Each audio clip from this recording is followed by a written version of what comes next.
Let's see here. Do we have a show?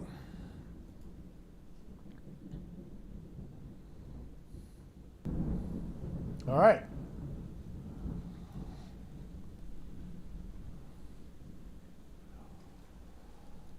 Let's see here. Okay, cool. So, before we dive into it tonight, the first service announcement, the public service announcement that we have to give is that the power just flicked off like 5 minutes before I went live. I don't know if you guys can hear that, but there's massive thunder. There's hail outside, so we'll see if this is a full show tonight or not. Maybe it's 5 minutes, maybe it's 30 minutes, maybe it's the normal length. I don't know.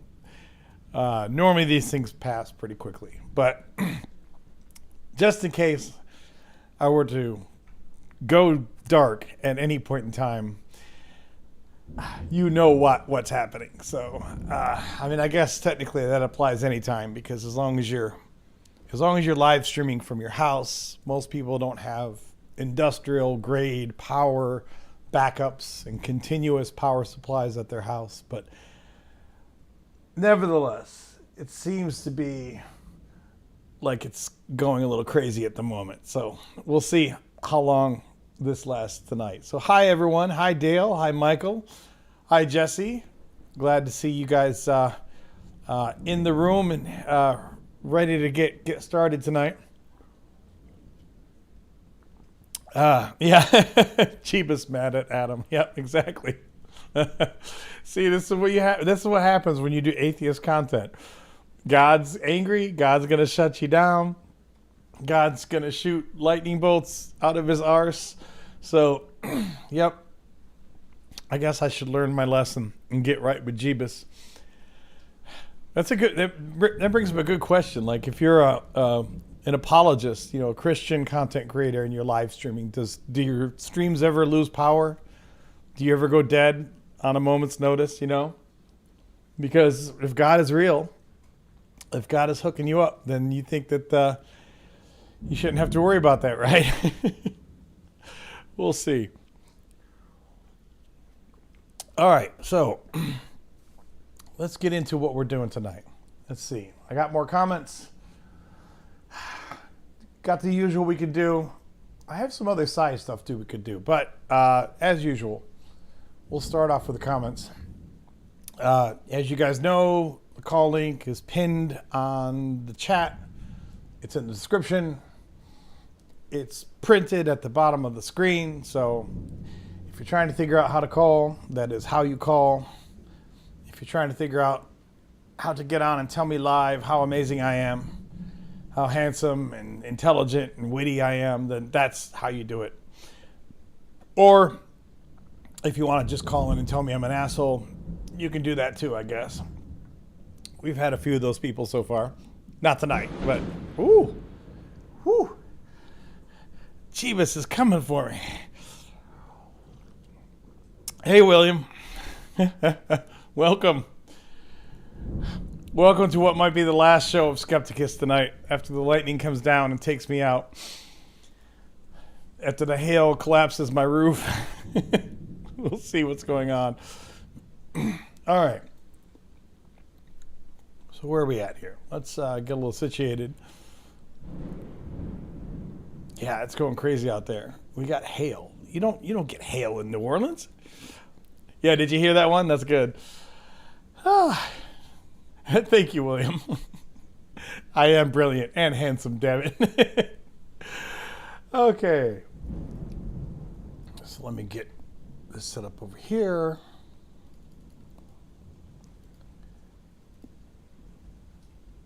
And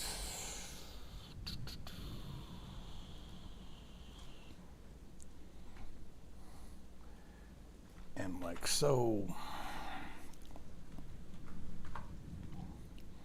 Okay, let's get rolling, guys.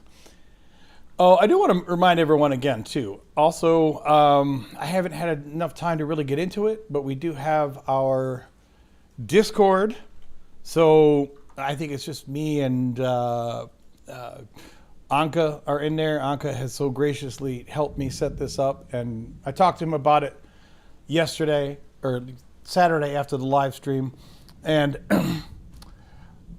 oh, it says active now. So is active now mean? Oh, I bet you that means everyone who's in all of my things, or maybe that means everyone who's actually active in this one. I'm not sure, because it says there are active people in here. Okay, so yeah, this is on this one. So there's but they're not active now. Anyway, you guys check out the Discord. I need to get back with Anka and kind of give him some notes as to how we want to organize it.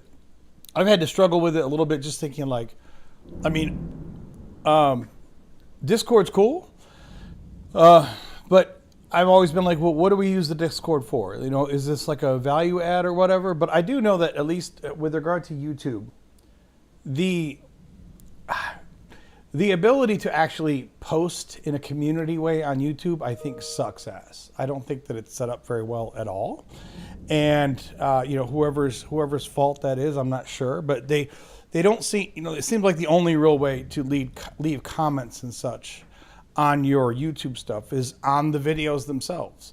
They have the community tab on the channel, which honestly is hard as hell to find. And even when you post comments in the community channel, it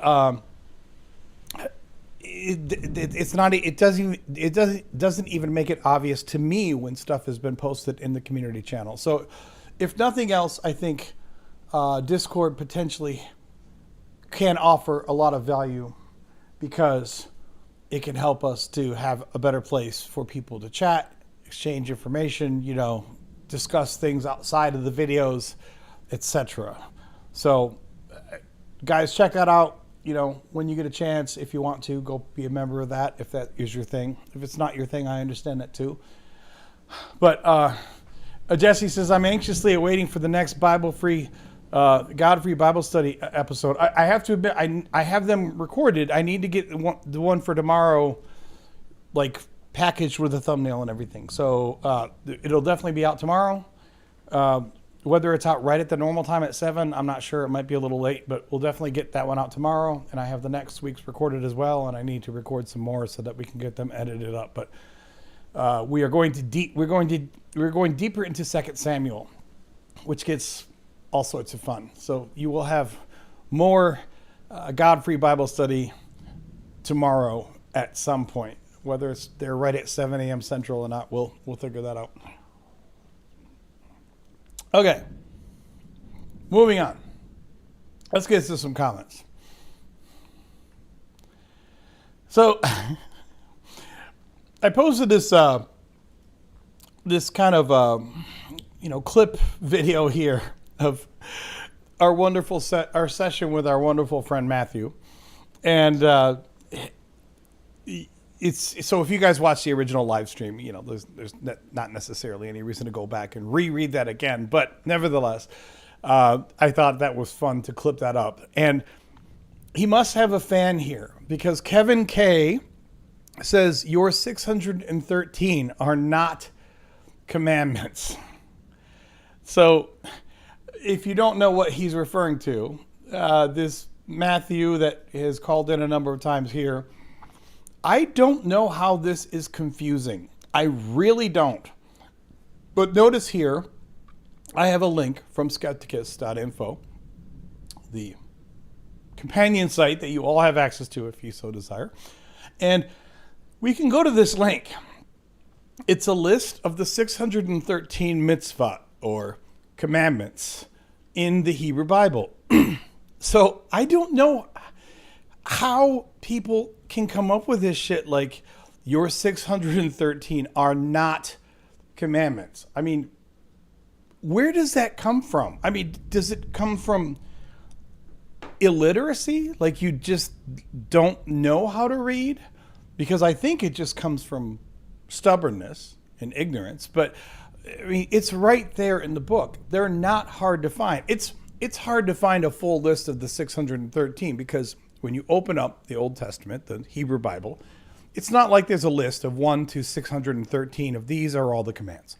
So you have to read through the Old Testament, especially the Pentateuch, and you have to find them in certain places. Some places there's a few, and then some places there's like 30 of them in a row.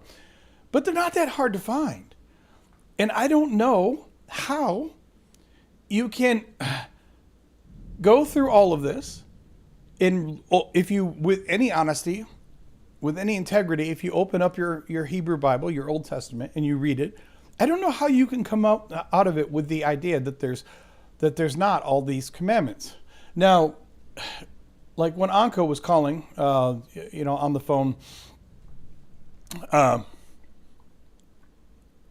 couple live streams ago, we were talking about some of these, and you can certainly quibble over the number, because some of these get repeated with only slight variations in words.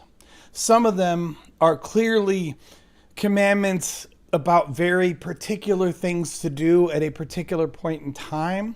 So you see, like here for number 21, it might be a little hard for you to see there on the screen, but for number 21, it says the commandment to affix the mezuzah to the doorposts and gates of your house. Well, I mean, I'm not going to be mad at you if you want to tell me that, look, that's not a commandment for us. Why would we call that another commandment? Okay, fine. It's that some of these are more like short-term ordinances, but many of them are absolutely commandments. I mean, for example, the commandment to circumcise the male offspring. That's not a suggestion. It's not a, hey, if you can get around to it, maybe you should think about doing this. No, it's a fucking commandment. Now, I know that the people that are all into revising these things according to the New Testament, they will give you the standard apologetics and say, well, those commandments don't apply to us anymore. We can have a whole different conversation about that. But whether you think the commandments apply to you or not doesn't change the fact that they are commandments, period. It's like if I open, hey, Anka, how you doing?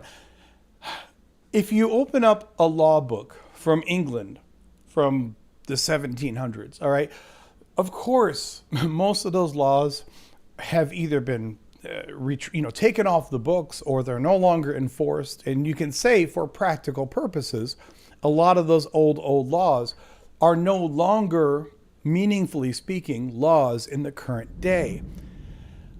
But that doesn't change the fact that when you open up the law book from 1700s in England, that they are laws, that they were written down as laws, they were communicated as laws. Just because they no longer apply today doesn't change the fact that they're laws. So when you see these kinds of comments, with Matthew telling us,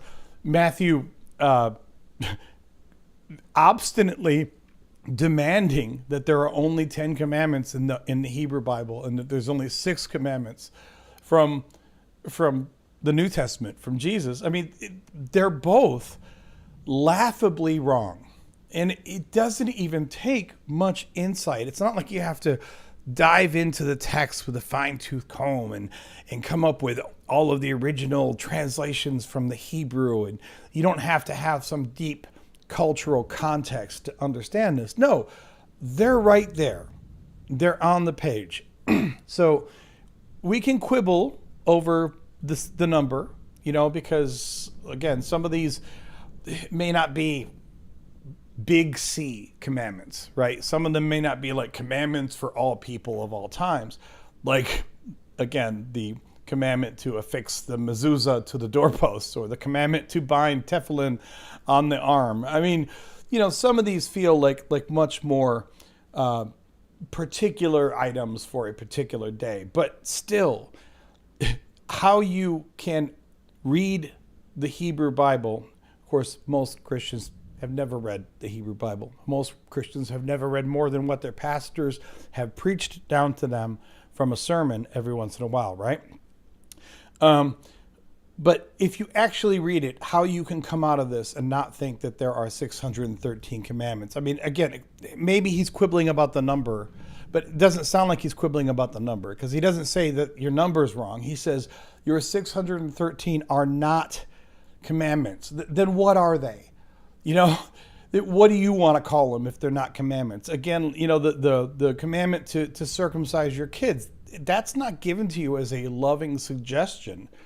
It's given to you as a commandment, and, on and on when we get into Leviticus, the commandments not to commit sodomy with one's father, not to commit incest with one's father's wife. I mean, these are not gentle suggestions. So I don't know how willfully ignorant you have to be to read through this and not think that these are commandments, because when you read them, they clearly read as commandments. And many of them as well, I forgot until I went through and started reading again for this series for God-Free Bible Study. I forgot how many of them are supposedly given to us directly from Yahweh. Despite the fact that I had read the text multiple times when I was younger, all the way through, I had always kind of had this impression that, well, most of these are the interpretations of what they thought were God's commands coming to us from Moses, or coming to us from Joshua, or coming to us from Samuel, et cetera, et cetera. But then when you read it again and you just pay attention to it, like, no, most of the times there's quotation marks around the text. Quotation marks, not because they're quoting Moses, but because they're quoting Yahweh.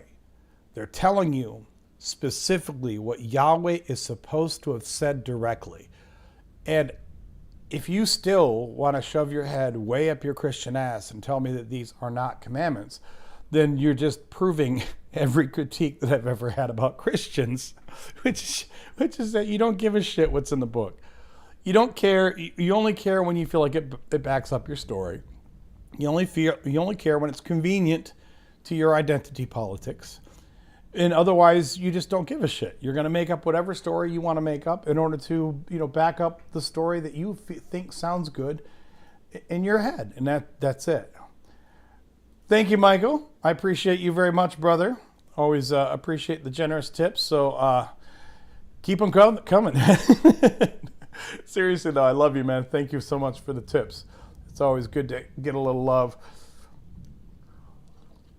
Yeah, Jesse, it's a good point. Yeah, they say not just of these commandments, but read them and memorize them, every day. I mean, there's all kinds of. Not only are there all these commandments, but you're right, Jesse, that then they go to great lengths to tell you how you need to continually read them, you need to memorize them, you need to do all of these other things that are basically put in as additional ways to try to back up this, to enforce this idea that you would absolutely at all times follow the commandments. And yet Christians don't give a shit, which I don't care about, because it's the Old Testament. I mean, even if you're a fairly Christian or conservative Christian, most don't want to deal much with the Old Testament. They want to deal with the New Testament mostly. But then don't have the Old Testament. Like if you walked into a Christian church and all they gave you was a holy book that had the New Testament in it, that would make more sense to me. Although they probably can't do that because there are a lot of references back to the Old Testament in the New Testament, right? So they probably feel like they can't do that. But at least it would be somewhat more ideologically consistent. Seems like the rain is slowing down a little bit there, so we'll see. We'll see if we survive. Like I said, I lost power like 5 minutes before I was supposed to go live. So then you're trying to get everything booted back up, and which is also kind of funny because I'm sitting here kind of. I wasn't worried, but I'm kind of low-key panicking, like, oh, I'm supposed to go live in a minute. And, like, you can get in your head, like, oh, I have this show. I have to be live. Like I'm Regis and Kathy Lee or something. Like I'm the Today Show, or like I'm some syndicated show. Like I'm Saturday Night Live or something. Like, oh, if I don't go live right at this time, then the millions of people that are tuning in tonight to watch me will feel betrayed, and they will wonder what's happened to me. And then you have to kind of realize, like, okay, even if the power completely goes out and doesn't come back for 6 hours, there would be a few people sending me comments or questions like, hey, what happened? Is everything okay? But for the most part, I think YouTube will still continue to exist. I don't think it's really going to matter that much. But sometimes you can get up in your head like, oh, I'm supposed to start this live stream in a minute. I have to get the computer going. Shows you how full of yourself you can get. Okay, so this person says, extremely interesting video. Too bad for all the AI art. This video, the Fnord video, I don't know what it is about the AI art in that video, but it seems to have sparked more complaints about the AI art than almost any other video that I do. I get complaints sometimes on other videos before about the AI art. But like people just really got up in their feels about the AI art in this. So, and I thought that it served a very good purpose here because you can see on all of these, like, it wasn't like I had generic AI images. I had purposely, I can't say crafted, that's the wrong word for AI, but I had specifically requested all of these images that be generated for a very specific purpose, that they would show this word Fnord being used in different specific capacities. So it's not like I could go out there to some clip art site and pay for a subscription and then use clip art. It wasn't going to work, or not clip art necessarily, but stock art, stock images. That wasn't going to work. And of course, I could have just recorded the whole thing against a black screen, just a blank background. But I haven't counted it up, but I've probably gotten 10 comments on this video alone about people bitching about the AI art. So I don't know what to say. I don't feel bad about it. I'm not going to apologize for it. I keep kind of bringing it up here in the comments because I'm not going to sit here and show you guys every time someone comments on it. But there was more in his comment here that was worth discussing. Then it says, please look into how dangerous it is and how many problems it's already causing. That's talking about AI. Like, dude, I work with AI every single day. I love the condescension about, well, please look into it. Like, I know all of the arguments, and I have areas where I am worried about AI, and there are areas where I think it's very bad. Yeah, I know you're not educating me, dude. But then it says, I'd also suggest you look more into Japanese society and why there are so little reports of criminality and violence. Unfortunately, you got the wrong conclusions. So I don't know. I think what they're implying here is that the reason you don't get reports of criminality and violence from Japanese society is because of a general tendency amongst the Japanese to be more insular, to not be reporting their things out amongst the world, right? I don't know if that actually holds true today in the modern world, but going back historically, of course, Japan was an incredibly insular society. You couldn't even travel there in the 1700s or the early 1800s. You were likely to be killed if you did that because they banned anyone from foreigners from being able to come in the country, and it was very hard. I don't know if that's what they're getting at, but I've got a lot of comments every time I talk about Japanese society, and people get butthurt about it.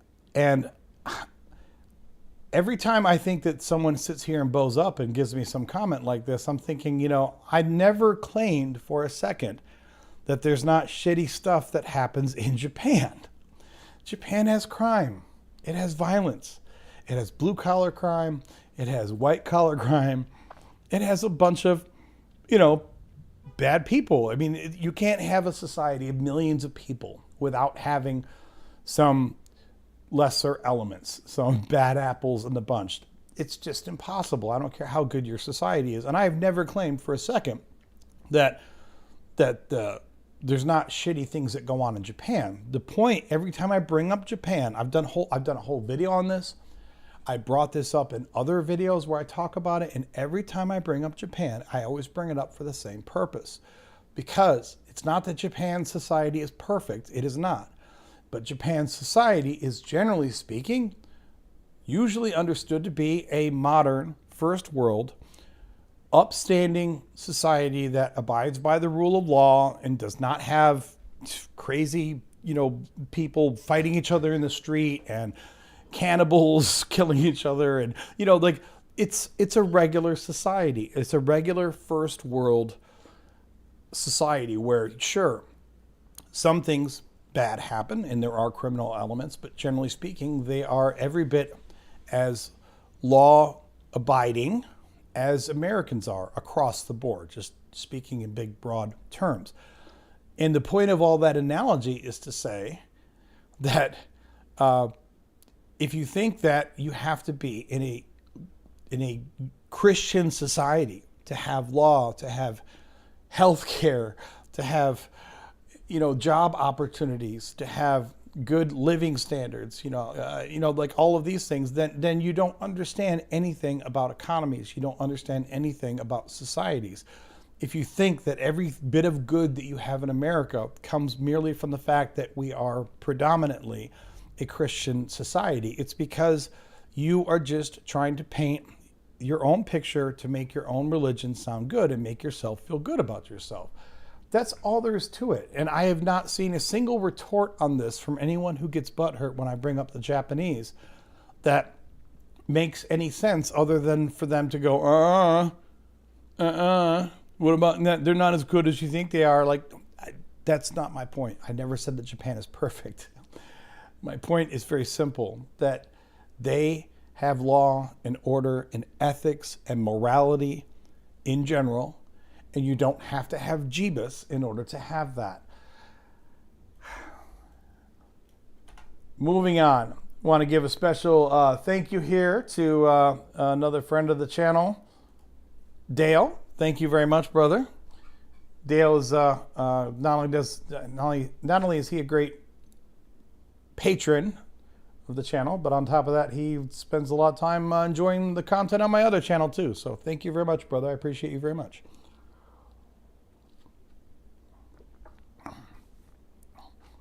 I'll mention this. Avigdor says, Fnord isn't biblical. It was coined in 1965 by counterculture pranksters. I want to mention this because when I did the Fnord video, I did get a number of people who understood the reference, probably people that are my age or older. And a lot of people corrected me because in the video I implied that the term Fnord comes initially or solely from the Illuminatus trilogy, and that is incorrect. It comes from the Principia Discordia, which is something that emanated out of 60s counterculture. You could call them pranksters. You can call it a religion or a pseudo-religion, whatever you want to call it. There's a whole rabbit hole, like a deep rabbit hole that you can go down about all that stuff. But absolutely, that is correct. I'm going to check one thing really quick. I want to look because I'm not sure if my AC ever came back on. I'll be right back.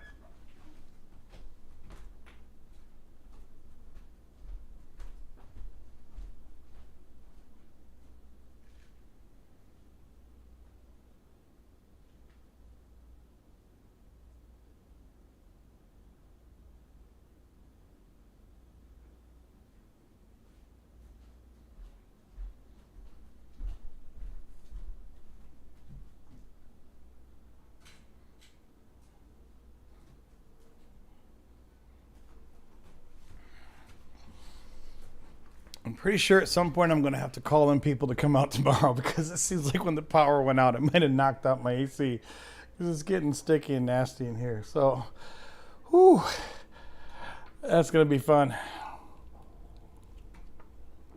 All right, moving on to more comments.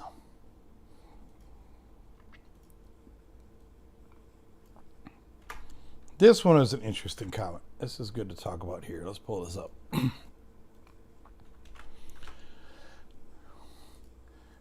So this is on the recent video about the 37 Bible verses that shut down your brain. And Mr. Bob says, I find the idea that we will die and that's the end to be a liability of atheism. If life just ends when we die and there is nothing after, then what's the point? Then everything we do for the earth and for the society is just providing a temporary benefit to another generation that will live for a little while and then die and cease to exist.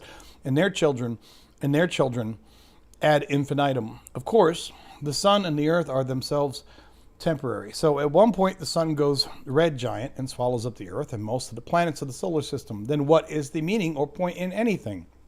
I want to believe in something more than that. I just don't want to accept the tripe that Christianity tries to feed us. So clearly, Mr. Bob is not a fan of Christianity. It doesn't sound like he's probably a big fan of religion in general.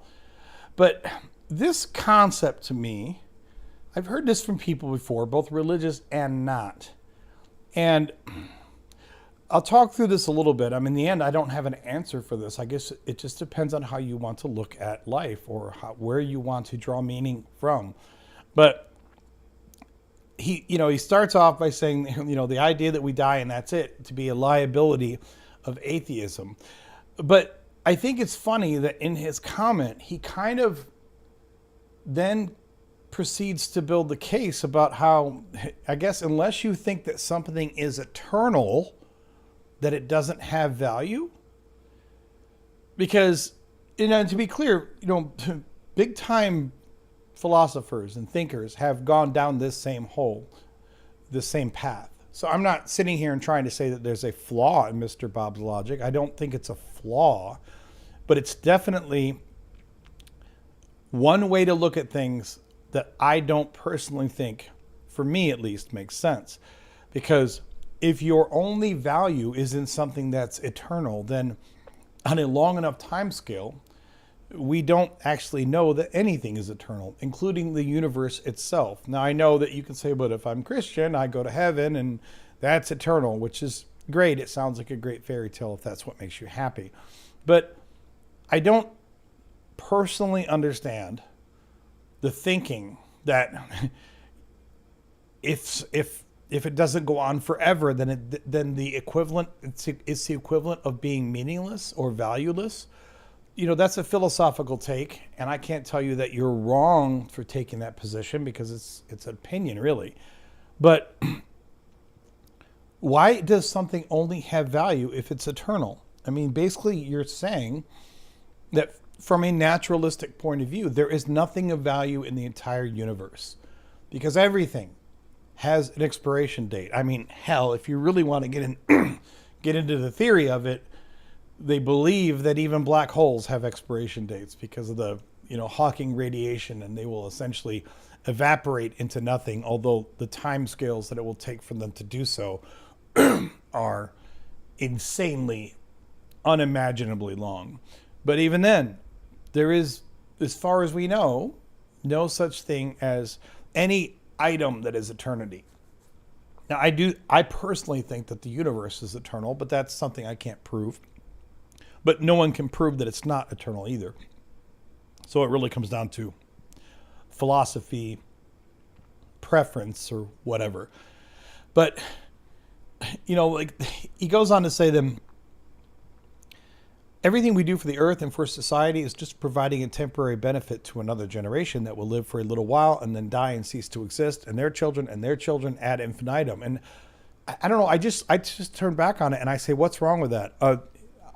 I think I've said this story on another video before, but I'm going to repeat this because I think it's apropos here. I have a lot of creative endeavors that I've done throughout my life. I paint. I've done a lot of writing. I self-published a novel. I've done short stories and poetry. I used to host poetry night, all that kind of stuff. Okay. And the art forms that I have been most interested in always felt to me to be semi-permanent. In other words, if I make a painting, I can look up right now and I can look at one of my paintings on the wall. It's right in front of me. So it feels kind of permanent. Now, I understand that in the grand scheme of things, it's not permanent, right? That painting will, it might get thrown out the minute I die.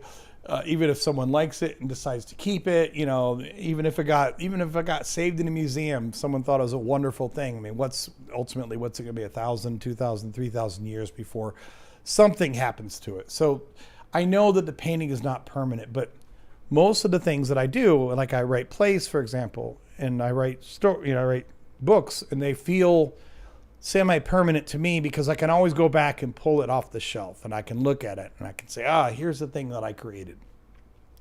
But when I started writing plays like 10 years ago, and I didn't know what that process was like. So I got involved with the with the local theater group, and there are some amazing actors that are involved in local theater that aren't getting paid shit. I mean, most of them literally aren't getting paid at all. Some of them are getting paid a pittance for their effort. And it takes a ton of effort when you go to a show at the community theater. I mean, it may be small potatoes, it's not Broadway. They don't have a budget for sets and everything, but the effort that these people put into it is very, very real. They have to spend a lot of time memorizing their lines, which I hate. Memorizing things sucks. They have to spend time memorizing their lines. They have to spend time going to rehearsals and dress rehearsals. And then, of course, they have to go to the performances themselves. And then, so depending upon the size of the production, this can be anywhere from like 6 weeks up to like 3 or 4 months, usually, that a local production will take to go from first inception, like, hey, we're going to do this play, all the way through to the closing night. And after one of these shows, a group of these local actors, local theater people, were at my house for like a little party. And I was talking to one of the guys on my porch. He's a really good actor, even though he's completely amateur as far as he doesn't get paid. But, really cool guy, good actor. And I said to him one day, I explained to him that, well, when I do stuff, it feels more permanent to me because I can always go back, even if it's a story I wrote when I was 20 years old, I can always go back and look at it and it feels like it's still there. And I said, how do you do all this effort for these productions, these performances, knowing that when you're done, it just goes away? Like it's almost completely ephemeral. Yeah, you can take pictures, of the cast. You could even record one of the performances, but the actual performance itself is almost entirely ephemeral.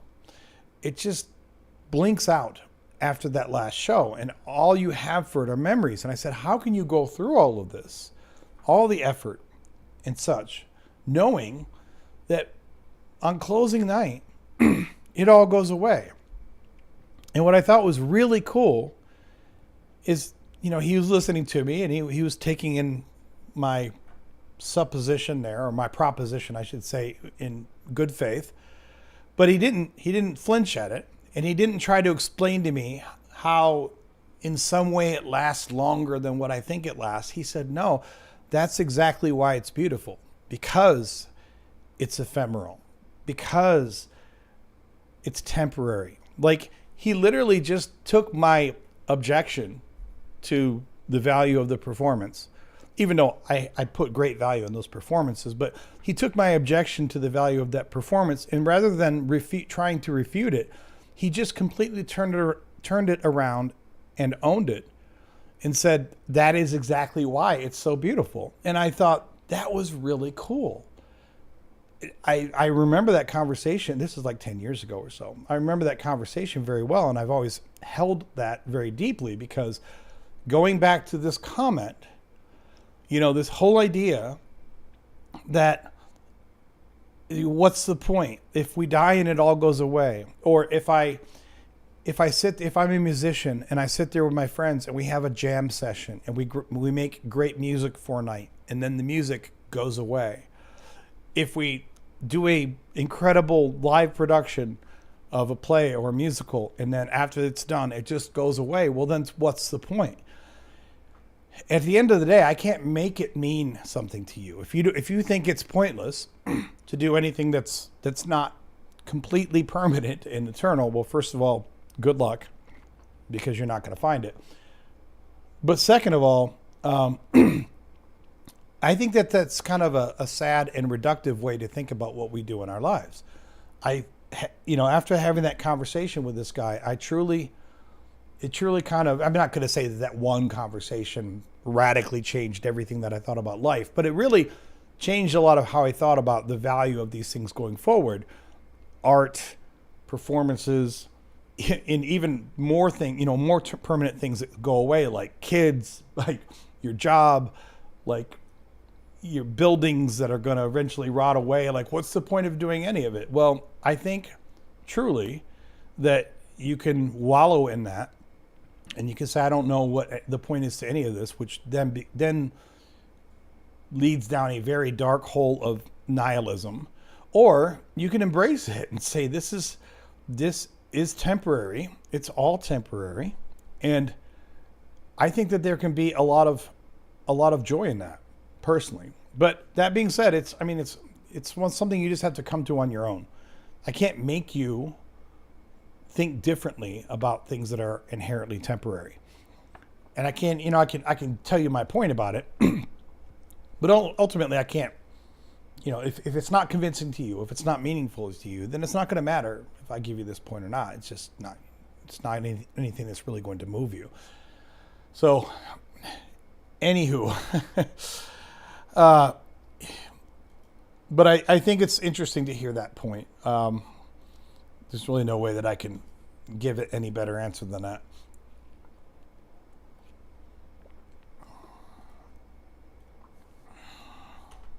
Okay, let's see.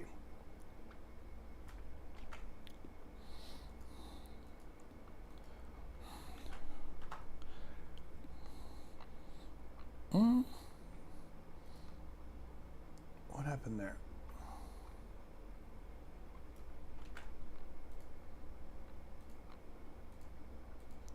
I took the filter off. There we go. So Sally is a pretty regular contributor on the channel, and Sally Purcell says this is on the God-Free Bible Study episode that covers the first 3 chapters of Judges. She says, you missed something in the comment on the land having rest. An old idea of monarchies was, in mythology, that the land yields well when the king is on the throne and is healthy, and the land is healthy if the king is healthy. Did you ever read the King Arthur story where Gawain, I think it is, meets a wounded king in a land obviously sickened? It's the same idea. The presence of the Grail is healing. The wounding of the king, whose power is conferred by the divine right of kings, means that the land itself sickens. Not my idea. So, first of all, that's a very interesting and perfectly valid point from Sally. But I really wanted to focus on this comment too, because I've had, a little bit of an epiphany lately with regard to all things Bible.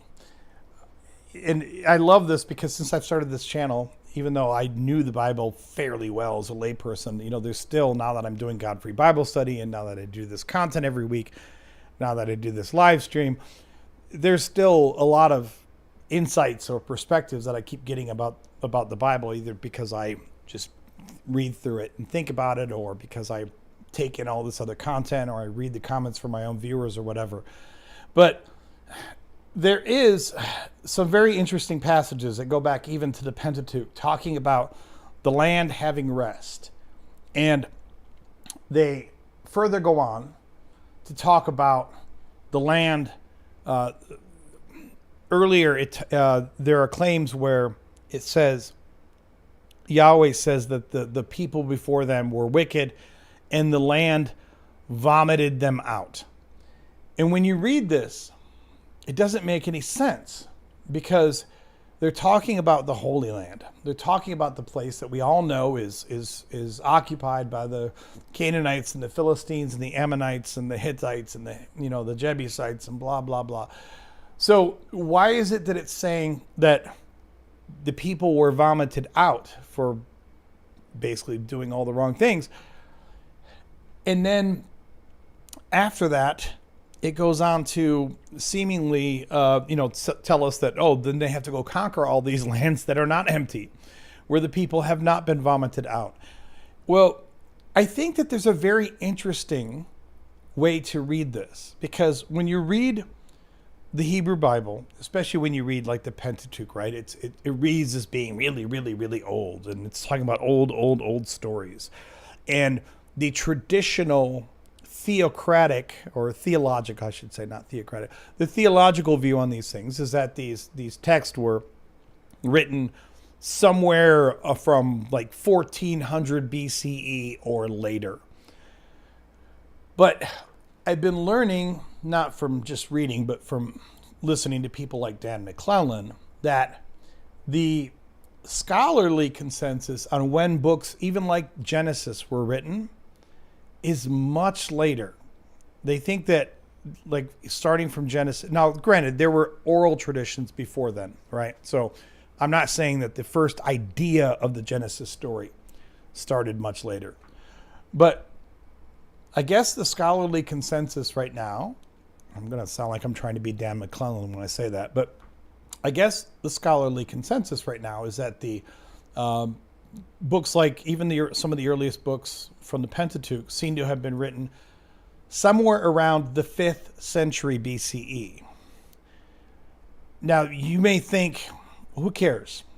What does it matter if it's 14th century or 5th century? I mean, BCE, it's all really damn old, right? It's really a time that's far before anything that we normally think of in our society, and it's not something that we relate to, and what does it matter?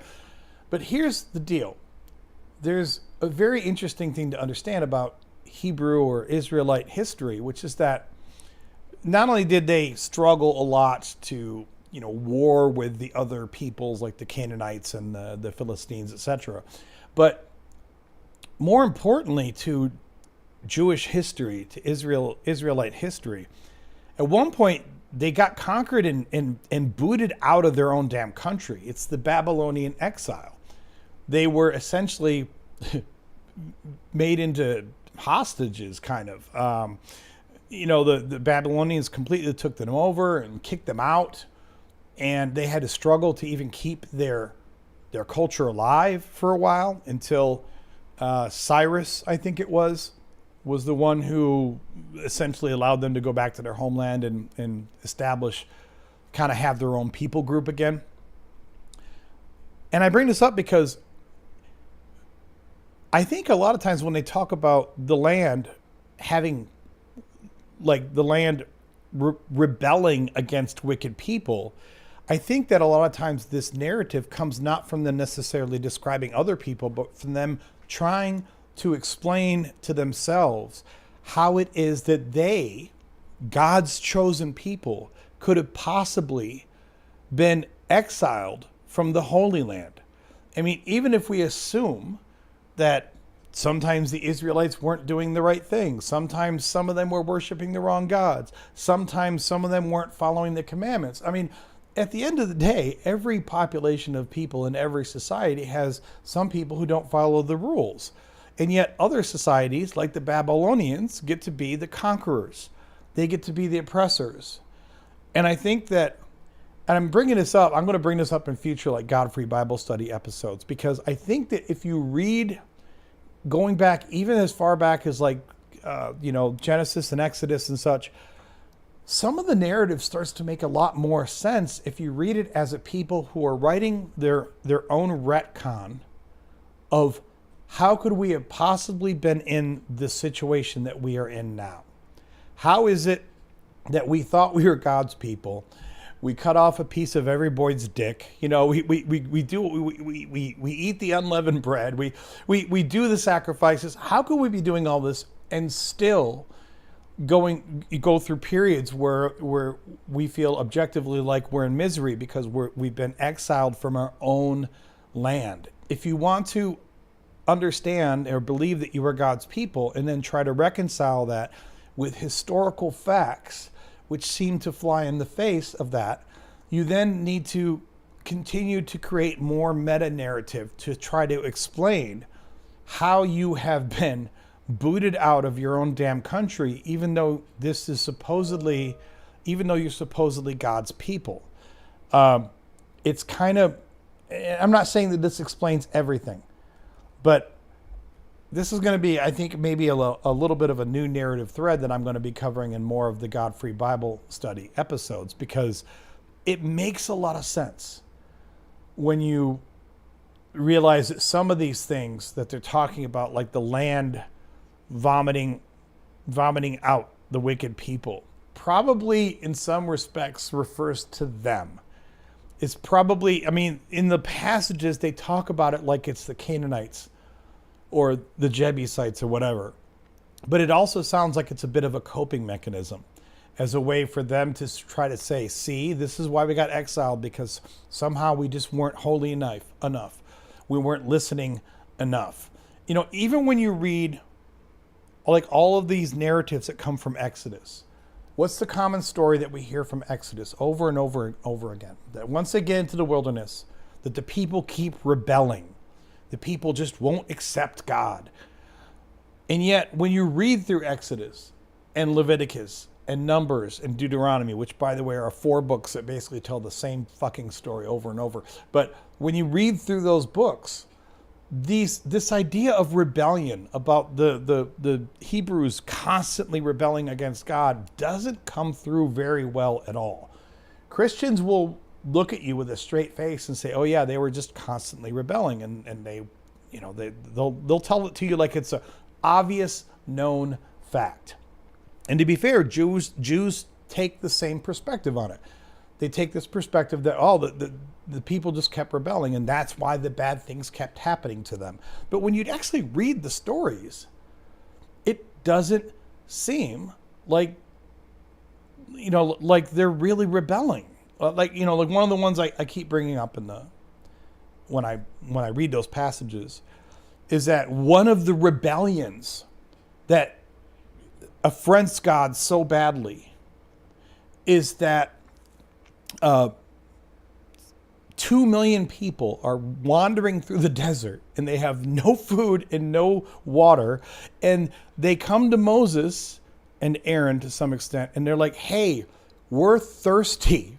We're dying of thirst. You know, we, at least in Egypt, we had water, and there was no communication given to them about this is how you're going to get water. There was no indication from the text that anyone had given them a plan that said, it's okay, here's how it's going to happen. No, it just says that at some point they're thirsty, and they're bringing up to Moses, said, hey, there's millions of us out here that are going to die of thirst. And that then is put down as some sort of rebellion. You've led millions of people, if you believe the text, into the desert, and you've communicated to them no plan whatsoever as to how they're actually going to stay alive with food or water. And then when they bring it up, you frame it as rebellion. It sounds like a convenient way to retcon why you had this tribe that was in the desert, or was a nomadic tribe for many years before they could finally settle down. Because if they were God's people, and if the Holy Land was their land, why is it that they were ever nomadic people in the first place? Well, this is a great way to retcon that and to paint your own story over the top of what was actually happening.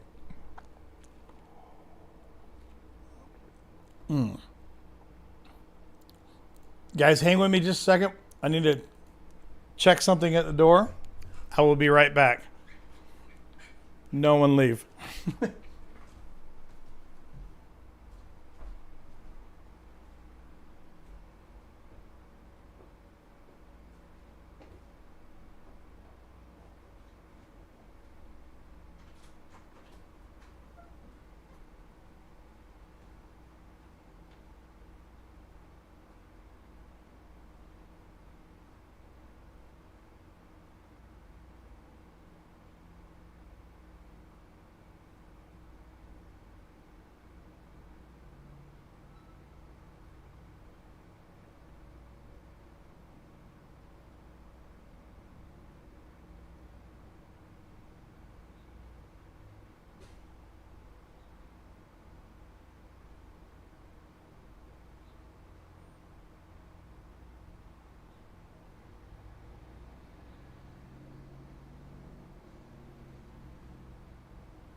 All right, did anyone leave? If you left, I will hunt you down. You know the drill. I will hunt you down. You will woe the day. Okay, moving on with more comments.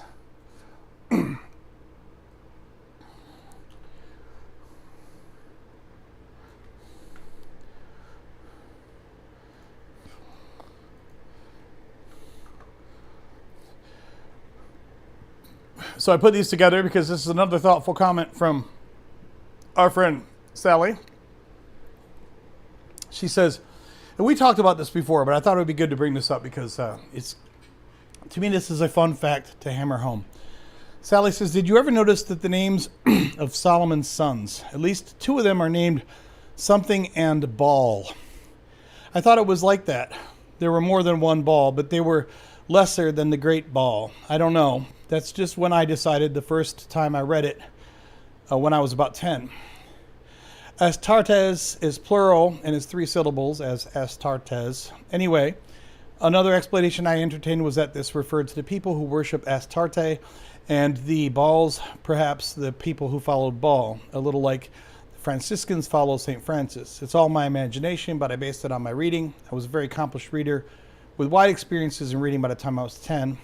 So she's referring to the fact that in Judges, I was a little surprised at first when I saw that they refer to Baals, B-A-A-L-S, plural, as in multiple balls, and Astartes, plural, as in multiple Astartes. And I was always thinking that Baal or Baal, depending on how you pronounce it, was the pagan god, and Astarte was the pagan goddess. But then I looked it up later and I found out that there was like one Baal or Baal, but then there were like balls of different locales, right? So you could, and this makes more sense when you start to understand the words. B-A-A-L is the Semitic or the Canaanite word, or the word from the ancient Levant for Lord. That's all it means, is Lord. So just like many Christians today don't call God Yahweh, they call him Lord or God. Well, people did the same thing back then. So instead of saying Lord, because that was not a Semitic term, they would use Baal or Baal, B-A-A-L. So it's kind of funny when you look in our Bible today and you see all over the Bible, instead of saying Yahweh, it says Lord all over it. But we're supposed to believe that Baal, B-A-A-L, is the big baddie. You know, he's one of the horrible pagan gods. No, don't worship Baal. Well, Baal just means Lord. It means the same damn thing. Now I realize you can say that, well, Allah means Lord. So I realize you could still say no, but it's a different God. We're worshiping a different concept. And that's fine if that's what you want to believe. But it's funny how you have one group over here that you don't get along with, and they worship Lord, right? But they worship Lord with a different name that's just the name from their own language for Lord. Okay, it doesn't mean that they have an actual name, a proper name for their God. It just means that they call their name Lord, but they call him Lord in their language. And because you don't like that group, you say, well, we have our own God, and our God is called Lord. You're both just saying that you're worshiping Lord. That's all you're doing. And I realize that it goes deeper than that, because I'm sure that, like, the Canaanites, for example, had representations of Baal, and maybe those representations didn't look like what the Hebrews thought Baal should look like. But the simple fact is, some of this comes down to just silly word games. You have the Canaanites and the other people in the ancient Levant who are worshiping Lord. They're worshiping Lord. That's what they're worshiping, Baal. And then you have, Christians are worshiping Lord. And you have Muslims are worshiping Lord. That's what Allah means. It just it's the same damn thing. And then they want to fight about, no, but we're all worshiping a different God. And it's just, It sounds so silly to me. The other thing about this too is that I wanted to highlight this because she starts off by mentioning the names of Solomon's sons, but we see all over the Bible, going back at least to Joshua, but it might be even earlier than that. We see that there's a number. Actually, in Judges we see this. So there's a number of Hebrew or Israelite people that have Baal in their name. Like Jerubbaal is a well-known character from the Hebrew Bible. Jerubbaal, Jerubbaal. And there's a number of other names in the Bible from the good guys that end in Baal. And the reason that those names end in Baal is because the names are supposed to represent to you some sort of representation of, like a name that means something about God. So like in the Hebrew language, in modern Hebrew, well, not modern, but Hebrew after the Canaanites, they have a lot of names that end in El, E-L, because El also means God. So Mikael, Ezekiel, these are names that end. There's all sorts of names throughout the common Hebrew names that end in El, because they are incorporating the name of their God into their names. Well, there's a bunch of names, even from the supposed good guys, that end in Baal. Because even though we're supposed to believe that there's only one true God and his name is Yahweh, even though Christians today don't almost never say Yahweh, even though we're supposed to believe that, they still want to believe that Baal must be a horrible, evil demon god, even though these people, a whole bunch of people had that name right in the names that they were giving to their children. I just point these things out because I think it's so funny how people want to act like everyone's God is different, even though they all call him God or Lord. But no, they have a different God, and their God is bad, and our God is good. And, even today we see it where, Christians will swear to you that they don't worship the same God as the Jews. They'll swear they don't worship the same God as the Muslims. They'll swear that they don't worship the same God as the Mormons. And then they'll try to get around it with things like, well, because there are aspects of our God that these other religions don't accept. So if you don't accept these aspects of our God, then you are worshiping an entirely different God, which honestly is really petty and stupid to me, but whatever. Okay, moving on.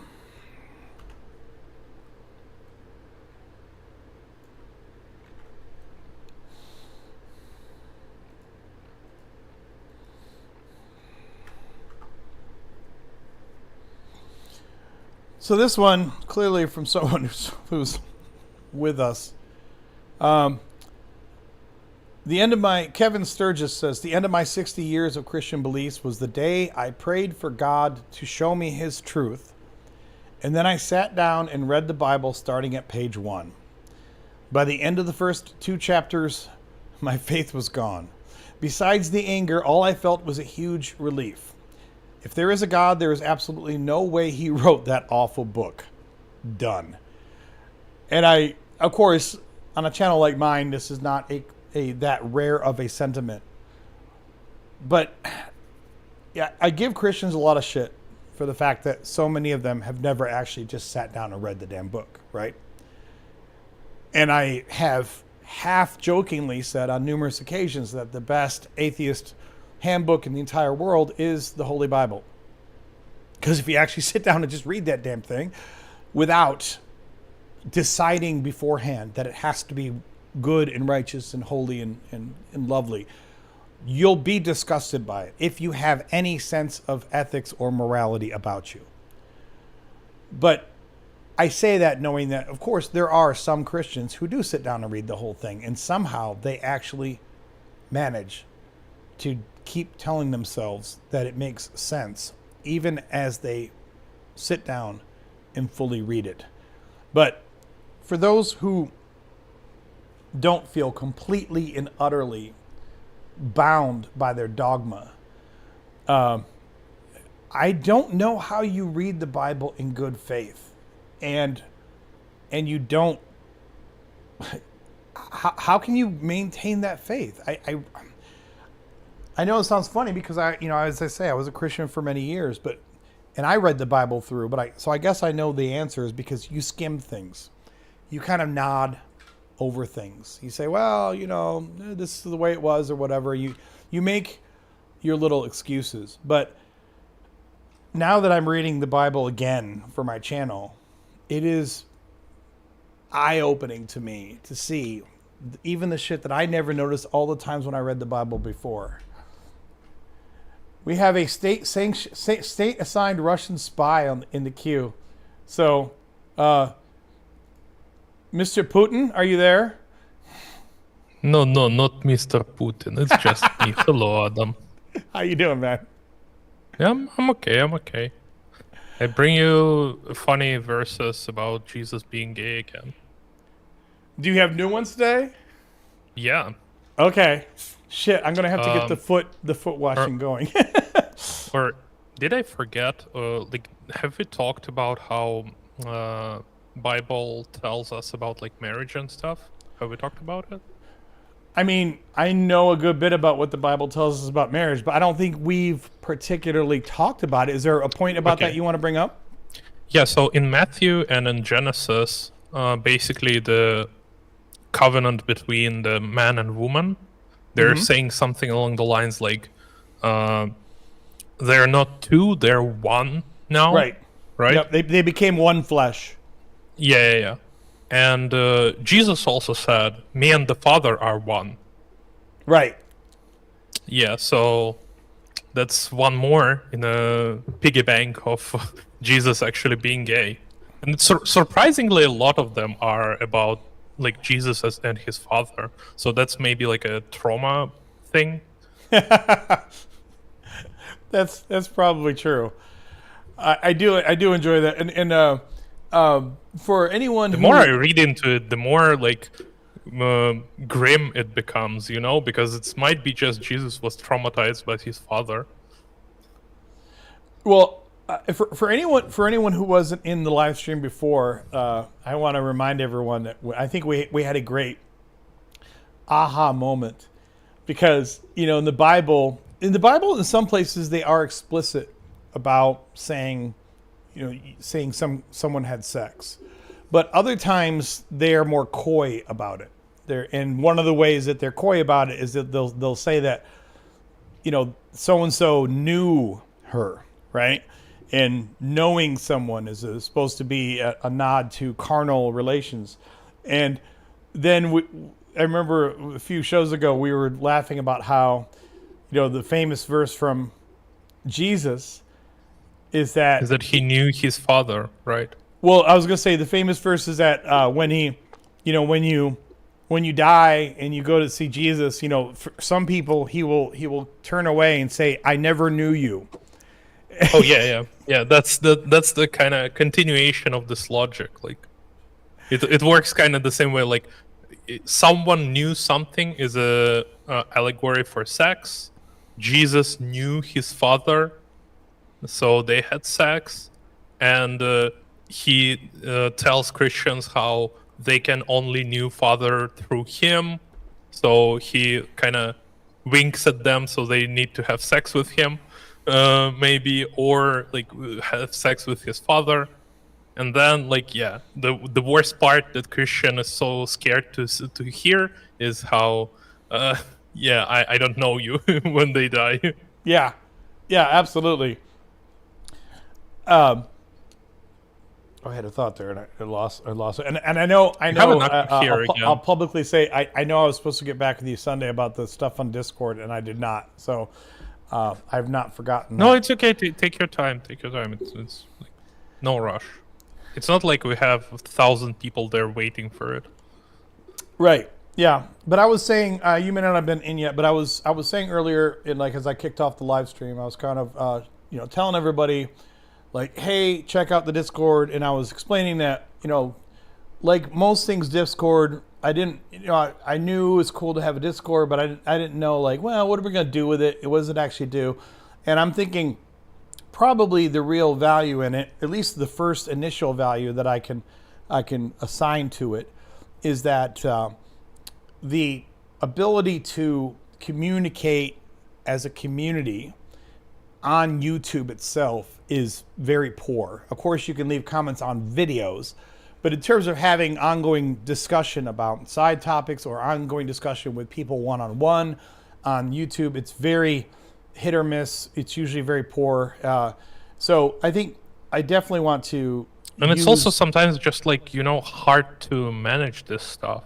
Because on Discord, I can set up that like you can make some sort of like it looks like a forum post. So if person have like a particular topic, then they can create their own like a branch and talk there with people who want to talk about it, and it's all going to be in one place, and you don't need to like scroll through like every message and everything. So it's a little bit easier. Even like with comments on YouTube, how you do it, you can just like go or like save specific comments that you need to save them and then put them in the search bar. Like, yeah. Oh yeah, yeah. It's. I mean, YouTube. I think I'm sure it's by design because I mean it's a multi-billion-dollar company, but YouTube seems to almost go out of their way to make it difficult to truly go beyond the videos. So like if you look at the channel here, there's a.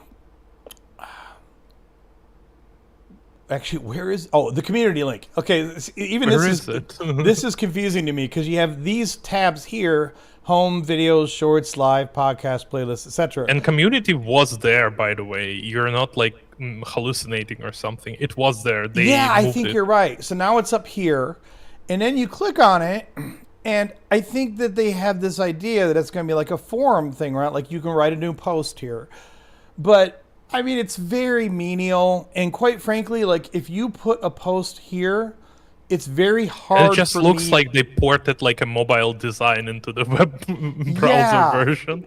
And like on the studio on the back end, I don't know if I even normally see when someone puts a like when you put a comment on my video, and my filters, I can see that there's been a new comment put on one of my videos. But with the community stuff, it's such a remedial little tab. It doesn't do a whole lot. And, there's a few people that try to put a few things on here that are interesting. But for the most part, I have to admit, it's hard for me to see them. I think most other people don't know where it's at.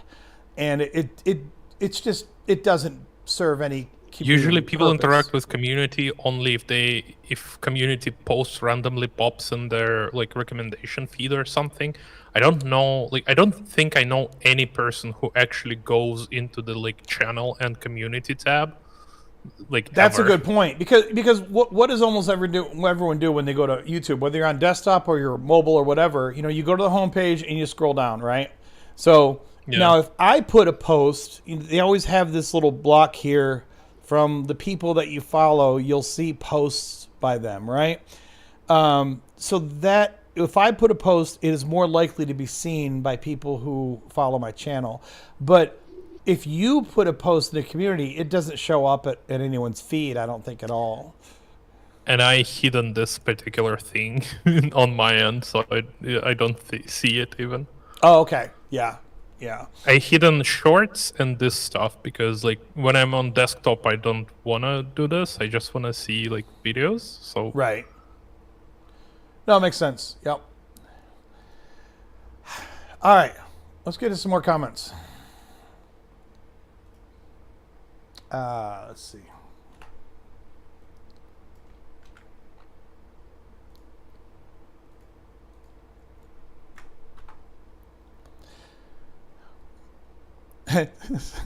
So Frank Mansauer he's kind of like a friend of the channel, I guess, as far as like, I think he's an atheist or agnostic. So I think that this is a little sarcastic maybe, But it says that it says, to be honest, this is Old Testament. The ridicule should first point to the Hebrews, then to Christians. Are you protecting the Jews? And I bring this up because Yes. although I don't know how they might be a little serious, because then you see someone says, does it really matter? And he says, I don't agree. Hebrews should be blamed at least 50% of the time. They don't even get a mention. Both are corrupt and both need to be called out. So you see, like, this person isn't a fan of Christians, but I don't see this comment all the time, but I see this. There is one problem. Like, do you know how like a lot of the stuff that is bad in the Bible but comes from Torah, or like first 5 books of Moses? Mm-hmm. Like, a lot of the stuff is later kind of transformed and reformed through their tradition. So a lot of the time, for example, one of my favorite parts of the Bible is this law how you need to stone a woman for not having blood in a first day after marriage, right? Yep. First night after marriage. This is like one of my favorite things to point because in a Bible tradition, it's never like brought up. In Christian tradition, they never did anything to this. This is just a law from the God. You need to follow it. It's like to the letter, and that's it. But in Jewish tradition, they actually had like couple 100 years later, I think, after this law was written, they had like a lot of discussions about it, how that's not the only way how you can determine if a woman is a virgin or not. There were some like really weird stuff, like you can make them sit on a barrel with wine, and if you can smell the wine in their breath, it means she's not virgin, because kind of vapor goes through her. But like, this is like ridiculous stuff, of course, yeah. But there's also like one like court of elders where the girl basically says, oh, my father has like really, really high stairs, so I probably just like wear off my virginity. I never had sex, and like the whole village was like in agreement she never had sex. So there's like later through tradition they kind of said that's not the only way how you can determine if girl is virgin or not. But in Christian tradition it never brought up, so Christians are actually liable for following this law. Well, we might be saying the same thing, but there is a really good point there that Christian, say what you want about Judaism, positive or negative, but one thing that I think is very cool or strong about the religion, about those who are still observing Jews, is that Judaism actually has a pretty rich tradition of almost continual reinterpretation and reevaluation of texts, because and I'm not going to try to remember the names of these because I don't know enough about Judaism. So if I'm saying something that sounds stupid, it doesn't make sense, then forgive me for this. But there's several different versions of things that are additional writings, later writings of rabbis. And it's not just like some rabbi from Minnesota who thought he should write something. It's like, no, there's certain rabbis that throughout history have been held in high esteem, and then their writings become, I'm not going to say that they're held in the same light as God's word, of course, but they aren't afraid in the long run to reinterpret and reevaluate the original texts, right? Yeah, it's basically the tradition of elders. That's what they have. Yeah. Like, they have a tradition to discuss this stuff, and like it's all based on like, oh, man is fallible, so even if it's like the God's law, it's fallible man who wrote it down, so we need to discuss it to actually find the truth. And to be fair, like, I know, like, probably one of the Christian counters that you will get to this is that, of course, Christian leaders today do the same thing, but I don't think it's the same, because Christian leaders today can get together and argue over or refine what they think the texts say, but there hasn't been anything that has been considered to be really canon since they codified the New Testament. Everything after that has just been church leaders, writing down what they think and then do with it what you will. I guess if you're And even Catholic, New you can argue Testament is like- that the Pope does write things that become quasi-canonical, right?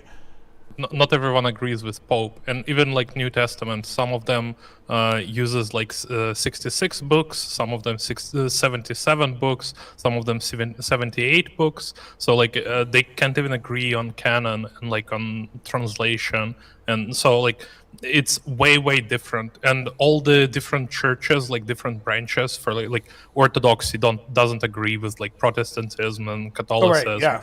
Like different branches of Orthodoxy doesn't agree with each other. Like Coptics don't agree with like Russian Orthodox Church and stuff like this. So yeah, it's they don't have like some sort of uniformal tradition, or at least like some way to determine who is actually right. In Jewish tradition, it's kind of easier because it's usually like elder is right.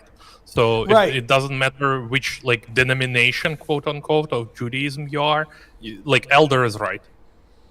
And that's a good point, because every religion in the world has people who sit around and argue about what the religion actually means. But the question is, do you have any constructs within your religion to actually codify new concepts of what's right and wrong going forward?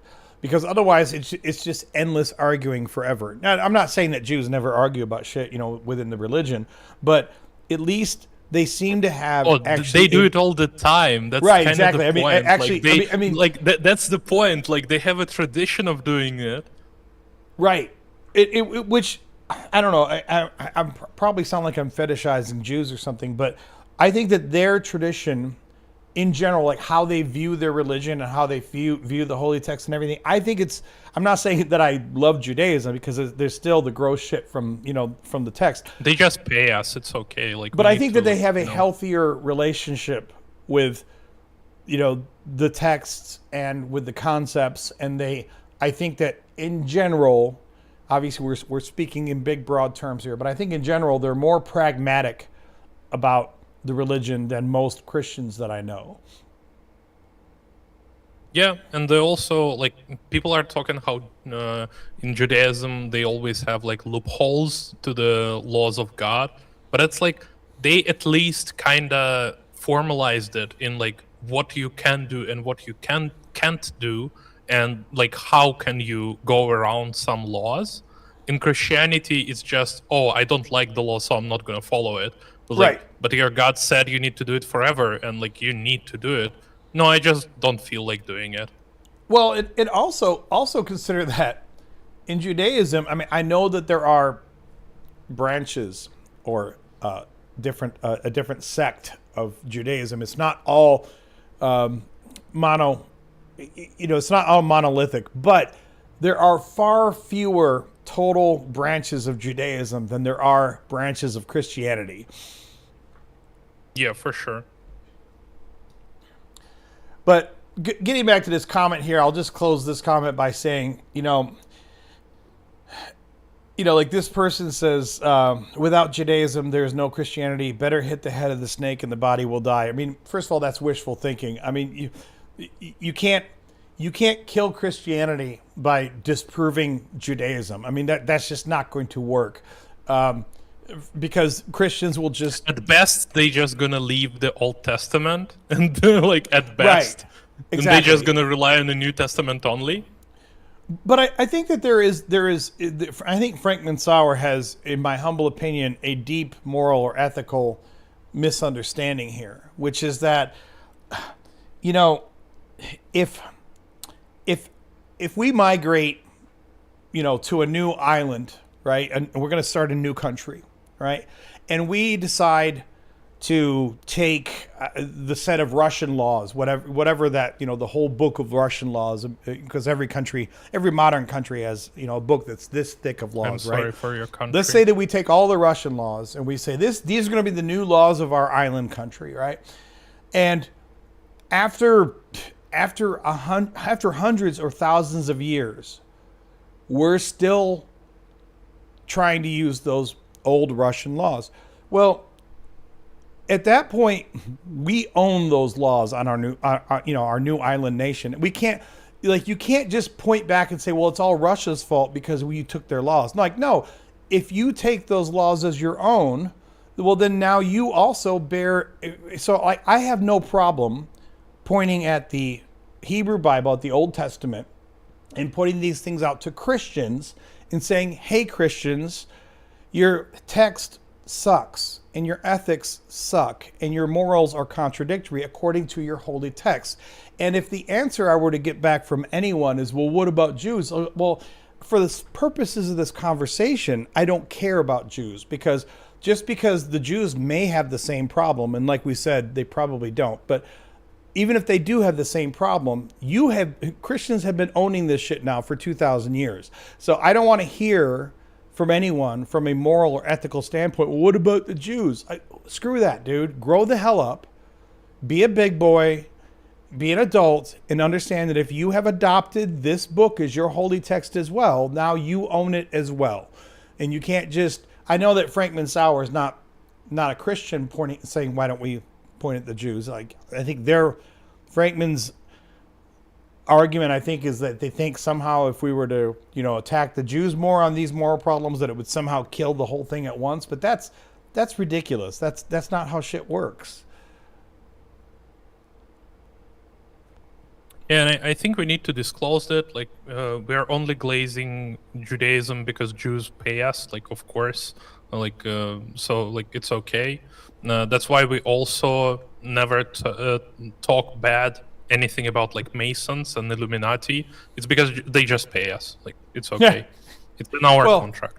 I mean, I haven't wanted to. I didn't want to actually disclose on the channel that I get a very large check every month from Israel and the Jews. They send me like $50,000 a month. I was trying to not disclose that on the channel, but since you're outing me now, I guess it's time for me to.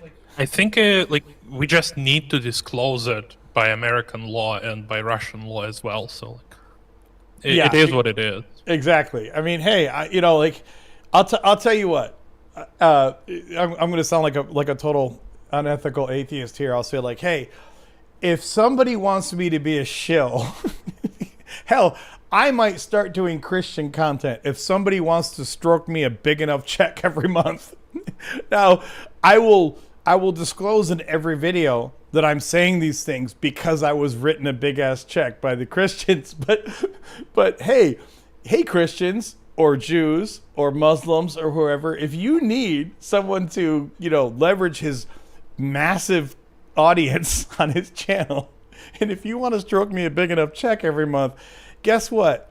I can be a religious whore, I can be bought. Go ahead. Someone please. I wish that somebody would challenge my ethics by waving a big enough check in front of me to go, Hell yeah.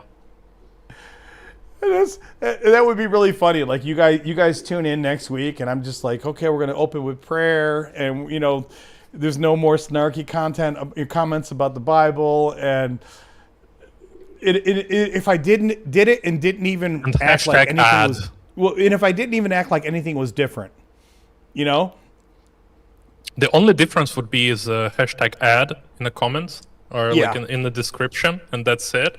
And after a month, you just come back to all snarky comments again, nothing happened at all. Absolutely. All right, moving on. Oh, this one was funny. So let's see here. So this is on the Fenord video. 15K. That's nice. And this guy says, the Crusades were a justified reaction to centuries of Islamic aggression against Christendom. And then he says in parentheses, I'm saying this as an atheist who has no skin in the game. On the game. I don't care if you're an atheist or a Christian or whatever your background, your theological background is. Just make this blanket statement that the Crusades were a justified reaction to centuries of Islamic aggression against Christendom. Honestly, like, dude, have you ever opened a history book? Have you ever tried to research? And to be clear, I'm not one of these people who thinks that the Crusades are a wonderful gotcha point for Christians, because there are some, agnostics and atheists or non-Christians who think that this is a great point, to say, what about the Crusade? The holy war in the name of Jesus. And I don't think it's a good look, although I think that there's a lot we can talk about that period and how this came about. But so my point is, I'm not going to sit here and pull up the Crusades as this beautiful gotcha point for why Christianity is horrible. But I will, that though, being said, after you finish. I'm sorry. Oh, so I'll just add to it and then get to what you would say. But that being said, let's not go the other direction here either. Okay, the idea that the Crusades were justified. I mean, justified is doing a lot of work in that sentence. Really, justified is where we're going with this, and the whole idea of Islamic aggression here. I mean, the Crusades were on Jerusalem, which at that point had been in Muslim hands when the Crusades started for a long time. So it's not like, oh, Jerusalem's under attack from those horrible Muslims, we need to go defend them. No, this would be like, I think here's the analogy I would pull up in my head. Imagine that we wanted to say, hey, we need to, let's say we're in Germany or something, and we said, hey, we're going to get together a group of people, soldiers, and we're going to march on Minneapolis to save the Native Americans. Now, to be clear, the Native Americans in this country have been treated like, shit since 1492. So, I mean, from a purely historical perspective, I get it. Like, yeah, there are all sorts of atrocities that have happened in this country from white people and, Europeans, etc., who just waltzed all over the lives and the rights of Native Americans. But at this point, in 2026, if you were to create an army and march on Minneapolis because you thought you were going to free some Native Americans, and then if you were to say, well, it's justified because of centuries of American aggression against Native Americans, well, the more nuanced and accurate fact is that even though we as a nation have treated our Native Americans like shit, the fact is that this is now something that's been established for centuries. So if you were to come in now with an army and try to march on Minneapolis as a way to free a handful of Native Americans, and then say, well, this is justified because of the way that America has treated Native Americans overall for the last 300, 400 years, you're really missing a whole bunch of detail here. But I'll shut up because you said you wanted to say something about this. Yeah, it doesn't help his argument when between, 6th and 7th Crusades, Crusaders fought against Russian Christians. So what was the point in that then? Like, they literally attacked Russian land and tried to get like Novgorod land. So it was two battles. They lost them, fortunately. But yeah, like, how does it help his argument? Like they tried to fight against Islamic aggression. So they attacked 300 years old Christian land. Right. Like, Yeah. Okay. Well, not only that, but here's where this gets really myopic, right? At the time that the first Crusades started, the Muslims had already essentially taken a good part of the of the Levant, right? And they didn't try to go in and push the Muslims back. Like they didn't even prosecute it really as what we would consider to be a military campaign in the traditional sense. They just came in for the most part and wanted to take Jerusalem. Now they took cities en route to Jerusalem, right? So it wasn't just Jerusalem, but the point is, it wasn't even prosecuted as a military campaign to push back, this aggressive force that's been fucking with you. There were places where the Muslims were more problematic in terms of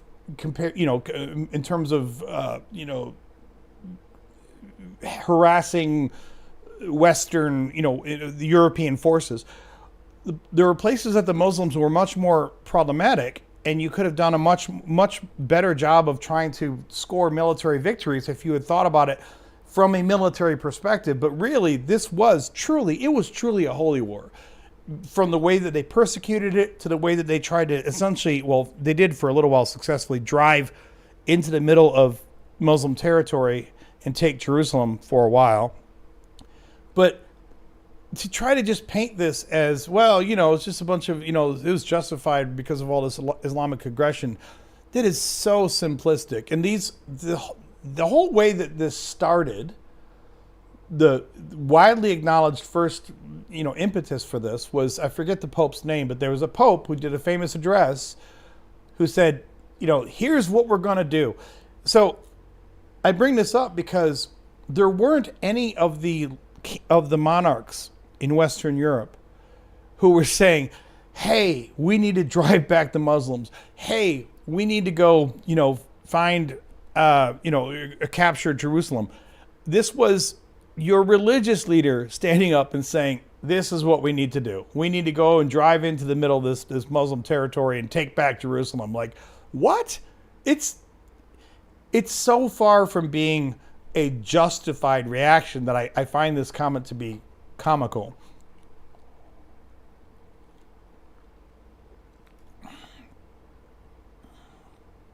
It's just sad. It works a little bit better for them if it's a Orthodox Christian who says this, because they can say like, oh, it's Catholics who did crusades, not Orthodox Christians.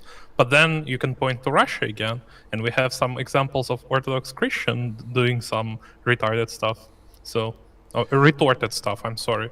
Yeah, that's fair. Yep. Okay, retorted. Some retorted stuff. That's really good. Oh, that's going to be... We need to keep that as like a whole... We need to keep this going as like part of the channel, Actually, this is what I'm going to do. It is the part of the channel now. I think every time I want to say that someone's being stupid, I'm going to be like, you're being retorted, dude. Dude, you're being totally retorted. No, you just need to say it's a great retort. Yeah, exactly. Well, I think I've solved the problem for myself. It's not a problem, but I'm bringing this up because, like, I will freely admit to you that, as I've gotten older, I'm not someone who shies away from language. I say fuck, I say shit, and sometimes it gets me into trouble because I am trying to be a more accommodating person. I don't want to use slurs. And the word, retard, unfortunately, is, it's considered a slur and it offends people. And I don't use that word to refer to people now. That's why I knew as soon as he brought that up in that live stream, I'm like, no, I didn't. Like, what are you talking about? I did not say. I knew immediately that was ridiculous. But I'm bringing this up because, unlike the N-word, for example, like I never have an impulse in my life ever to call someone the N-word. I didn't say it even 30 or 40 years ago when there were more white people running around saying it. Like I've just always known, like, ooh, don't say that. That's really, really gross. Retard, I have to admit, like when I was younger, yeah, it was a common thing. Like some guy you work with is being an idiot, and you'd say, dude, don't be a retard, so it was. I'm not saying it was cool. I'm not saying it was good that we said it, but it wasn't considered the same kind of slur that it is today. So I have at times, even now at my age, sometimes found myself like wanting to reach for that word and stopping myself. So now my answer to that problem of how do I properly slur somebody is to say, that, yeah, it's a retort. That's a great retort. I'll just say that, and when I say that, everyone will know what I'm talking about. Everyone on this live streams are gonna know. I'd be like, you're being a really great retort, dude. If you're giving a really good point, it's a really good retort. Yeah. Nice. It'll be like bless your heart. Like if you don't know what bless your heart means, and actually being Russian, you may not know this, but in America, especially in the South, bless your heart is like one of the perfect digs that doesn't sound like a dig. It sounds like you're being nice, like, oh, bless your heart, but it's totally meant in a condescending, shitty way that somebody says, especially in the South, that they say, oh, bless your heart. They're basically saying that you're a fucking idiot. Damn. So I think the version of that for this channel will be when someone is saying stupid shit, I'll be like, oh, that's a great retort. We have a little bit like this in Russia, but instead of like bless your heart, we have saying like basically like God be with you, like, or God with you. Sometimes people use it as a like kind of fuck you thing. Yeah. Where is sorry, looking at something here. Okay, moving on to other comments. Other screen here. Let's see. So I don't agree with their take that the Crusades were just obviously clearly justified. So we'll move on from that.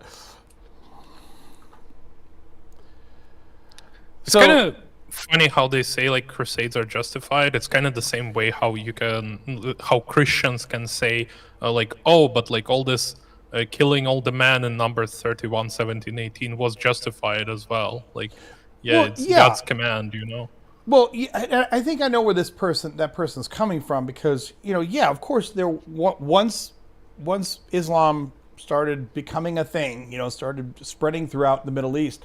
Of course, it wasn't just a theological movement. It came in a lot of cases with the sword, right? Famously, you had Saladin, but you had many. They were. It was a theological movement, but it also became a clash of ideas and powers at that time. So were there Muslim forces, or to put it in a more accurate light, were there countries dominated by Muslim religion that were committing aggression against Christian territories? Sure, of course there were. I mean, welcome to the world, welcome to history. Like, of course there were, but that's still entirely different than saying, oh, but the Crusades were entirely justified. Like, what? Like, it's such a simplistic statement about history that I get it. It's just a comment in a YouTube video, but sometimes there are certain things you shouldn't put in a comment unless you are going to either take the time to explain it more or just don't, because it makes you look like you don't really know anything about history. And it's also kind of like, if he thinks they were justified, would he support today's crusade? Like if, for example, Pope right now gonna call to arms and like say, let's go crusades, like free from Islamic whatever oppression, like is he gonna support it as well because it's justified the same way? Like that's kind of weird. I don't think like he is the person who will support it, especially if he is really atheist. Like I think he would not support it, but that's kind of weird. Right, absolutely. So next comment here, Super Murph says, well, I experience paranormal / supernatural phenomena every day in real life. So I find religious people more interesting than atheists and skeptics, even if their dogma leads them astray. Which, I mean, to be fair, I can't tell you who you should find to be interesting or not. Whether or not atheists and skeptics are more interesting than Christians, that's a very personal choice as to what you consider to be interesting. But I had to highlight this comment because it says, I experience paranormal / supernatural phenomena every day in real life. So I'm like, Oh, bro, that's crazy. Do you have any videos of that? Like, I know. Or can you share with us? Or a more accurate question might be, and when is the last time you took your meds? Or another one, if we don't be that mean, like, have you finished school? That could be too. Oh Yeah. no, the sky is giving water. Oh no, that's so paranormal. Well, I mean, when you see a comment like God this, is angry. He's throwing right? electricity at me. There are a couple ways to take a comment like this, and of course, you're dealing with vague. The response on this too says there's no way to say this without sounding like I'm trying to be mean. Is there a carbon monoxide detector in your house? And when was the last time? That's a good one as well. And when was the last time new batteries were put in? Paranormal and supernatural phenomena are very common to observe when you are suffering from low-grade carbon monoxide poisoning. If you look on a map of the United States, places with the most concentrations of carbon monoxide poisonings and lead poisonings have the highest concentrations of alien sightings. I believe in the supernatural, but if you directly witness it every day, you could have a serious environmental hazard.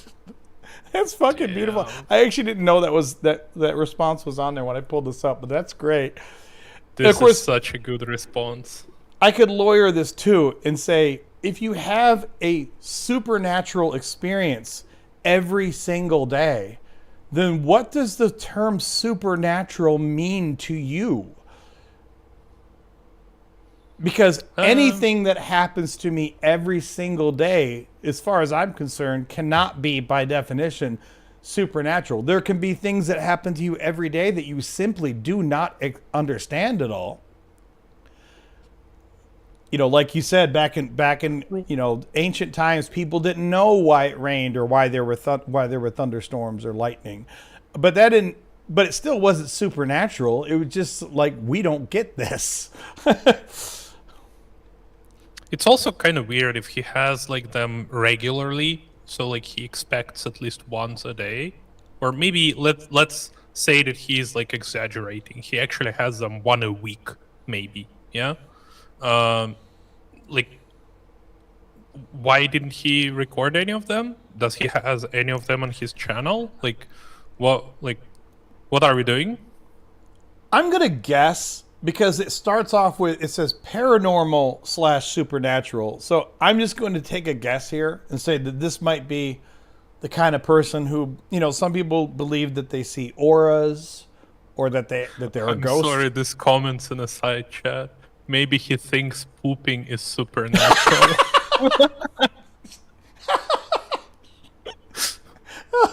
Oh, that's fucking great. I love it. Oh, he's like, that was the most amazing supernatural shit I have taken in my life. Such a supernatural shit. That's a great retort. Maybe every time he takes a shit, he has a religious experience. Like maybe Jeebus comes and he's passing out to him while and he's on the Jesus. Yeah. He wakes up on the bathroom floor with his pants around his ankles and his shitty ass, and he's like, "Wow, thank you, Jesus." Yeah. Oh man. Also, yeah, like schizophrenia comment is also like he might have like a small schizophrenia that like he has some small hallucinations. So yeah. Speaking of people who have frequently shit themselves, we have John on the line too. What the fuck? How you doing, John? I'm here. I'm just getting tuned in after my shower. Oh, well, you shit yourself so bad you had to go clean off, huh? Yeah, John, when is the I've last done time that that you before. had a supernatural experience? About a year ago. Really? What was it? Um,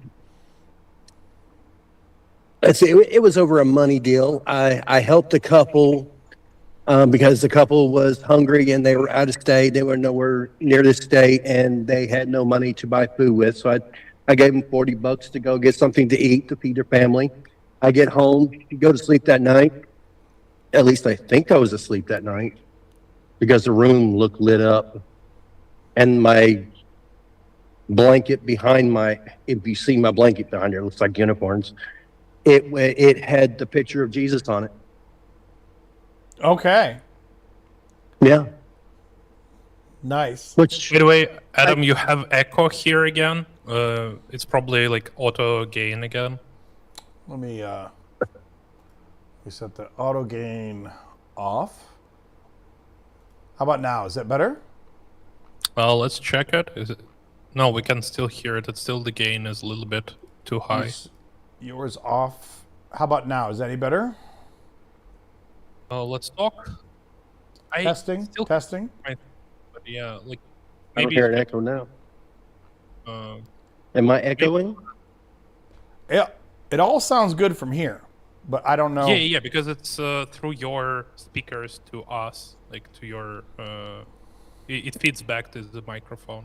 Yeah. Well, I have this competition thing going because I have the fan going because my AC's dead right now. I figured that out. Since the power went out earlier, I'm going to have to call the AC people and it's going to be a fun night of sweating Oh no. while I'm sleeping.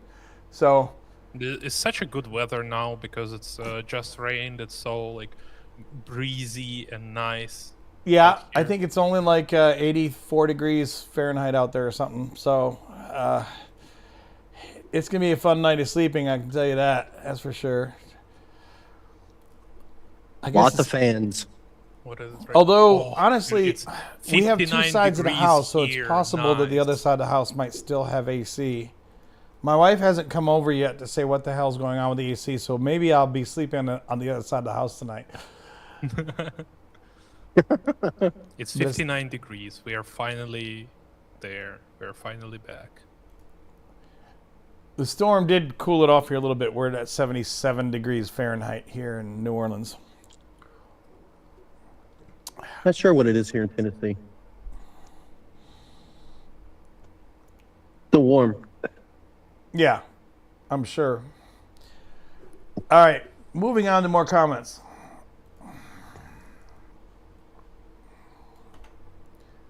Oh, this is funny. I love your comments always because first of all you're picking the good ones, and Yeah. second of all, it's just so many people don't really think what they're putting on the internet, like at all. Because when I'm leaving the comment, if it's like even mean one, I'm aware what I'm doing. You know, I'm aware of what I'm saying. Some of these people, it just seems like they're not aware of what they're even posting. I totally agree. I mean, you know, there's two ways to look at it. On one side, I don't consider any of this to be, you know, I'm not going to, hopefully no one ever gets tracked down in the media for something that they put on a video. You know, well, I say that unless it was something racist or whatever. But generally speaking, most of these, I think, should be taken as throwaway comments. But that being said, there's still times when people put things on the videos, you know, the comments. And to your point, I'll think, like, did you even think about this at all? Like, do you want other people to see this? You know? Like, That's why I always ask people who message on my videos and who disagree with me to like message me in DMs and let's go talk on record or on live stream, because like even like you either really sure in what you're saying, like you think it's true, it's right, like what you're saying, and you disagree with me because you have reasons, or you don't really think about it, so you're just hiding in the comments and you're not gonna go. Like that's it. right. So this person responded to the homophobia video, and this is the lumpen Maoist. It says, your flag is out of date and long co-opted by LGB drop the T, LGB alliance types. It shouldn't be hard to know of the progress flag. Solidarity requires deeper inquiry with the community and the heaps of online resources out there. Effort means everything in the midst of genocide of trans people. And then you see this person responded, said, I mean, I'm transgender and I don't think we should. It's the same person. Yeah, it is. They said, I mean, I'm transgender and I don't think we should just let shitty people control how we talk because they want to talk like us and look like us and be like us. But I think it's funny. I think this person had left a comment somewhere before too, or maybe even in the live stream before, because here's what I had on that video. I had, you guys have seen it here on the live stream. Just a second. Where's it at? I had this up behind me on that video, right? And being someone who considers themselves to be a very strong ally, and I have a lot of, friends and contacts in the queer community, yes, I do understand that this is not the full official pride flag, all the colors, but still, to sit here when you've got this behind you talking about problems, facing the queer community from religion, and bitch about which color I have or don't have in the flag. To me, frankly, it just makes me think, come on, dude, really? This is what we're doing now? Come on. It's one thing. What am I trying to say? This person, in their icon, they've got a trans flag and everything. And I get it. I've seen so many different versions of the pride flag. Just like I've seen, I've heard people say LGBT or LGBTQ or LGBTQIA+. And generally speaking, most cases, people know what you're talking about. If you don't use all the letters, they know what you're talking about. If you have a flag that doesn't have every color on it, they know what you're talking about. I got this flag, this video, from another place on YouTube that said it was a royalty-free, pride flag, whatever. So I was like, okay, it's royalty-free. I'll just grab it and put it behind some of my shit during, Pride Month. But sometimes the things that people fixate on are fascinating to me in the worst possible way. It's this is what we're concentrating on right now, whether or not I have the exact right flag for pride.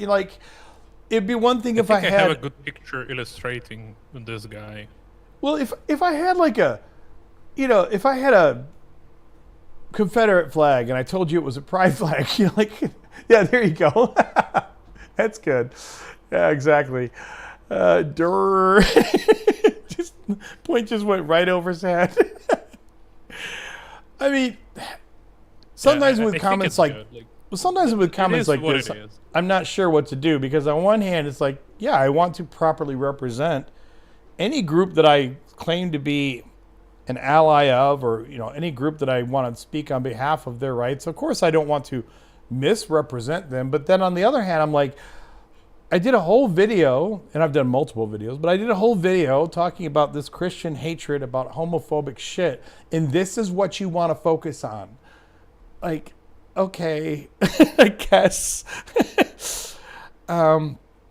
Sure. Because your actions doesn't matter. The only thing that's matter is virtuous signaling to the right group. Well, Hooray. Now, that's a good point. And I think it does feed into the negative stereotypes that conservative people have, because, conservative people, although conservative people do the same thing, that they'll bitch about you virtue signaling, right? If you ask for someone's pronouns, they're oh, you're virtue signaling. But conservative people do their own virtue signaling. They just do it in different ways. Everyone virtue signals at times, whether they realize it or not. It's not even something that you can consciously always understand. Sometimes it happens even if you're trying not to. But I go ahead. No, go ahead. Oh, okay. I got Play around with my volumes. Yeah, I'm kind of fucking around with volumes a little bit too. Seeing here, I'm trying to get echo down, but make sure It's on my end. Okay, yeah, I'm fucking with this On my end. Okay. So anyway, I've said what I'm going to say about that, but and I want to be careful because like I don't know where the line is. Like if I have, I don't know, if I want to do a video about Native American people and I think I'm representing them and I put something behind me that I think represents them, and if it really is missing the mark badly and offending people, of course I want to know. But I guess maybe I'm feeling a little arrogant about this because I know so many people in the queer community, and I don't know any of them that are going to be offended because your flag doesn't have every fucking color on it. You know, like my uncle, who's gay, and I didn't even know I didn't even know he was watching the channel or whatever. He wasn't watching the live stream, but like he hit me up a few weeks ago, and he's like, "Is that you? You know, online with the pride flag behind you?" I'm like, "Yep, that was me." And he was like so happy. He was like so happy, and he loved it. And he's like so proud of his nephew and everything, you know. But then you get other people like, you know, what the hell? Your flag's out of date, dude. And I'm like, you know, at some point you just can't please everyone, you know. And there's also so many of these flags as well, like in different communities of like LGBT people who are like more radical or less radical prefer to use different flags and include or exclude different groups of people. So like if you're gonna use any of them, you're gonna offend, quote unquote, some other community. So like, who cares? The message is like only messages matter actually. Yeah, I mean, I wouldn't say who cares. I don't like. I mean, I know what your sentiment is, and I don't disagree with it. But I would mitigate that and say, you know, I would hope that my content and my words and my channel and even my actions, although on YouTube there really aren't any actions, it's all words, right? But I would hope that my words and my actions, in addition to any flag that's behind me, portrays what I truly believe about these things. You know, if I was Charlie Kirk and I decided to do a pride video and put this video behind, you know, this flag behind me, you could probably, it would probably be more understandable to me if people bitched about it, because they would realize that he was being phony about the whole thing. You know what I mean? Anyway, there's only so much, you can't please everyone all the time, I guess. I will highlight this comment here. It says, Gabriel says, so for my understanding, you guys don't like the Bible or Christianity because it condemns homosexuality. No, Gabriel, I don't like the Bible or Christianity because it's logically incoherent. It portrays a God that is monstrous in his words and his actions, and the people that follow it are so routinely inconsistent that it makes me lose any faith in the religion at all. Now, also, I don't like the fact that it is incredibly bigoted towards the entire queer community, and it drives hatred, and it actually costs people lives. So that certainly does not work in its favor. But I'm only responding to this in this way to make it clear that while I am very strongly and happily identifying as an ally, it's not like I was happy Christian man for 40 years and then I said, oh, I have to leave this religion because of how it deals with homosexuality. That was just one nasty drop in a very disgusting bucket of filth and diarrhea that was coming down the pipe from Christianity. So I very much try to point out whenever I can the ridiculous double standards of Christians when it comes to sexuality, and the bigotry that they display towards people, even when they think that they're being nice. even when they think that they're being accepting. But I only wanted to correct the fact that, I mean, I can't speak for the others on the call, but for me personally, it's not like, oh, if it weren't for the homosexuality thing, I would totally be a Christian. No. Even if we struck every problematic verse out of the Bible when it comes to human sexuality, and the Bible doesn't actually say a whole lot about human sexuality. It's only a few places where it really even mentions it much. But even if we took all of that out, the Bible would still be a deeply problematic, disgusting, and nonsensical book, and it would describe a God who is absolutely unethical and immoral. And it even describes theological propositions that are contradictory and incoherent. So when you put all of that together, that is why I don't like the Bible or Christianity, you know?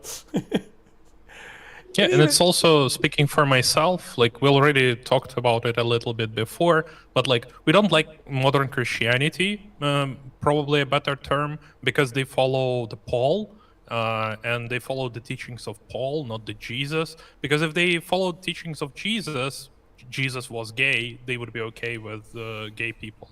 So like, yeah, it's only like Polish Christians, like or like Polishtians, like you can say, yeah. That's the big problem. And we'd all be, and the whole channel would just be us washing each other's feet all the time. Ooh, that's what we do on Discord, by the way. Join up. Exactly. Oh, I just felt the need to jump in and clarify. We're gonna have a washing feet channel, like all the good channels. That's right. I just felt the need to clarify that though, because you know, I don't normally sit there and reply individually to every comment in the chat, but sometimes I see something like that and I'm like, usually those people are, when they type those things, usually there's an implied kind of snarkiness about it, and I don't know if this person was being snarky or not. I'm not trying to accuse them of anything, but usually it starts from this like, oh, so this is why you don't like the Bible or Christianity, because of this one thing. It's like, no, there's like 1,000 different things, and the entire thing is incoherent and nonsensical. But even if it was just that one thing, yeah, it's a gross thing, and I don't really like supporting anything that is openly bigoted. And when it comes to the attitudes that, now to be clear, I don't think that, to your point, like about Jesus and such, I mean, I don't think that the entire Bible is just unapologetically bigoted the entire way through. Of course, there are good passages in the Bible. Of course, there's wisdom that you can pull from certain parts of the Bible. And there's some good stories, and there's some good parables that are given. Jesus's character in general is far better than the character of Yahweh. Although I would argue that when you really read the Gospels and such, it depends on where you pull. Because if you pull from like Mark, Jesus is kind of bigoted, like hating women, scrub as well. So, yeah, I mean, when I was growing up, and actually even until right before I decided that I didn't believe this shit anymore, and I couldn't even call myself a Christian anymore. Of course, I had the view that most modern Christians do, which is that, well, the Old Testament is problematic, and the character of the nature of the Old Testament God, you hear that phrase, the Old Testament God, like it's problematic, and there's some rough stuff there. But Jesus is pretty good. And now I would say I have mitigated that statement in saying that Jesus is far better, the way he's written in the Gospels, he is far better than Yahweh as far as the way that he's portrayed and the words that he says, etc.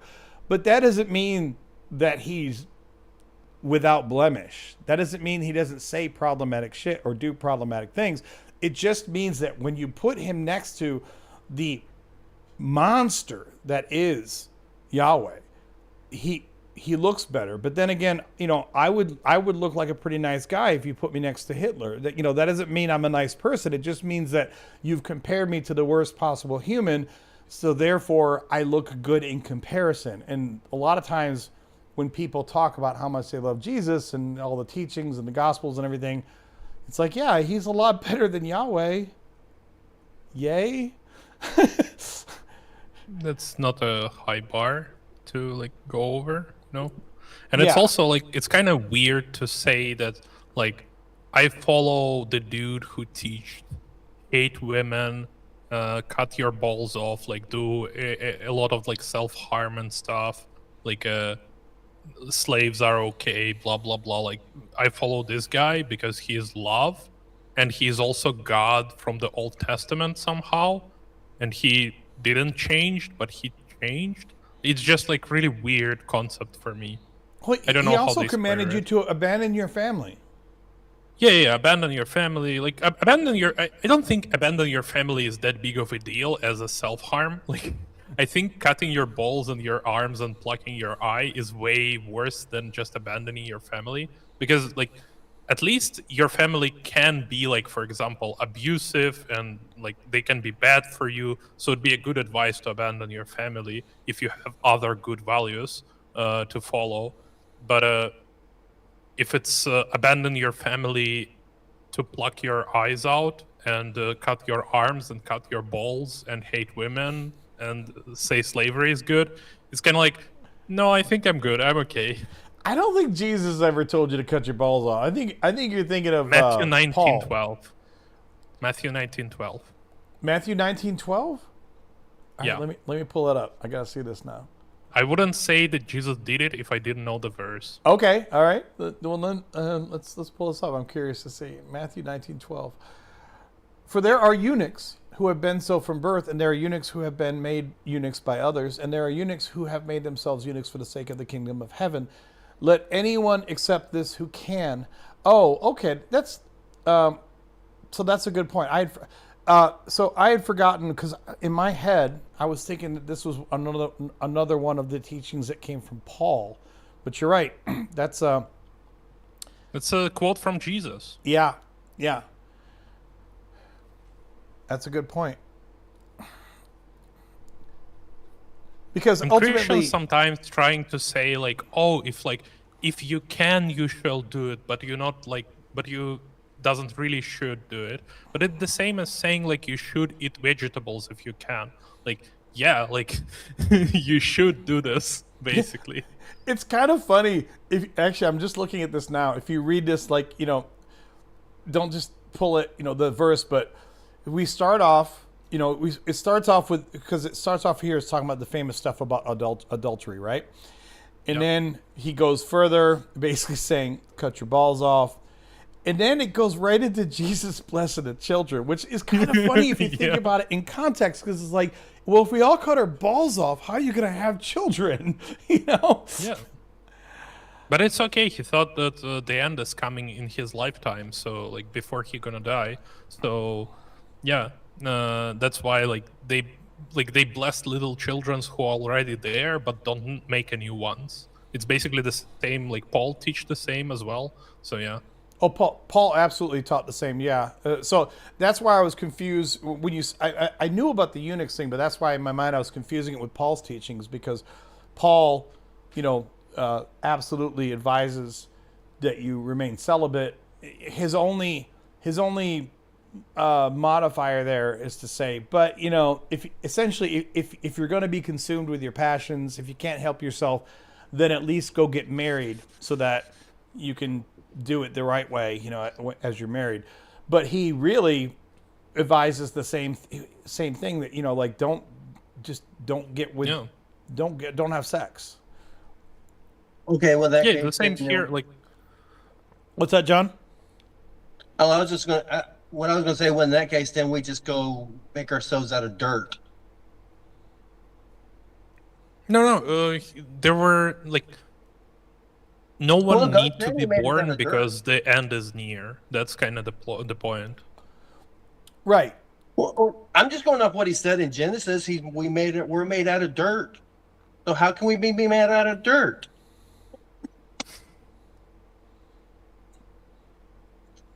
I don't know where you're going with that, John. I mean, I agree with you, but Well, you said how he's going to make babies. Yeah. Okay, and Jesus, I mean, not Jesus, God said he made us out of dirt, which me and my daughter looked it up. It's similar to dirt. We're not made out of dirt. Well, I I'm not mean, getting the point. I'm sorry. yeah, I'm not sure either. I mean, it depends on how literal we want to get on this. I mean, Christians who think they have a point against atheists would be like, "Oh, you think we came from rocks?" Which is funny because their I own have a holy great text. retort. Yeah, that's a great Christian retort. Like life cannot come from non-life. Yeah, So but yeah, but God but your own couldn't holy eat us text from says dirt. that it comes from dirt. You know, From mud, technically, not I dirt. mean, it depends on how literal you want to get on this, John. I mean, every atom in your body was inanimate matter at some point, and it came from. It ultimately came from the death of a star, and in terms of the planet, you know, we did come from dirt in a way. I mean, if you want to think about this in a slightly poetic, but also a slightly literal scientific way, meaning that you know, no one made new atoms out of the ether in order to make us. Every atom in your body came from something that was already here on the earth, and as you grew and everything, it created, you know, you. Yep. So something had to come out of something here. All right, moving on. Oh, this is okay. We have good homophobic shit here. All right. I'm going to be honest with you. I guess you can call it like my form of trolling. I mean, one of the reasons that I enjoy, you know, I do a lot of content that talks about gay rights, queer rights, you know, like anti-bigotry, etc. It's not all I do on my channel, but you guys know I'm very big on this. Of course, I do it primarily because I love these people and I think that we should not be bigoted towards anyone. But I also will admit that anytime I do a video like this, it does tend to spike the number of just patently stupid comments that I get from people. So, Hey, good engagement. yes, exactly. So here's a lovely comment from, notice their name is Full Perspective. Oh, good. We're going to get the full perspective from Full Perspective. It says there's a big difference between being afraid of people who are homosexual and not accepting or agreeing with them. I hate the word homophobia. Are you afraid of the word homophobia? I hate the word homophobia because it tends to mean the fear, hatred, discomfort, or prejudice against people who are attracted to the same sex. But there is such Is a it big difference. homophobia phobia? Yeah, exactly. But there is such a big difference between having fear, hate, discomfort, or prejudice that this is such a loaded and misused word. I can totally understand why someone might have discomfort around people with attraction to the same sex or why they might disagree with them if they were to act on this attraction. But hate, fear, and prejudice are very strong words, and prejudice means a unfair and unreasonable opinion. So to know who has prejudice, you must first know and care about what is fair and reasonable. And frankly, I don't think such a broad definition is fair or reasonable. For I don't think it is fair to label people with discomfort or disagreement in the same category with people who hate and is unreasonable. I think it is stupid, frankly, to have words which can have such a broad meaning. Someone who, for religious reasons, believe acting on homosexuality is morally wrong are not just by this fact alone homophobic. Too many words used by religious people and critics of religion have become meaningless because they have ended up with a far too broad definition to be wise to use. I have a great retort. Go ahead. Really quick ones. I want to hear the great retort. Okay. So we shouldn't believe in God because God is such a broad term. We shouldn't be Christians because Christian is such a broad term. We shouldn't like follow commandments because we don't really know which commandments are what because they're such a broad thing. So like, yeah, that's a good point, dude. Like, welcome to atheism. Yeah, exactly. I mean, it is fair at any point to say, you know, well, I'm not gonna say at any point. It can be fair at times to break down words, because words are important. Words have meaning, and if we use them poorly, it can break down communication. But that being said, a couple of things here. First of all, he seems to be upset with this idea that we're inferring that you're afraid of gay people, and yet Christians believe that you should have fear of the Lord. So why is it's okay to fear the Lord, but when I say that you have fear of gay people, that bothers you? I know that could be. You could say, well, okay, I'm selectively choosing how we use these words in these different scenarios, right? Because when a Christian says that they fear the Lord, they don't mean it the same way as someone who has a phobia, right? But I think it's worth, first of all, just pointing this out and throwing this in some people's faces. But that being said, phobia does not just mean, I think this person probably didn't look up what phobia actually means.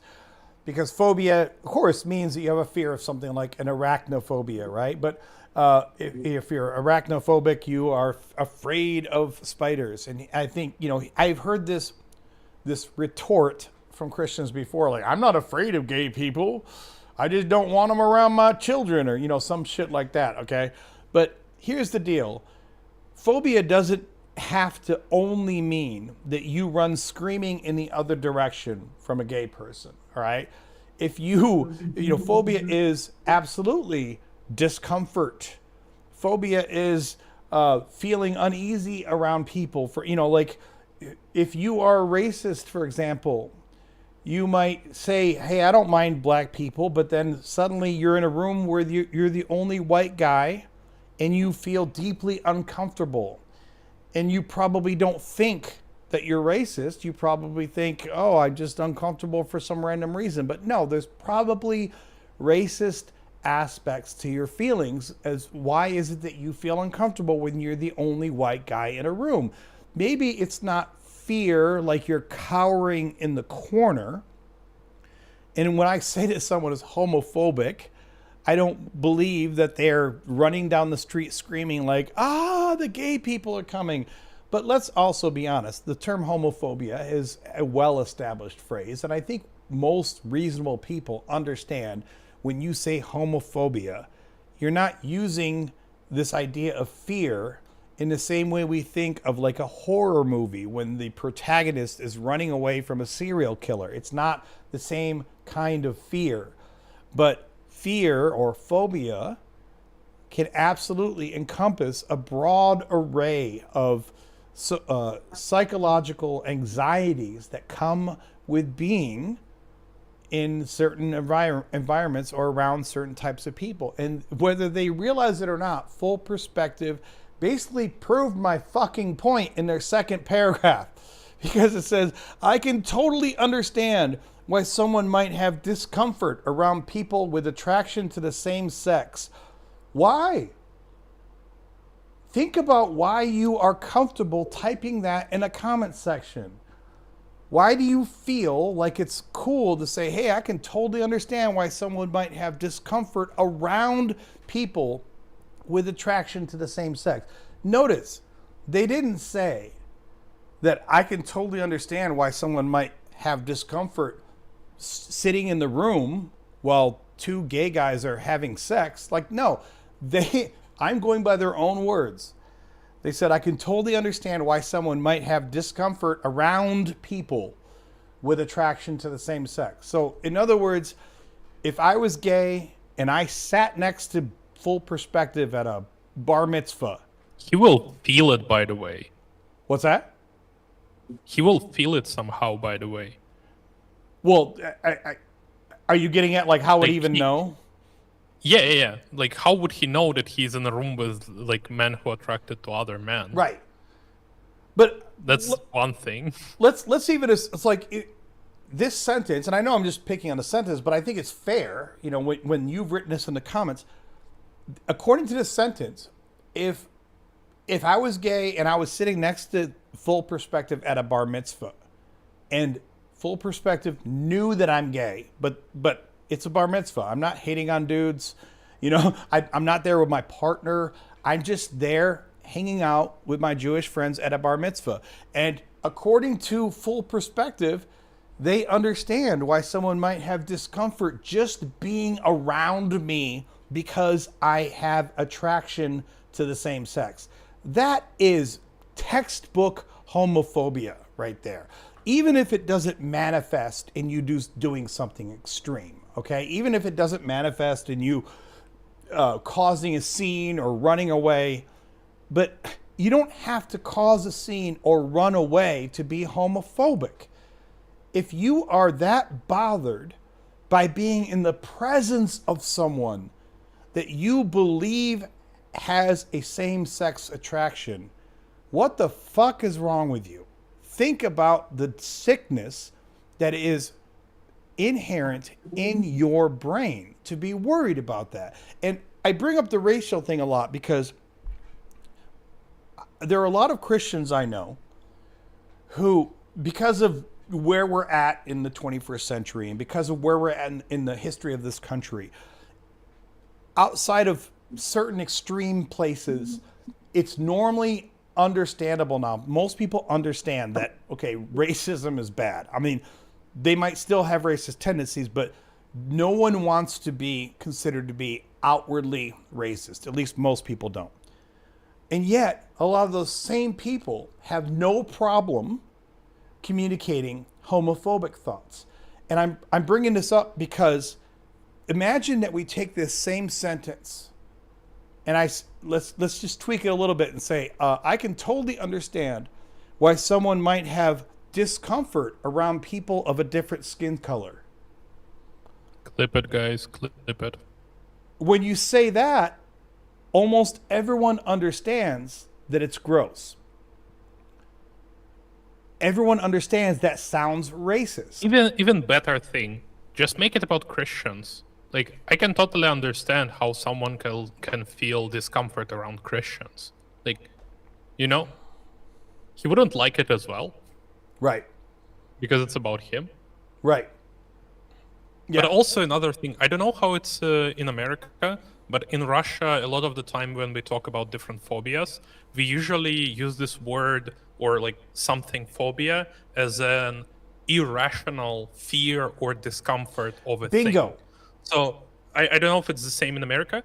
So like, first of all, he kind of admits that like he's irrational because he didn't provide any rationality behind like why he's hating or why he's discomfort. And second of all, he's admitting that he's discomforted. So like, I don't know. So I just, sometimes it can be really trite to pull up definitions, but in this case, I think it works. Let's look at what phobia is according to the AI overview, all right? An intense, irrational, and persistent fear of a specific object, situation, or activity. Like he just Human kissing it is definitely a situation. Right. He just explained that he can understand why someone might be uncomfortable around someone who has same-sex attraction. Why are you uncomfortable around someone who just has that attraction? Now, it'd be different if let's say I had my hardcore Christian conservative friend and I said, hey, let's go down to the gay bar tonight and hang out. I get it. You don't want to be in a gay bar. That's a very different situation, but that's not what they said in this comment. They said, I can totally understand why someone might have discomfort around people with attraction to the same sex. In other words, why though? Would he be afraid that he's going to be recognized by his like Grindr profile picture? Well, that's very possible. It's very true. He doesn't want to run into the people that he's matched with on Grindr. That's very true. But sometimes I don't like to get into the minutia of pulling up definitions. But in this case, I think it very, very much is apropos, because if you're going to get butthurt about the phrase or the term phobia, and you're going to, and it's like I've heard other Christians use the same logic before. Like I ain't afraid of gay people. I just don't want them around my son. I don't want them in my house. Like, okay, you're using in that scenario, you're using afraid or fear in this very narrow, like horror movie scenario, right? Where it's like fear, like you're just sweating and screaming and running for your life. But that's a very small, very narrow aspect of fear or phobia. As the definition implies, if you have an irrational or persistent kind of fear of a situation or activity, and then like it goes on, this could qualify. So, he's falling back on this first one, right? Specific phobias: intense fear of a single defined subject or situation, like spiders, needles, flying, or heights.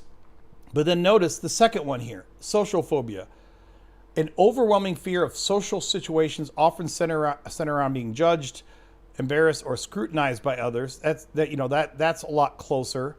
And the point is that even if you don't sit there and break into sweats, if you feel this weird sense of this discomfort around someone just because of who you think that they are in your head. It's not, he didn't describe someone who's doing gay stuff in front of you. He's saying, I can totally understand why someone might have discomfort around people with attraction to the same sex. Guess what? You're a homophobe, whether you want to admit it or not. And you can bitch all day about your narrow definition of phobia, but it doesn't change the fact that you're a homophobe. And if you don't like that term, then we'll get rid of homophobia. We'll just call you a bigot. Does that make you feel better? Is it nicer if we just say you're a bigoted asshole? Because that's really what homophobia is. And also, like, for example, I understand how it can be uncomfortable to see two men kissing if they going like full tongue and stuff. I understand it. At the same time, I understand how it's uncomfortable for other people. It can be to see straight people doing the same thing. Bingo. So like, it doesn't matter who they are. It can be just as uncomfortable. So right. Is he saying like it's like just okay to do like this stuff but not the other stuff? So and the other thing is, he never actually qualified his terms. Like, he's talking a lot about how, like, what words mean and stuff. He, like, cried a little bit about how it's not a phobia and thing. But then he never provided any term that, like, we can use to call people who, like, for example, disgusted or just have... like who are uncomfortable around gay people. Like, what would this term be then, in his opinion? Like, how you can call these people? If he thinks that like bigot is okay, yeah, then just we're gonna call him bigot. It's okay. Right. Yeah, and to your point, in any social environment, there are, depending upon where you're at and what the time is and who you're with, there are different standards about what is acceptable public displays of affection, right? So if, like you said, if there's two men, deeply making out, yeah, maybe that makes you uncomfortable because a lot of people just don't like to be, a lot of times that's inappropriate to do that in a public setting. But here's the deal.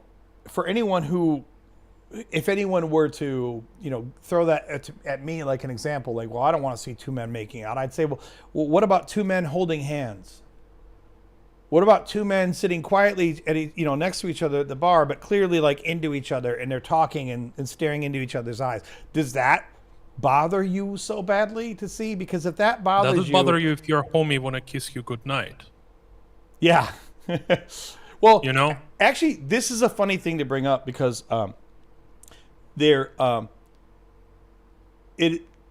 going to say that Europeans are, by and large, so accepting and Americans are bigots. That would be unfair.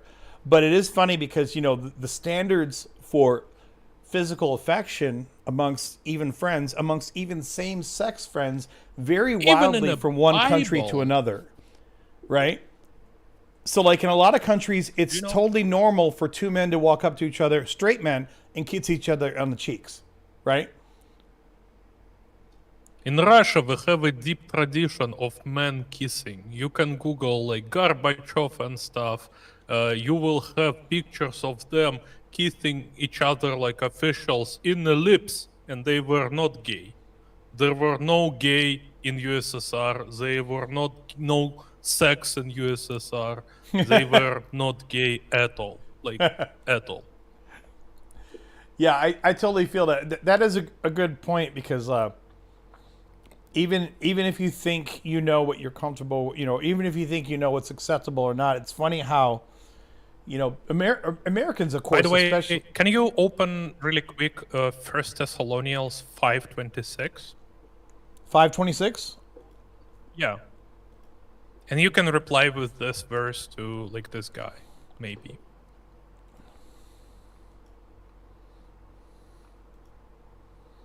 Greet all the brothers and sisters with a holy kiss.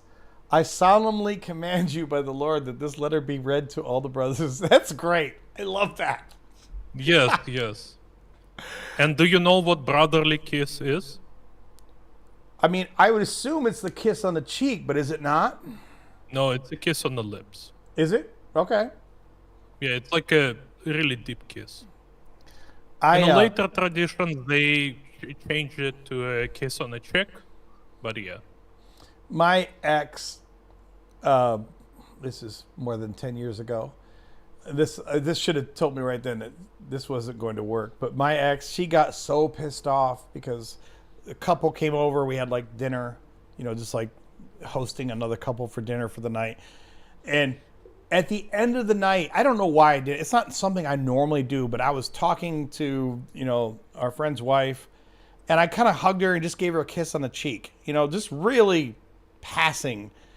And that pissed off my ex so bad. It was weird. And it's not something I normally do because in America this isn't very common. But I guess, because I have spent time in Europe as a kid, like sometimes if I don't know, vibing with someone and, had a really good night or whatever, like it's not something that I wouldn't do, like it's just something I don't do very often. But I that really pissed my ex off really badly. I sent the link in a chat here. Don't open it on stream. Like no, I just won't. look at it first. And if it's okay, you can pull it on stream. Okay. I just don't want to get you in trouble if it's something that you think is inappropriate for your channel. But that's a no, brotherly this isn't kiss, inappropriate basically. here. Yeah, let me pull it up over Okay. here. So, Some Christians gonna be really uncomfortable right now with two men good. kissing. I mean, the whole intention of the channel is to make The Christians third uncomfortable. picture is the best one. Yeah. Well, even the first one, that's pretty good too. Yeah, first one is good as well, but like third one is just like so big and probably with tongue and stuff. Yeah, but the first one has bondage too. Oh yeah, it's a little bit more kinky. We got bondage. We got men kissing. I mean, I don't know. I'm getting a little like, gotta go touch my. That's why nether we need to follow Jesus, an actual like gay dude who was pro all this stuff. We don't need to follow fucking Paul, who was against gay people. Right. Yeah, these are good. Okay, I have to. Don't scroll too deep because I like how the it can foot one, turn though. on Google. Here we got the foot kissing too. Oh, That's washing good. feet. Oh, this is great. I'm telling you, man. When I need to Be careful with what you're clicking on a Google search with this type of like searches, because you can get really deep really fast. Oh no, this is great. Oh, here's a good one here. Yeah, there we go. Well, that's Yeah. a man and woman, I guess. That's great. I love it. Oh, so what was that? Let's do this. 1 Thessalonians 5:26. That's a good.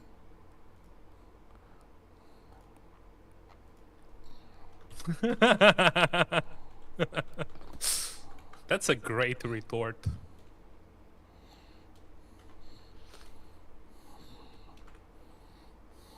That's awesome. Oh, I love it. I have a collection of these like small verses that you can just put on as answer to someone. So we'll move on from this one, but to summarize, I'll just say again that I've heard other Christians say this before. Like, if you want to overemphasize your narrow definition of phobia that immediately says a whole lot about you. You know, if that is your retort to say, "Oh, it's not phobia, you know, we're not afraid," like, dude, don't lawyer me over this We are shit. overusing this word so much. Yeah, exactly. If you want another funny one, you can go in Deuteronomy 23, 13, 14. Deuteronomy 23. With your tools, you shall have a trowel. When you relieve yourself, oh yeah, that's always, yeah. God had to tell them to cover their shit. Yeah. And it's also plays in that God is not everywhere because he's also physical, so he like can smell and stuff. Because So- he doesn't know that you shitted until he walks there. Right. He needs to discover it, and then you need to cover it so he doesn't see it. So when I went through this in God-Free Bible Study, I know that one of the things that I laughed about is that, well, I laughed about a couple of things. First of all, this almost implies that before this rule came down, apparently the Hebrew camp just had shit all over the ground, like just everywhere, like right in the entrance to the tent. You know, They didn't have minds, so they need to like protect themselves somehow. yeah, you know, like you're walking around in your sandals and you step in a big pile and you're like, God damn it, Joshua, couldn't you have done something with this? And you know, it's like just I need to piles read of it shit down everywhere. in my holy book so they would follow. I also pointed out that there are certain times especially in the Hebrew Bible, where I'm honestly kind of amazed that they kept certain things in, because, you know, I don't think I'm an anti-Semite, right? But verses like this really, to me, are prime territory for like denigrating Jewish people or Hebrew people or whatever, right? Because this sounds very infantilizing. It makes it sound like, wow, the Jews had to be told to cover their shit up with dirt. Of course, I would never say that, you know, in normal conversation, but I mean, this is not a flattering, passage to have in the middle of your holy text. Like, at one point, and you know God what- had to what's tell us to worse? stop shitting on the ground and leaving it for everyone to step in, you know? You know what's kind of worse?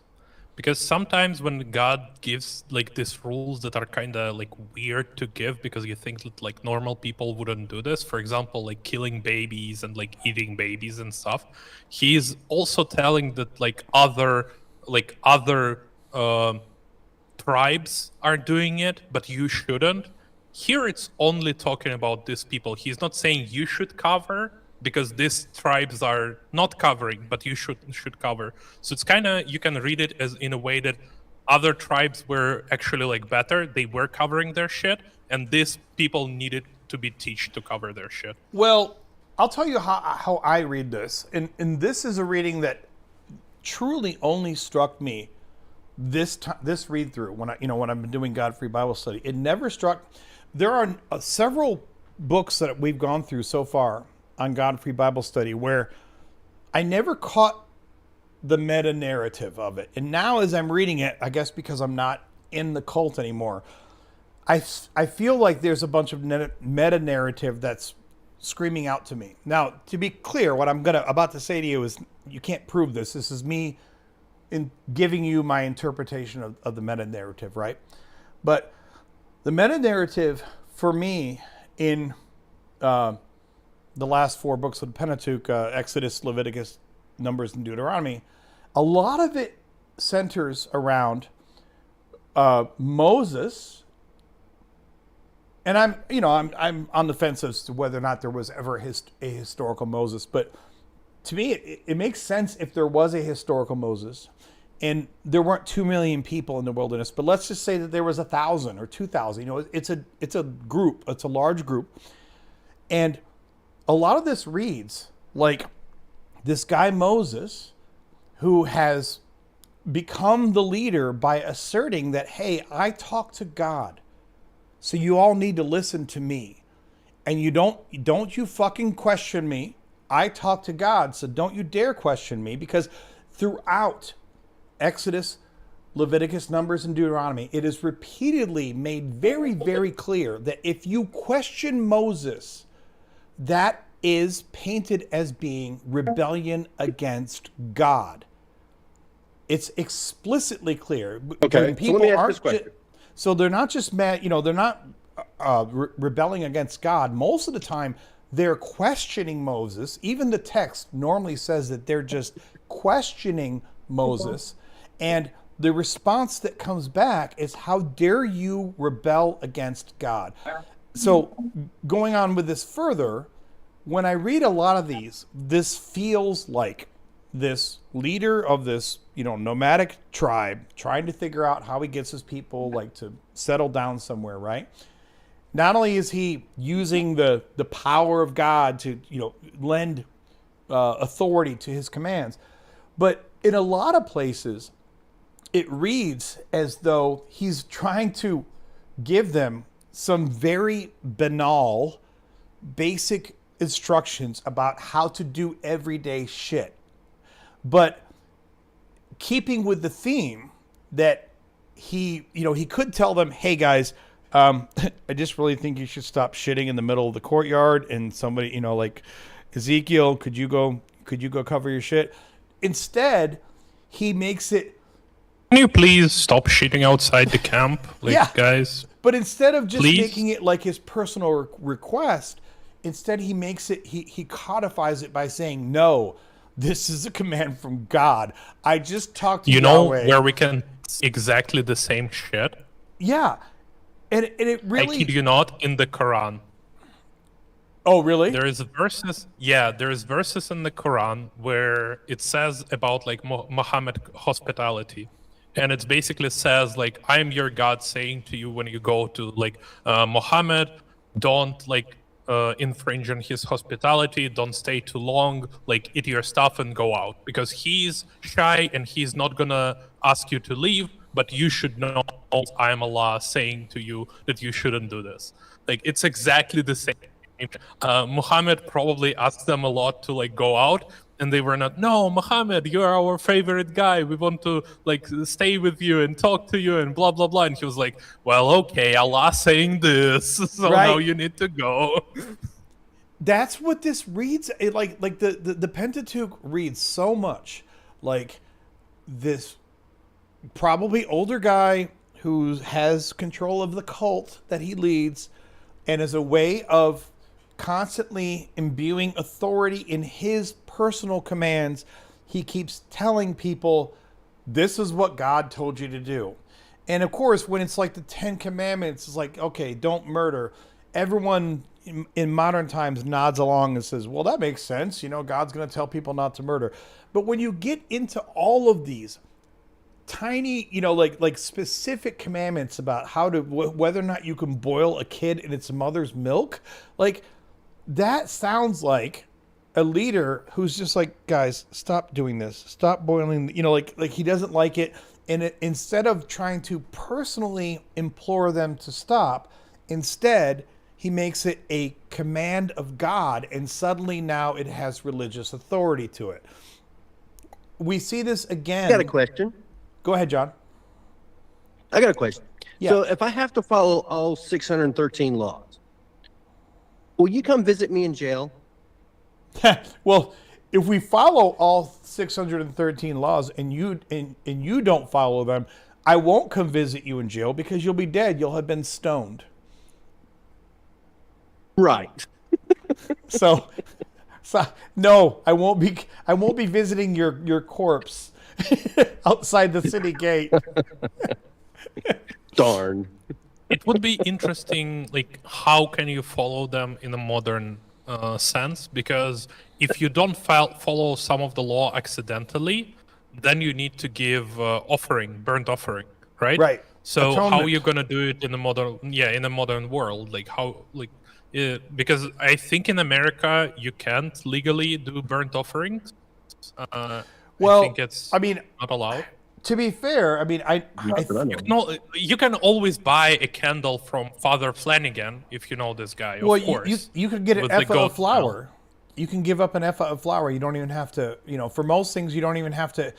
Even though we believe, so many people believe that the Old Testament commands you to do all these blood sacrifices, they make it very But clear it's that only if if you don't have money to do this. Like if you're poor, you can give burnt offerings in a way of like flowers or like plaque of grain or whatever. But Right.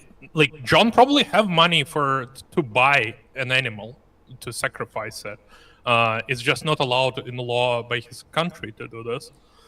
I assume he's American. I assume. yeah, he's in Yeah, Tennessee. I'm American. Yeah, so like you're not allowed by the law of the country to do it, but you Well, have money but, to do but it. to be fair, so you can't it's not atone an for excuse. every sin though. So the atonements, and there are many atonements that are spelled out in the Pentateuch, but the atonements aren't for like blood crimes. The atonements are more like civil things. So like if you murder someone, you can't just sacrifice a goat and say, well, I've paid my atonement. If you murder someone, the only punishment that is allowed according to the Pentateuch is talionic justice, an eye for an eye, a tooth for a tooth. There is no atonement that you can give to get out of that. Nope.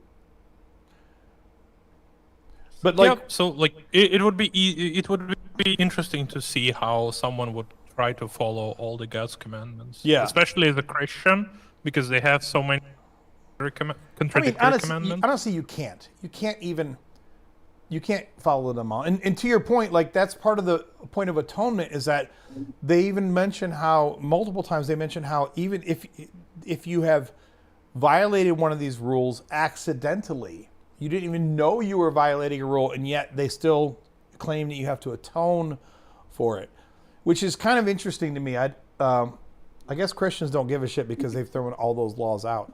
But if you think about it, Yeah, Christians just don't give a fuck about Yeah. Bible and about God. but the logic of it is so foreign to us through our modern lens because we all know that, okay, if you've murdered someone, you should have to pay some kind of, pay to society or whatever, whether it's lifetime in jail or, execution or whatever. But the fact that they give explicit law or explicit instructions in the Pentateuch about how you are supposed to atone for things that you didn't even know you were doing is very weird. Like that alone is, to me, violates ethics to say that I should have to atone for something that I couldn't have even known that I was doing. It's really strange. What am I doing wrong?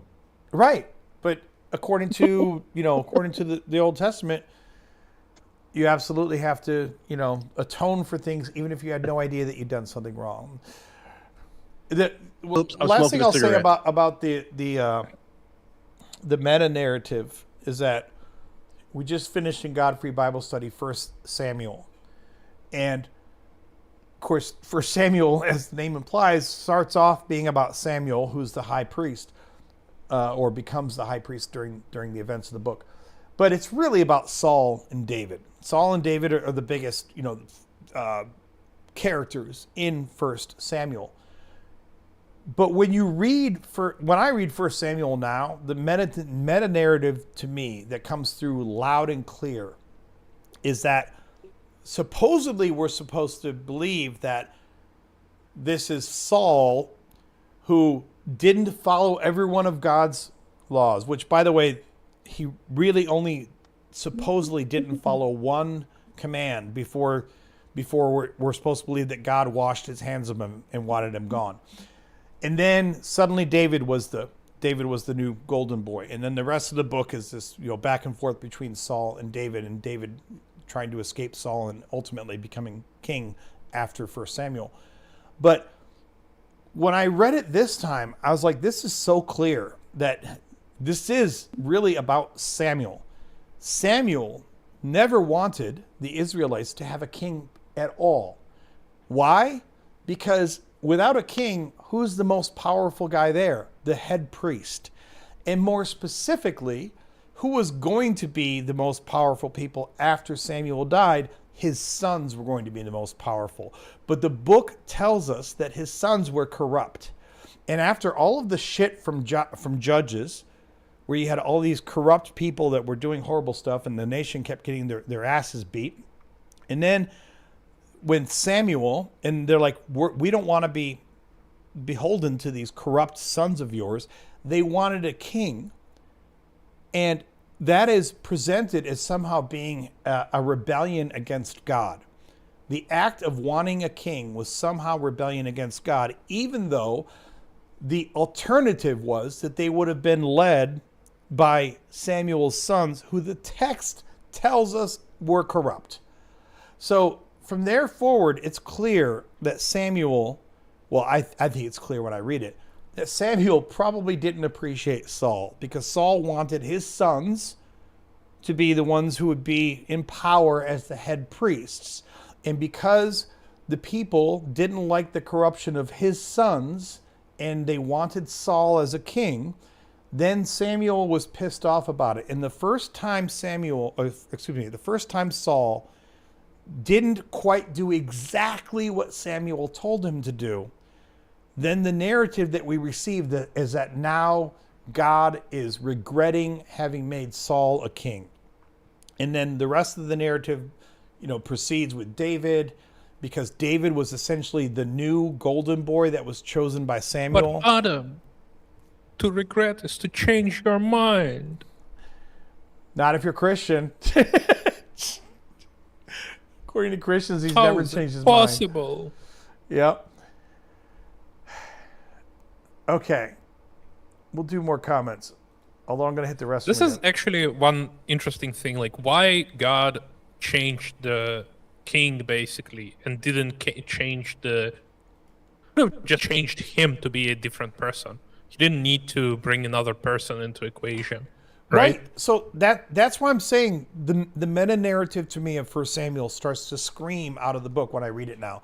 Because if you want to believe that Yahweh is omnipotent and omniscient, which, to be fair, when they wrote that text, no one had that idea of God. But if you want to believe that now, keep in mind that according to the text, God picked Saul.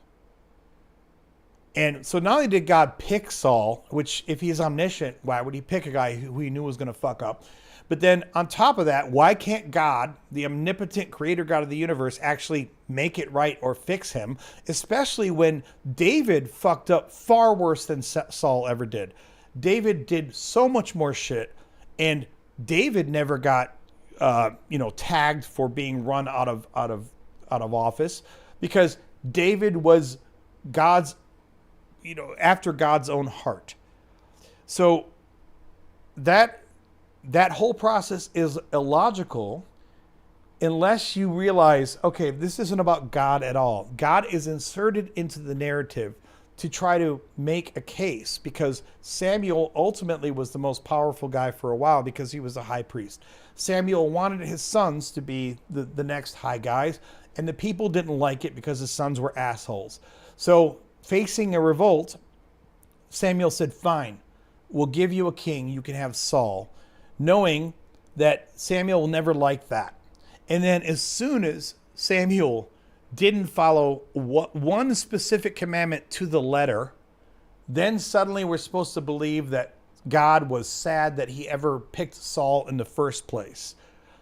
That doesn't make any sense according to the constructs that you have defined for your own God. What makes much more sense... That's what I'm always saying to Christians, like they should just throw Bible out and just rewrite it, make it like Bible 2. Like just forget about all this old stuff. It doesn't make any sense. It's so illogical. There's so many plot holes and mistakes. Just make Bible 2.0. Like, yeah. I agree. I mean,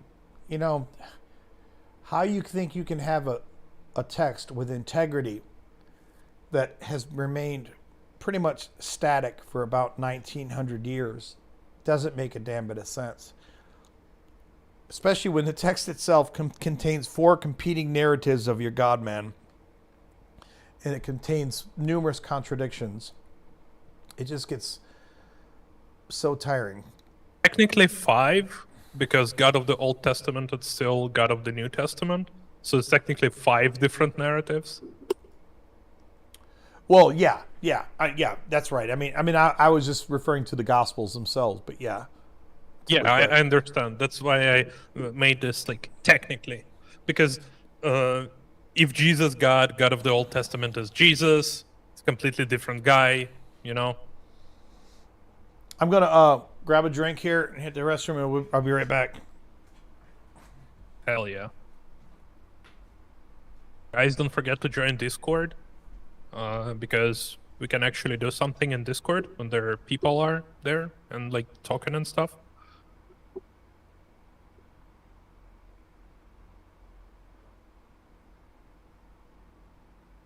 Put your favorite verse of the Bible in the chat.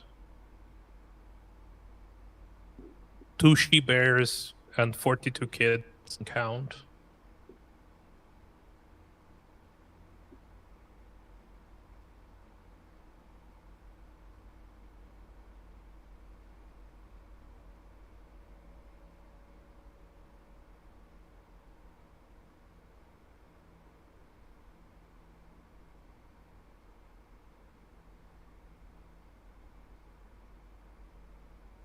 Also, don't forget to hit the like button. It will help to bring Christians here and maybe have some debates even.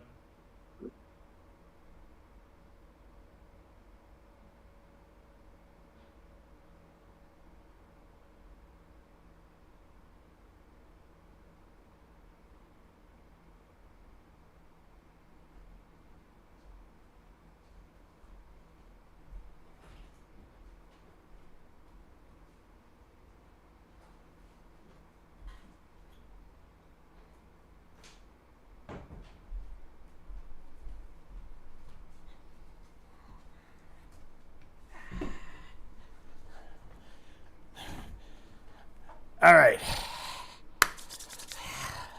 Back to the do comments. To the comments. Like a battle cry. Like this cartoon about the emperor who turned into the goat or something. I don't know what that is.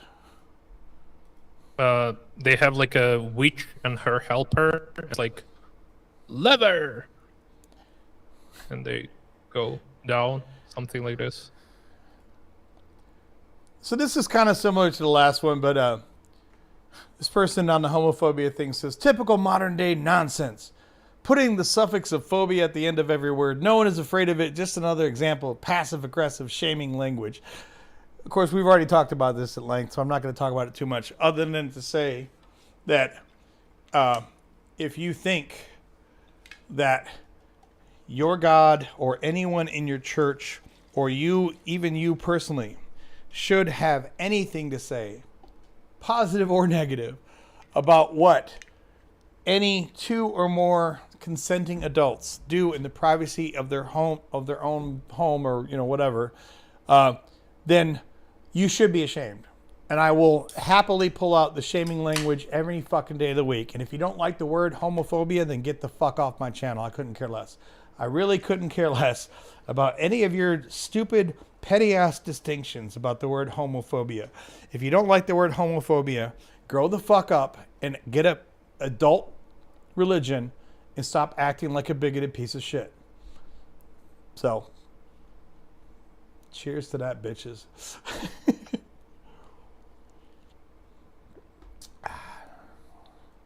And it's also like, yeah, it is kind of shaming language. We are shaming the minority of the homophobes by calling them homophobes. Yay!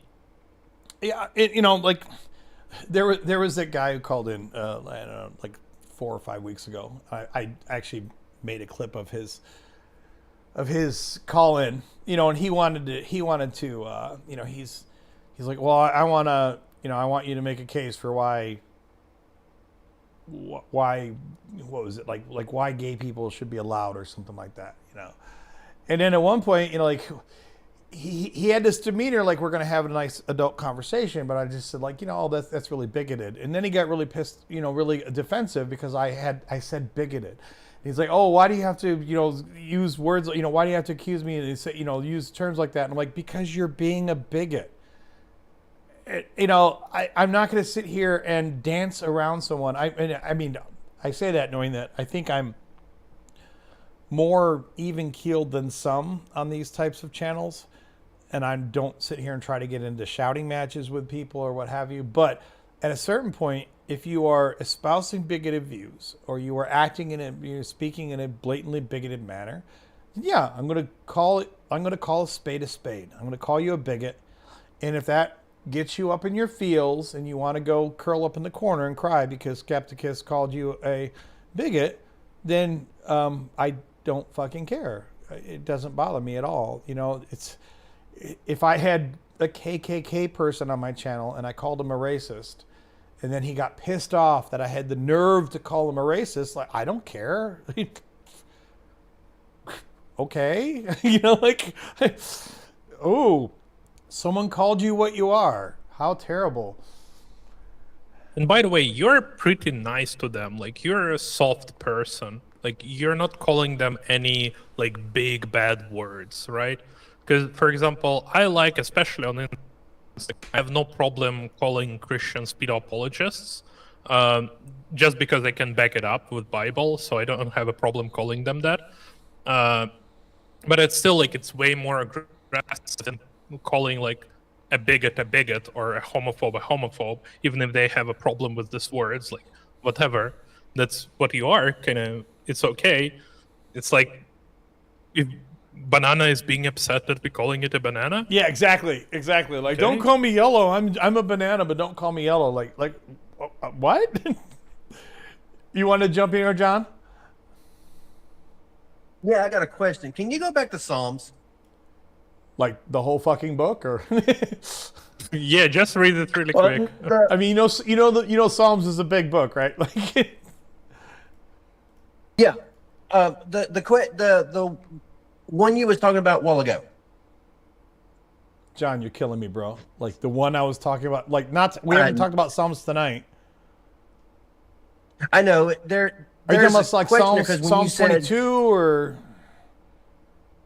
It's where where the preacher or that pastor or whatever person was talking to the other person about. It's something what you said a while ago. That's not a clarification. When someone talks to someone in a Bible, you know the time when you talked about the thing and you said the stuff about, the words. You remember when you used the words? It might be not in a psalm. It might be just in the Bible somewhere. I just remember it's two guys talking. Yeah. And you talked about it on your channel pretty recently. Maybe a week ago, maybe a year ago. I don't remember. But do you know what I mean? It was English, you said? Something in English? Like... But maybe not. I'm not trying to be a dick, but I am having some fun at your expense, John, because we haven't talked about a single psalm tonight. I know. I was just going off of what y'all were talking a while ago. I was trying to ask a question then, but my mic was something wrong with it. Well, I had you dropped off, and then when you came back, it's automatically muted at first when you come back in. So I had to unmute you again. Okay. It's where he made him king. Made that guy king. Yeah. So 1 Samuel, not Psalms. 1 Samuel. Oh, I'm sorry. My bad. So God picked Saul as king, but then after Saul pissed off God, which was really pissing off Samuel, then God anointed David as king. This all happened in 1 Samuel. So you're talking about where they picked Saul as king, or Samuel or David? Saul or David? Which one? It's the question I have is there a line in there before he made him king where it said that you won't hear me no more? Where God's speaking and you won't hear me no more? No. No. But I mean, I don't know if this is what you're getting at. Like, by the time First Samuel starts, and this really, I would argue that this started after the Pentateuch, but I mean, really, by the time First Samuel starts, it's the first time that it's actually made clear in the text that when they say that God says something, they're actually not. It's not a prophet who's hearing God speak. Usually it's that they're consulting the Thurim in the Ummim, like I forget how you pronounce those things, but it's like the stupid fucking stones on their vest, and they had some way of like treating it like a magic 8-ball, so you could ask yes or no questions, and the priest would come back and say, "Oh, the answer, is yes or no." It was like consulting an oracle, right? But with dice, with like reading entrails kind of thing. Is that what you're talking about? Well, I heard it I heard it. That's why when I watched the movie, it said when he was talking to the brothers, his buddies, about making him a king. Right. It's right in that area where he says, "Well, if I make him king, God is going to God is going to be cut off." Well, yeah. Let me pull up where Saul is. Well, first of all, I'll go back to where the people want a king. All right. So it's from First Samuel. I don't remember where that's at. Samuel. That's what I'm looking for. Samuel, what chapter? We're gonna go to First Samuel 10. So let Chapter me 10? pull this- Yeah.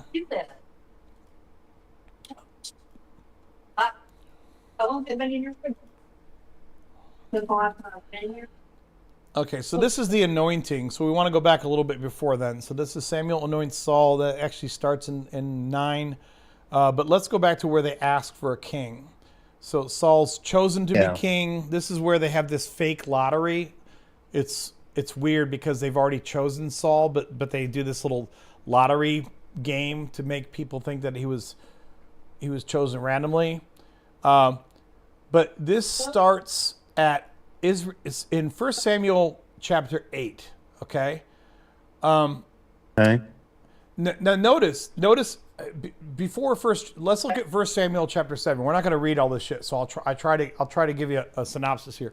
If we go to First Samuel 7, there's a header after the first couple verses that says Samuel as judge. This is part of why I say there's a meta narrative to me that never jumped out at me until I read this again recently. What did judge mean at that time? I mean, we just got out of the book of Judges.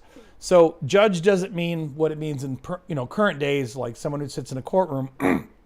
It's more like a tribal leader or even a warlord at times. It's basically like a chieftain.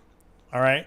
So at this point, Samuel is the high priest, but because they don't have anyone else as a formal leader and they don't have a monarch, they don't have a king, the high priest is essentially your leader. All right.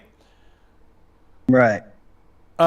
So it says we go through this narrative here where Samuel is the judge, okay, and it says that talking about and Samuel judged the Israelites at Mizpah, and talks about the Philistines. Okay, then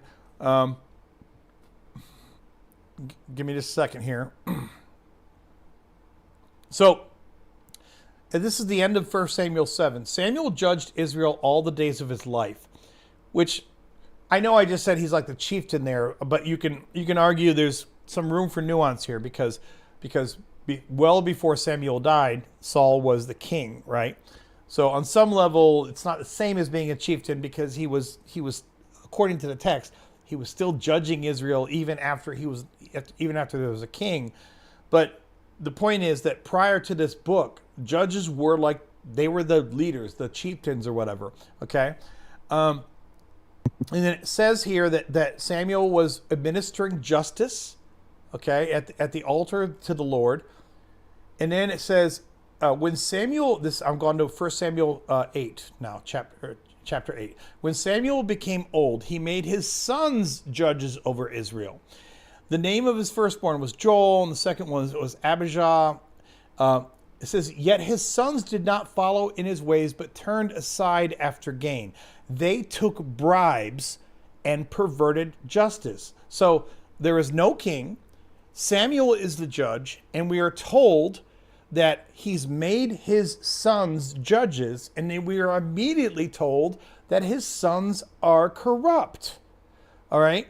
So then it tells us that the elders of Israel gathered and came to Samuel and said to him, you are old, your sons do not follow in your ways. Appoint for us then a king. So, they're saying, look, your sons aren't cool. You're going to die soon. We need a king. But this thing displeased Samuel. Notice it doesn't say it displeased God. It says it displeased Samuel. Give us a king to govern us. But Samuel prayed to the Lord, and the Lord said to Samuel, which isn't that convenient. It displeased Samuel, and then Samuel prayed to God, and then the message Samuel got back from God went along with what Samuel already thought. Listen to the voice of the people and all that they say to you, for they have not rejected you, but they have rejected me from being king over them. Listen to what that says. The text itself tells us that Samuel's sons were corrupt, and the people did not want to be ruled by Samuel's sons or judged by Samuel's corrupt sons.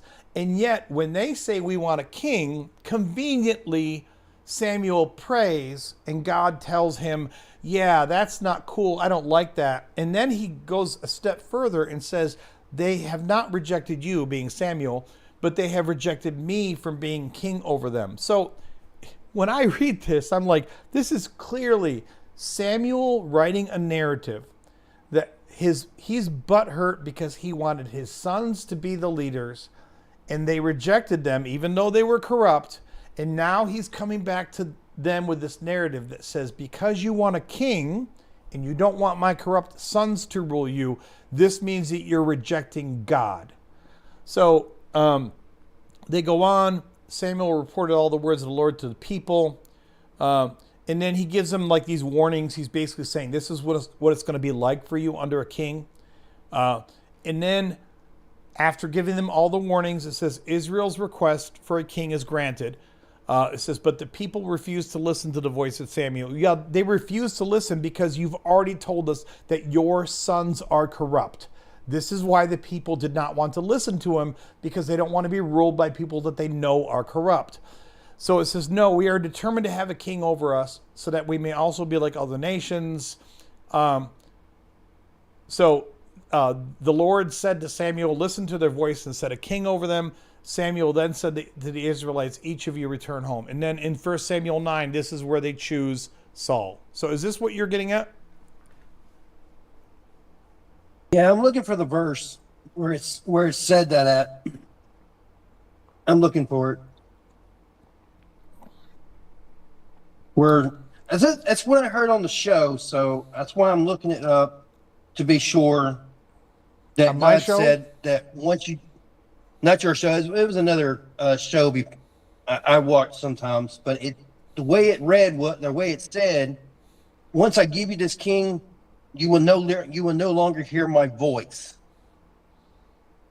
But then the rabbi goes off and tells Saul, is it Saul? Saul, right? Yes. The guy who's supposed to become king.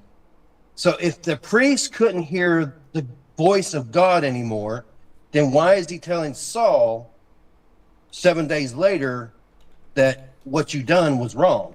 If he didn't hear God, then how is he supposed to hear God? I'm not sure.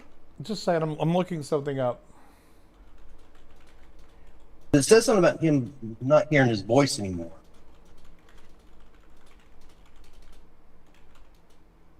I mean, I watch other content too, so that's where I hear this from. And then, so this is from, okay, this is what it's referring to is 1 Samuel 8 verses 7 through 18. So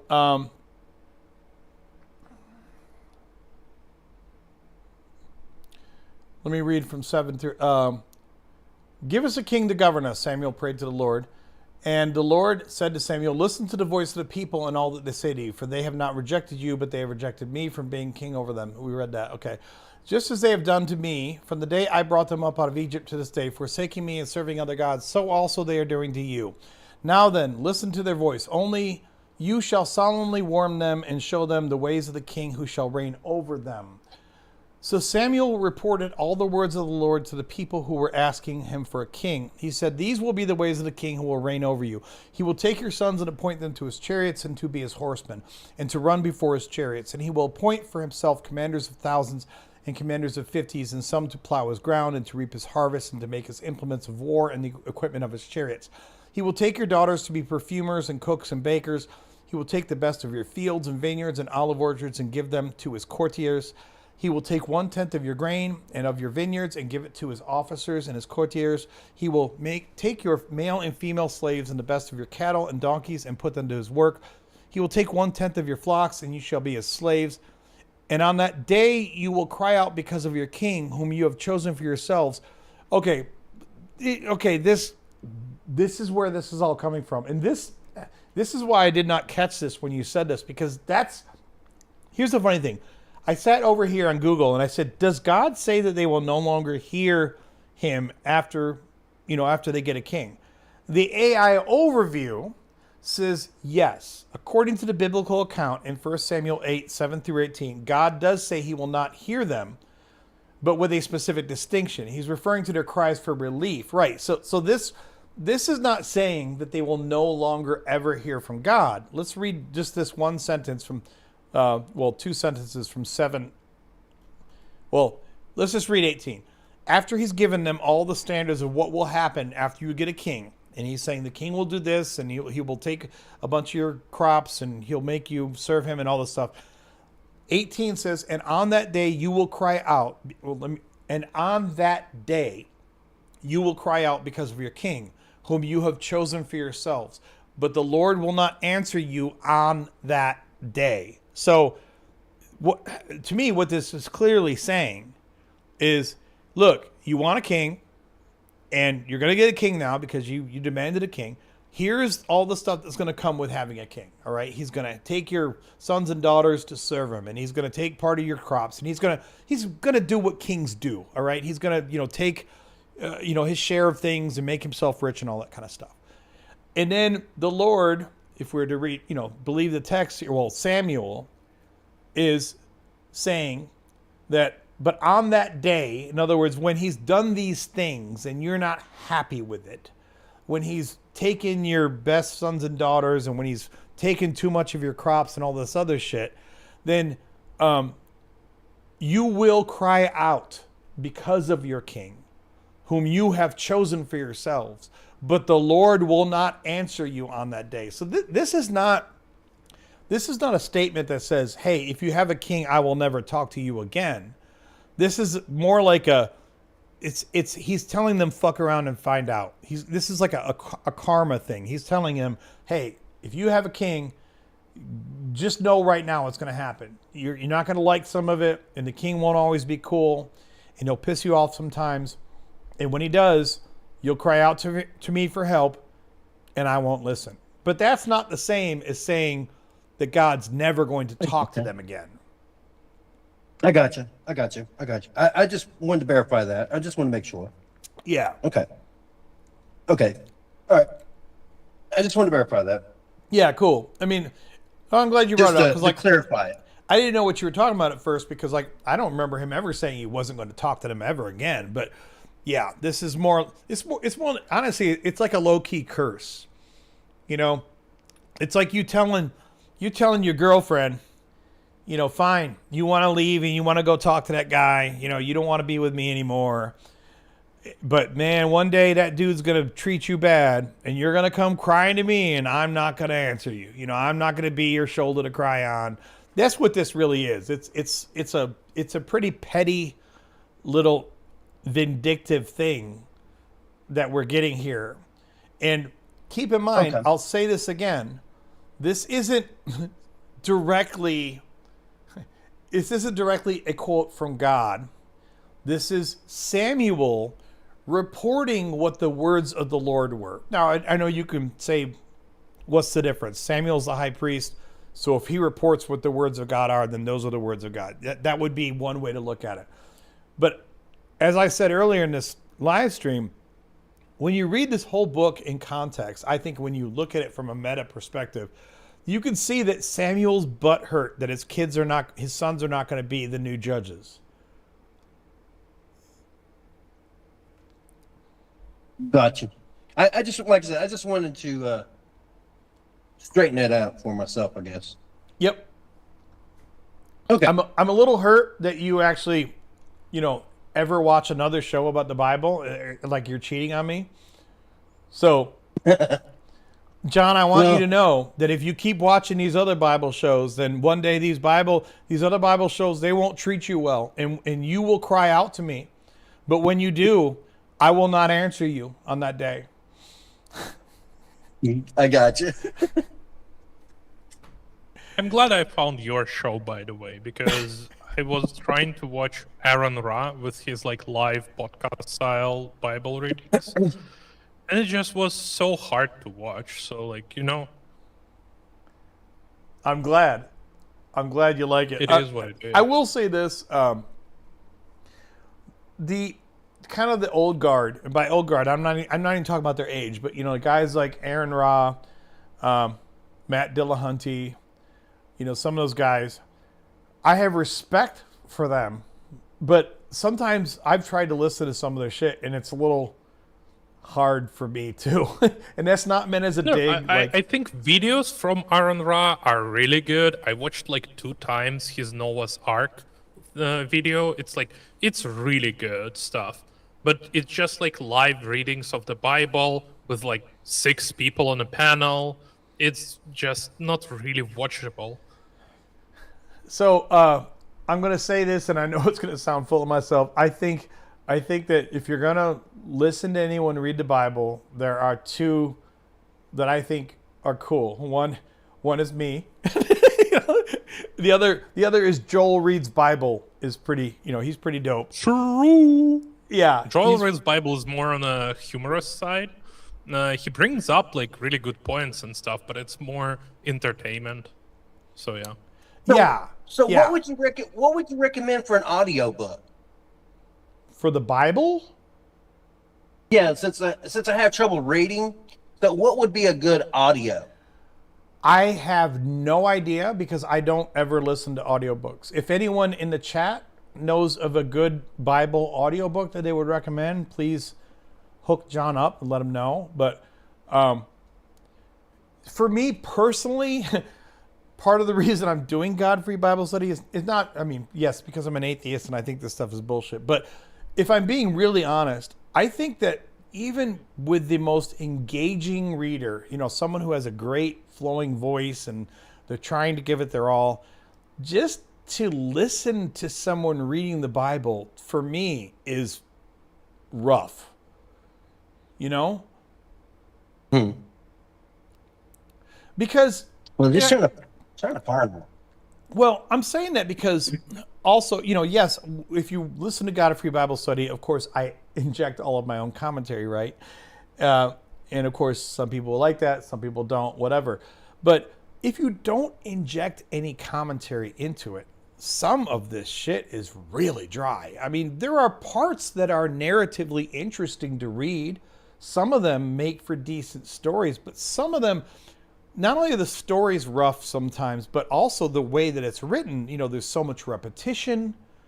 There's shit like we just literally read that 3 sentences ago and you're restating it. I personally find it really hard to follow just listening to anyone else read the Bible for more than a few verses. My brain starts to shut off. Well, I always fall asleep in Genesis, so don't worry. Yeah, but everyone is different, and I'm sure that if someone really just wanted to listen to the Bible and they don't want commentary, obviously my channel is not going to help on that, right? Because as much as I legitimately enjoy doing God-free Bible study, but if if it was just me getting on and reading the shit, not only would I not enjoy it, but I don't think most of the people on my channel would enjoy it either. Yeah, Michael says Adam is commenting and chuckling. I do know. I get a number of people that just like say they find it entertaining when I start to really laugh or you know, find some of this shit to be really silly. Well, some of it is hilarious. It is. It's funny. Yeah. But I mean, you know, And a lot of it don't make sense. in terms of audiobooks of the Bible, I'm sure I'm not exaggerating when I say there's probably at least 1,000 different audiobooks of the Bible out there that, you know, that you can get. Now, which one is good, which one you want to listen to, I have no idea. Oh. Because Because I'm trying to get as much meaning out of this as possible. You know what I mean? Yeah. I think you don't want an audiobook. I think from what you're saying and from where I think you're coming from, I think you want someone else who's going to do commentary, and probably someone who's going to do commentary on a more learned and sober basis than I do, right? Not saying you dislike my stuff, but the point is, it sounds like you're looking for like an audio version of a study Bible. Yeah. There's something to study off of. Yeah, and I can't honestly give you any good, you know, suggestions on that because I would have no clue. I mean, even, you know, the times when I read the Bible before when I was a Christian, I always just sat down and read it. But see, here's the problem. Part of the reason that some of these things are jumping out to me in such a crazy way now that I'm an atheist is because even though I read the Bible 3 fucking times as a Christian and I really tried to sit down and read it, there are still portions that you just mentally end up checking out on, right? So, Right. You know, you might read the words, but you're not really reading the words. You're just kind of like, you know, until you get to something that feels narrative. Like when you read all the laws in Leviticus, for example, I spent a bunch of time on God-Free Bible Study talking about those laws because there's so much bullshit. But if you're not going to dive into commentary on it, just reading the laws, oh my God, it's fucking dry. It's really dry. And even then on God-Free Bible I already Study, went through that one. well, and even you guys know, most people here, you know, have heard me do God-Free Bible Study. You guys know that even then, even though I'm trying to read the whole Bible on screen, of course, there are still times when I say, guys, we're going to skip this because, and I'll say, like, this is like in Numbers. The next 3 chapters are the census, okay? And it says that there's this many people in the tribe of Levi and this many people in the tribe of Nathan or Benjamin or whatever. You know, and I'm like, here's what I'm skipping. You can pull it up on your own if you want to read it, but I'm just telling you, and I skipped that because there's not even any commentary I can add to it. It's just dry, boring stuff to read. Another time when I skipped a lot was like in Exodus, at the end of Exodus, there's like 12 chapters that describe in excruciating detail how you are to build the tabernacle and everything that goes into the tabernacle and how you create the robe that the fucking priest wears in the tabernacle, you know, and how you make the lamp that goes in the tabernacle. And then not only did they describe this in excruciating detail, they did it like over like 5 or 6 chapters. Then there was like a chapter or 2 of some extra laws they threw in. And then they gave us like 6 more chapters saying how they did it. And the part where they said how they did it matches exactly how they were commanded to do it. It's so banal and it's so hard to read. So even if you were to find a good audio study version of the Bible, you still have to find probably someone who's going to give you as much meaning as you can get while still being reasonable about, are we actually going to read every fucking word in every chapter, you know? Well, I thought that's what it means by reading the text. Well, for the most part, like on God-Free Bible Study, I read the text. I read it all, except, like I said, when you get to, you know, like, I'll show you here what I'm talking about. So like when you get to Exodus and we get to, this is later on, let's see. Okay, Exodus 37, making the Ark of the Covenant. Bezalel, no, actually, this is the point where they're telling you what they did. Bezalel made the ark of acacia wood. It was 2.5 cubits long, 1.5 cubits wide, and 1.5 cubits high. He overlaid it with pure gold inside and outside and made a molding of gold around it. He cast for it 4 rings of gold for its 4 feet, 2 rings on its one side and 2 rings on its other side. This goes on and on. And then if you go back and look multiple chapters before, it gave you these exact same instructions that said how you're supposed to make the Ark of the Covenant.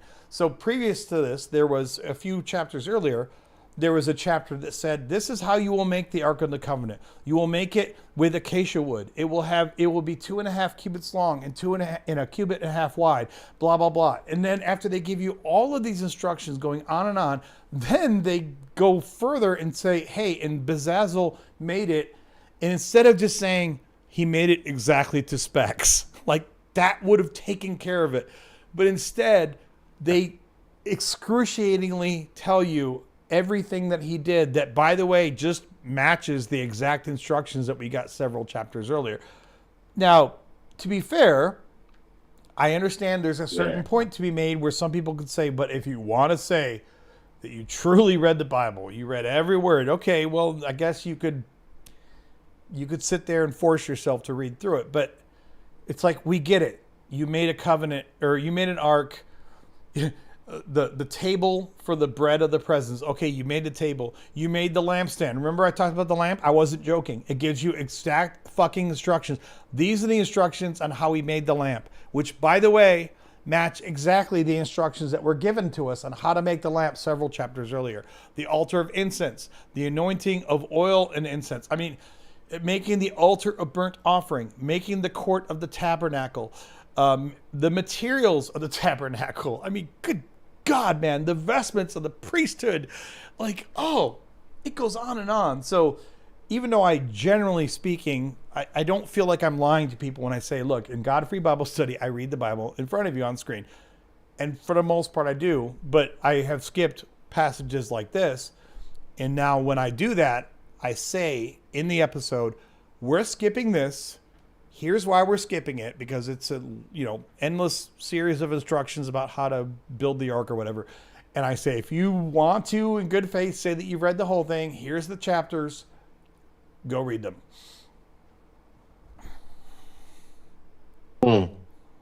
That's a good retort, Adam. Now back to the comments. Yes. I love it. Anka's bringing me back to the point here.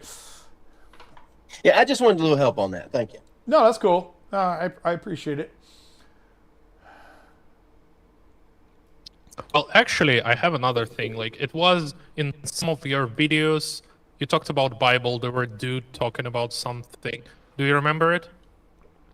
When I talk about the Bible in some video, Yeah. did I say words? Did I use words that had letters in them?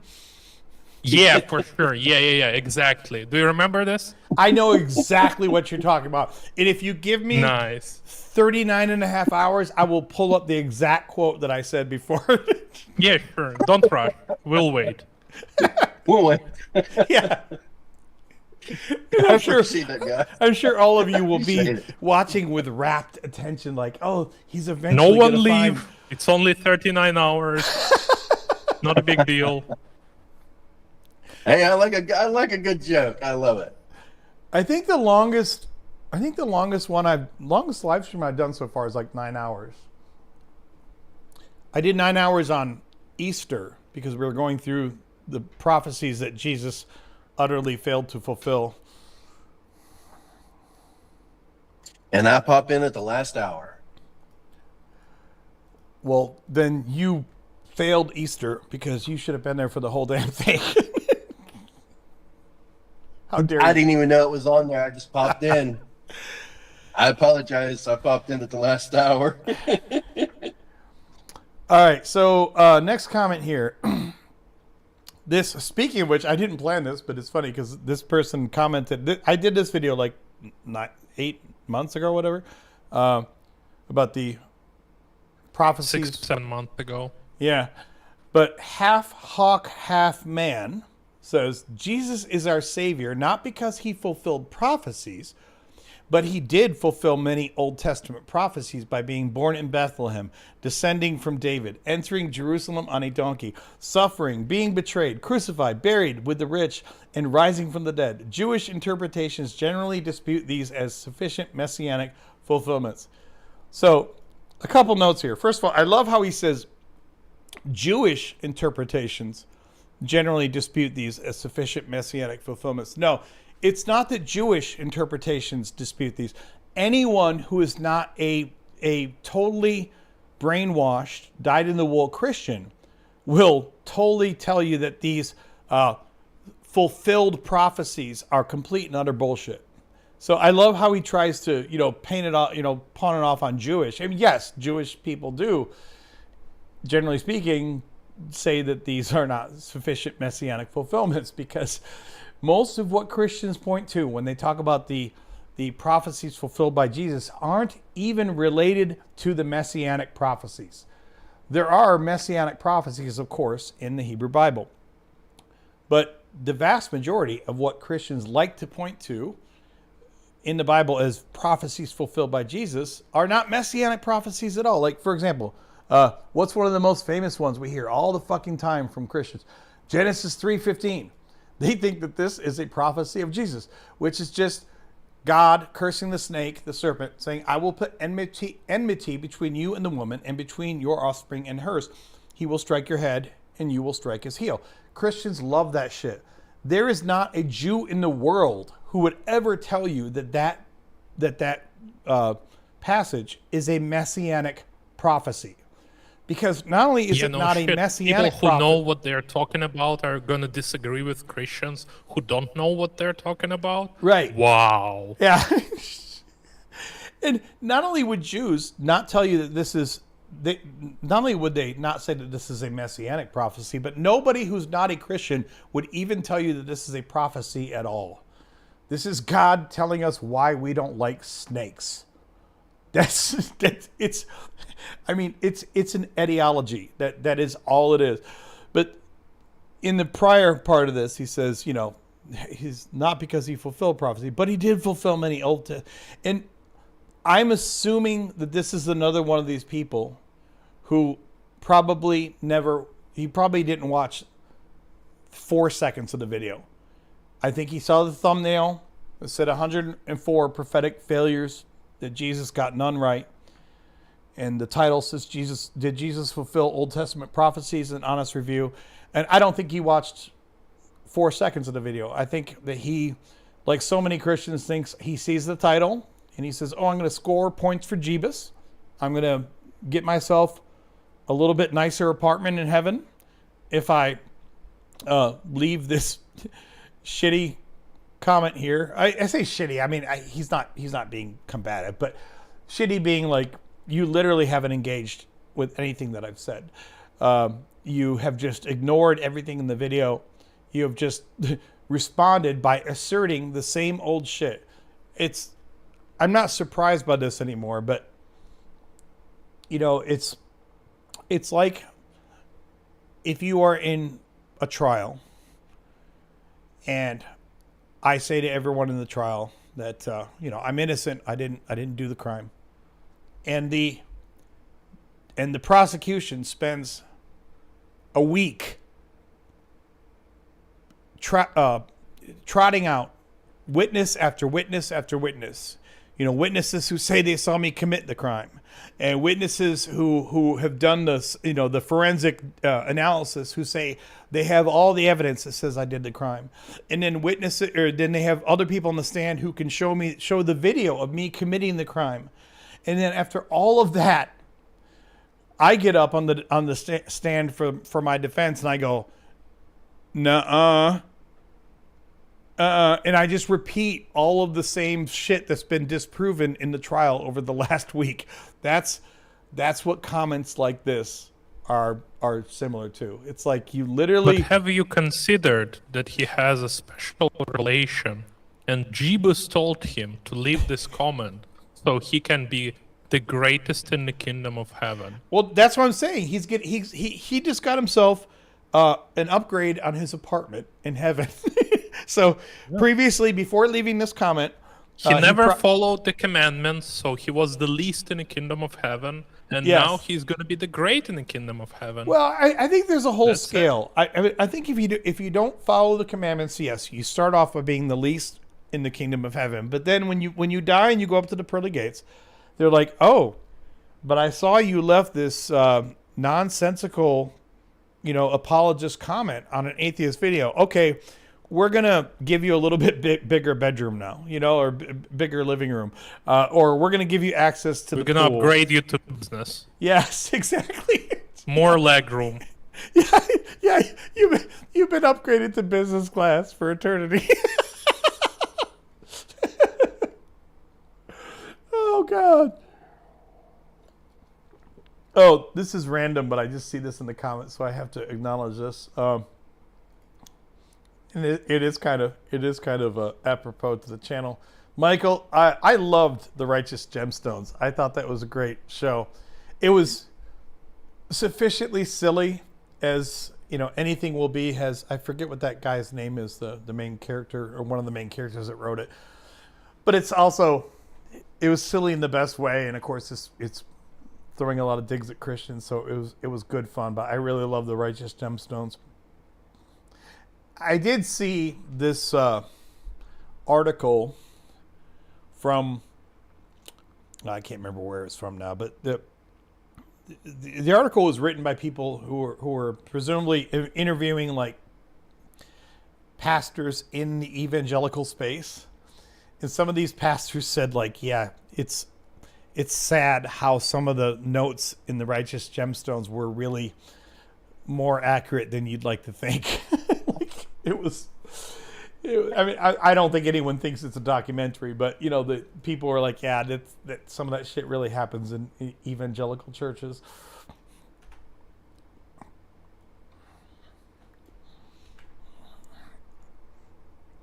Yeah, John Goodman and not Wilton, Walter, not Wilton Higgins, Walter.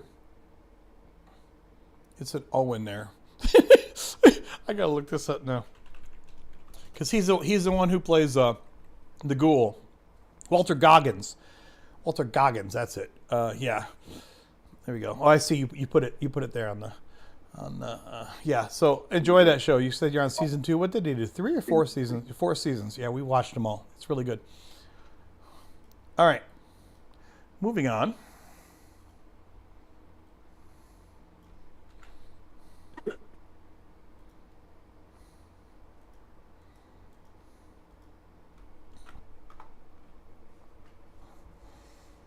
All right. Oh, this was interesting. All right. So this is, God, this is really great. Oh, I'm sorry.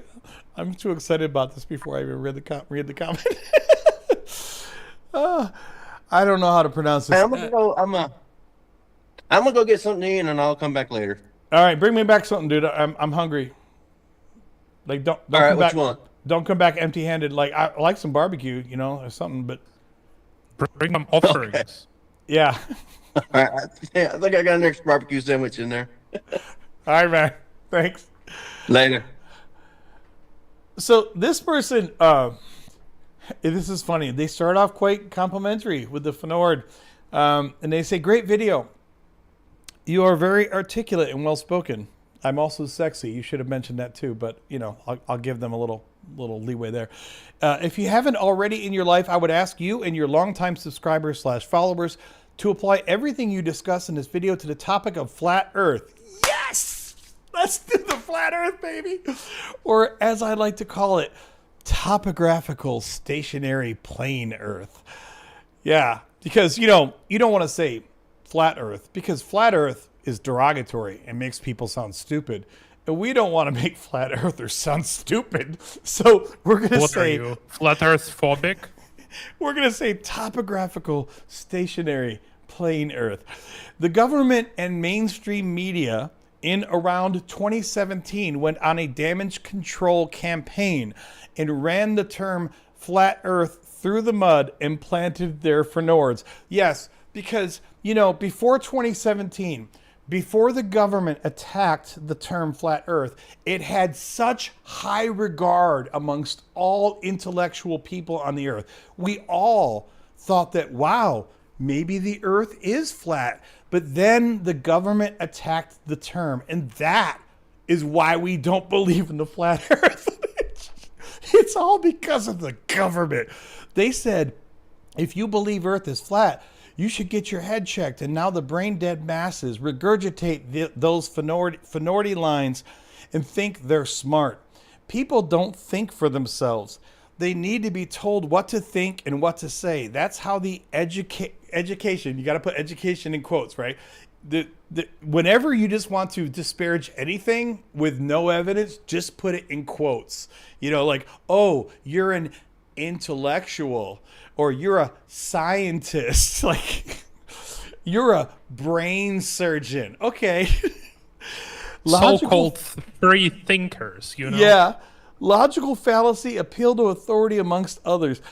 The government and media did a great job planting Fnords on the topic, and when engaging someone in a discussion will immediately react like a religious fanatic would, and in the exact same emotional and condescending way. Well, that's true, because they should never be as condescending. You should always be respectful of flat earthers, just the way that I am being right now.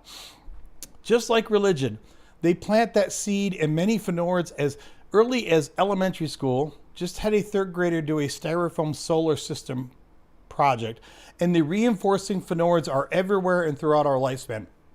Children's cartoons are filled with heliocentric model Fnords, video games, magazines, huge in Hollywood movies, in series, amusement parks, and the list goes on.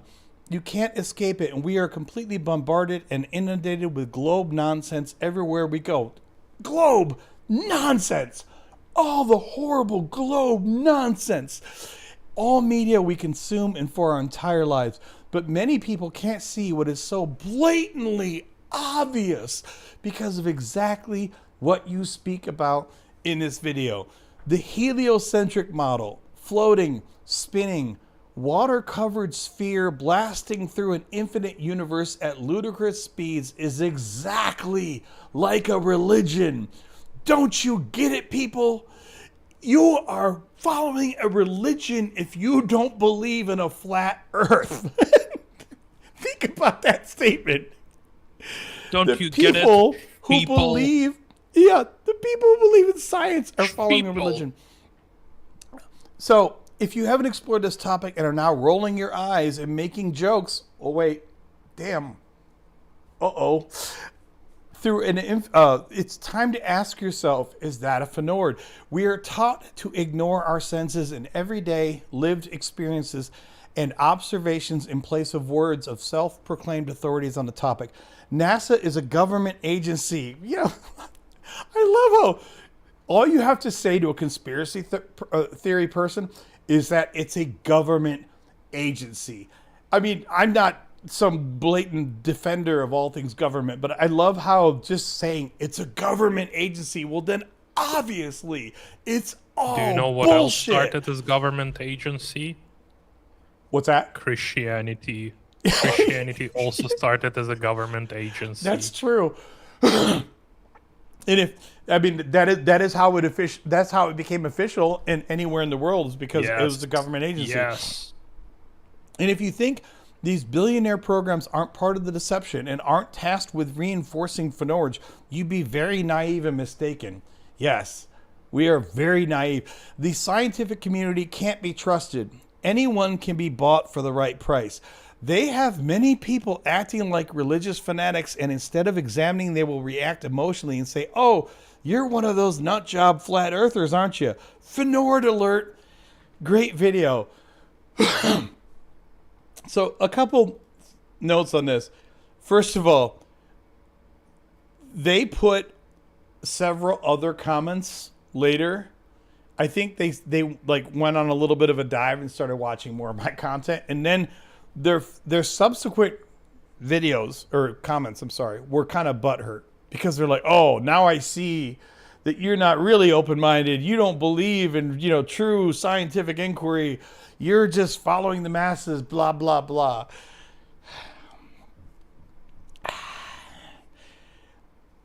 I wanted to highlight this comment, not just because it's fun to laugh at stupid people. And yes, I don't care what that sounds like. Sometimes it is still really fun to laugh at stupid people, as sad as that sounds. But that's not the only reason I wanted to highlight this comment. First of all, it is kind of funny. And I do understand where this diatribe starts from, because the video is taking jabs at religion because of the way that we are pre-programmed / brainwashed to feel a certain sort of anxiety around certain questions or inquiries, right? There's certain things you shouldn't ask. There's certain things that you shouldn't question. And generally speaking, of course, I am a fan of skepticism. I would tell anyone. I've told my daughter. I've told my friends, question authority. Question everything. Question your assumptions. Question what you think you know about the world. I mean, generally speaking, that is a very healthy way to live your life. But the flip side of this is that some people hear me talking about these types of things and they're like, oh, so I guess, so you must understand that the 9/11 was an inside job and the moon landing never happened and there's a flat earth and there are turtles holding up the universe. It's like, no,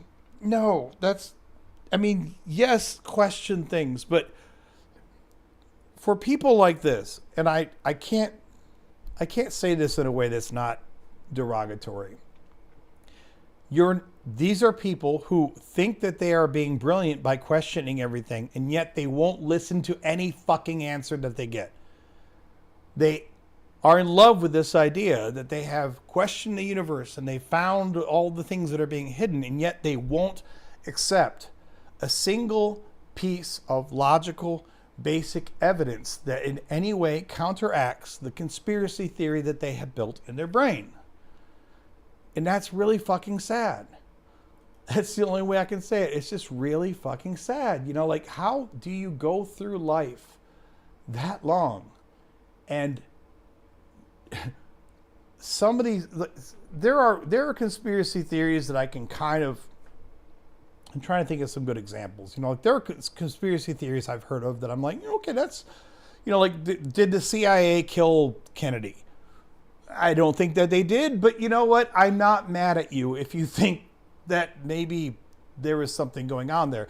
There is room there for reasonable people to say, I don't know what was going on there, but there's something crazy, some conspiracy. Like, how did he get shot like that?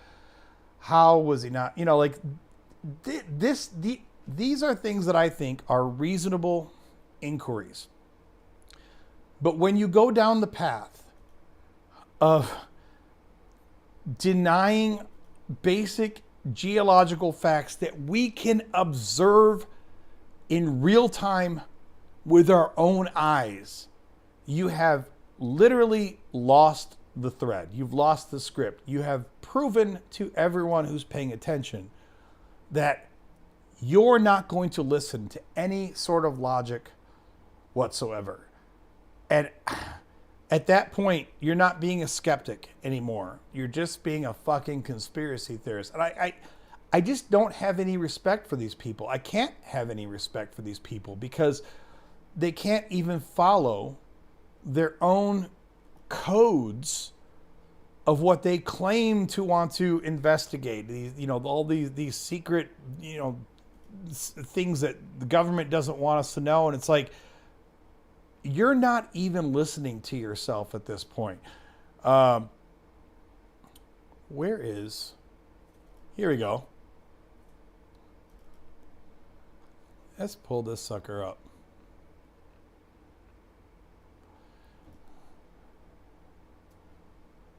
Come on, launch. So I know I brought this up in another live stream. And of course, we could do this shit all night long. I'm not going to make this the flat earth show, right? But there are so many things about flat eartherism. It's like you're not even paying fucking attention. This is a route map of every named storm that has happened on the world in the last 150 years. There's like 15,000 of these. Obviously, there's so many of them that it's hard to even make out any individual paths because they're all, over the top of each other, right? What do you notice about this map? I mean, on one hand, they're like, oh, there's these big messes of all these passes. But look, there's a big fucking gulf right in the middle of it. There's a big gulf. In 150 years of weather tracking, there's never been a single major storm that we have ever known of, probably not even a minor storm for that matter, but any tracked storm has never crossed the equator. Please, someone who believes flat earth bullshit, tell me how you explain that. It's especially worse because most of these named storms start near the equator. They start just north of or just south of the equator, and yet they randomly never actually manage to drift over the equator. In a flat earth model, that makes no fucking sense whatsoever. There is no reason why there would be a big gulf down the middle of this map that would show you like why wouldn't a storm ever cross the magical invisible line that globe idiots call the equator, unless, oh that's right, there's this little thing called the Coriolis effect. It's a real thing. Some of this shit may have been hilarious 100 years ago, but nowadays, even if you don't want to pay for a plane ticket, you can find a buddy. You can get on the internet and find someone in the southern hemisphere and say, take a picture of the sky. And the people in the southern hemisphere will not see the same stars that you do. The North Star is not visible from the southern hemisphere. That makes no sense in a flat earth model. The Southern Cross is not visible from the northern hemisphere. I said this before in another live stream, but I have a house in Jacksonville, Florida. It's a fairly major port there. I mean, it's not like port like New York, but they have a big port. So there are tall ships, like the big container ships. You have to do this with a big container ship. You could sit on the beach and you could watch one of these tall ships go out to sea. And you have to have a lot of patience because these tall ships don't move very fast. And it takes them a while to actually go over the horizon. And if it's a hazy day or whatever, you won't see this effect. But if it's a clear day, you can watch it sink below the horizon. It doesn't just fade away, which is what flat earthers think happens. They think it gets so far away that it just gets smaller and smaller. You can watch it sink. You can watch to where the top of the tall ship is, the cargo ship is still visible, but the bottom of it has tucked well below the horizon until it's completely gone. You can watch it with your own fucking eyes. But there are people like this who think that if you actually are brainwashed into believing that there's a globe, that you are somehow a dupe. Like, how the fuck does this happen? Adam, that's a great retort, but have you considered nuh-uh? I have not. And ultimately I don't like to think of nuh-uh because you can't argue with nuh-uh. So, yeah. That's what they want you to think. By the way, can you open something for me? Where is it in my notes? I have two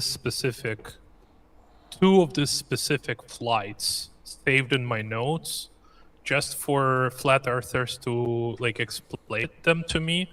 I put the links in the chat, so you can click on both of them and open. You will see the map of them flying, and that's what I usually ask flat earthers to explain to me. and then you can open like flat Earth radar if you want to. Where is flat Earth radar? What does that mean? It's like a flight radar, but it's on a flat Earth map. Well, You can see like these two flights are really nice because they are pretty much exactly the same lane, right. and they're in the opposite halves of the sphere. They both take like 13 to 14 hours. So on a sometimes, flat like, Earth from 15 hours. JFK to what's it look like, Hong Kong or something? You would go basically straight up like this, or like right over the North Pole on a It's flat Earth. from Santiago, Chile to Sydney, Australia, and from New York to Tokyo. Right. Yeah. So on a flat Earth, it would basically go up because on a flat Earth, the It's even worse because on a flat Earth, the bottom one, the New York, Japan, will take, or no, Sydney, Australia, to Santiago, Chile, will take basically like 3 times amount of time to finish. well, you know what's really hilarious about this too? That all of these long haul flights. Well, I mean, you can even see it on shorter flights, but the long haul flights make it very obvious, right? All of these long haul flights in the northern hemisphere go in this, loop Yep, like that. top. Yeah, and then in the southern hemisphere, they go in the opposite direction. And I even remember when I was a kid. I was never a flat earther, but when I was a kid, like really young, I knew that the Earth was a sphere. But I remember like the first time I'd hear about these flights, and I'm like, that doesn't make any sense. Like, why does it do this big loop? If you take a fucking globe, like the same globes you have, in grade school or whatever, and you just draw a string from one city to the other and hold it flat, you'll see how most of the time they are taking the shortest possible flight. I mean, there are a few exceptions. Like sometimes they'll go out of the shortest flight in order to hit the jet stream, like in order to like hit favorable winds and such. But for the most part, they do usually take the shortest possible flight, and you can see it clear as day if you have a globe and you just take a piece of string and put one part on the city you left from and hold it down to the city you're going to, and it will make a line that will pretty much follow whatever flight path your flight is taking. It's usually very, very close. Like I said, there's a few exceptions. Like there's jet streams they try to hit. Other times they will go out of the way because they want to avoid airspace over unfriendly countries, that kind of stuff. But for the most part, it follows clear, logical, shortest possible routes. And on a flat Earth, this makes no sense. And on a typical projection like this, like a Mercator projection or something, it doesn't look like it makes sense because we tend to look at maps like this most of the time, and we think that even though we know that the Earth is a globe, we get so used to looking at projections like this that it can still be counterintuitive to see this big looping line, And I didn't know this until recently. I don't know when they did this, but this didn't always used to be like this, but I thought this is really cool. If you go to Maps and you go to, maps.google, and you see it comes up with, your home by default. If you keep zooming out, now it's going to make a liar out of me. That's weird. They must have changed stuff. Okay, maybe I hit a different setting. So What are you trying to do? I swear to you, the last several times I went to Google Maps, I would zoom out, and it would be when you zoom out far enough, it's a globe, and it's like a 3D spinning globe. It's Google Earth. It's not Google Maps. No, it was Maps. I know what you're talking about, but it was you would go to Maps and it would zoom out to that, and it was really cool, as opposed to showing you like this is a Mercator projection. I'm pretty sure. Then maybe it's a setting. But maybe it's a setting I clicked or something. But it's like total curse of like demoing something live. Like, oh, let me show you this cool thing, and they're like, oops, Yeah. never classic. but I wonder why. That sucks. That I'll have to find it later. But it was really wild because it didn't used to do that. And then, like I said, I'm sitting here, I'm like looking something up, and I'm like, oh, that's cool. It automatically kind of defaults to this global view when you get far enough out, but not not now. Like, I was really enjoying that. Okay. Anyway, well, missed that point. They listen. But I could go off on this for days, and I try to actually avoid the flat Earth stuff, not because I'm afraid of, oh, I can't debunk the amazing knowledge of flat Earth, but just because it's a whole rabbit hole. Like, there are like really boring. Simon Dan basically is dedicated to debunking flat earthers, and his channel's been going for years and years, and like basically all he does is he debunks flat earthers. Like, you can just do this shit all day long. Of course, it doesn't stop them, but the other thing I think is hilarious about this, though, when you think about the scope of the conspiracy that would be necessary to conceal this, how many, I know not everyone that works at NASA knows what the Earth is like. They're not all engineers or whatever, but how many people have worked at NASA since the 50s, right? Who would all have to be in on the conspiracy. And of course, flat earthers would be like, yeah, well, NASA's corrupt. Okay. NASA's not even close to being the only space agency. Adam, how many, the Russian space. Adam, my brother and Doug, forget about NASA. Every single government in the world needs to be on this conspiracy for Americans to don't know about this stuff, because Chinese need to be on this conspiracy. Otherwise, they're the enemy of America. In any situation, they can just leak these documents and stuff. Right.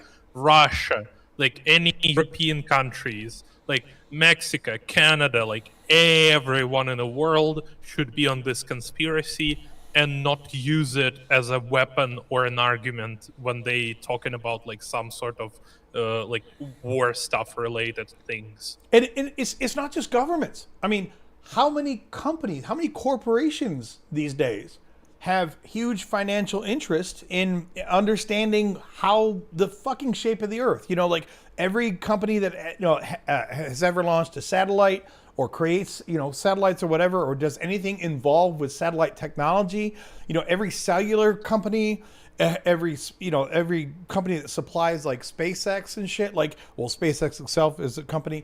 The point is, the size of the conspiracy would just have to be mind-blowing, Yep.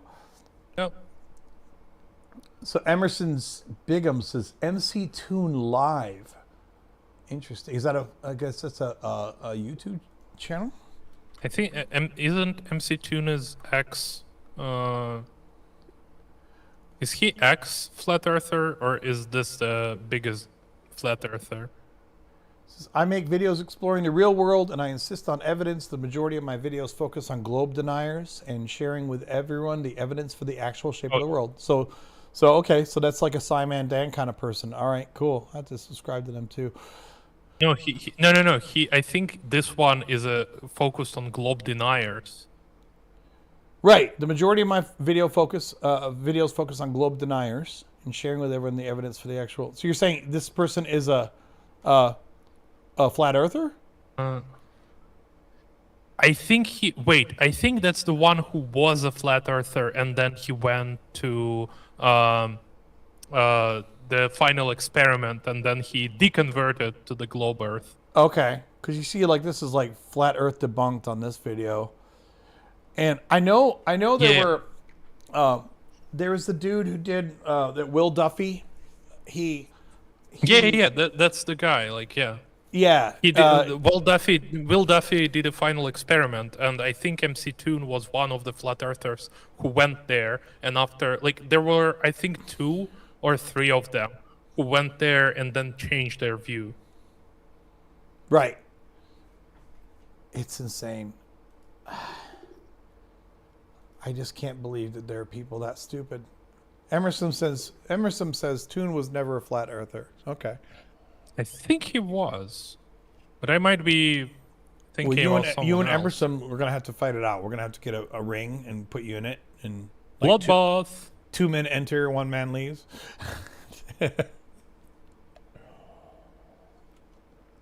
All right. I will ask my KGB handler to represent me. I think we're gonna do a few more comments. I'm not gonna go super late tonight because I'm fucking tired. I had to because I'm a sadist and I don't really like myself. I had to watch the U.S. shit down their leg last night against Belgium. So it's not gonna be going too late tonight.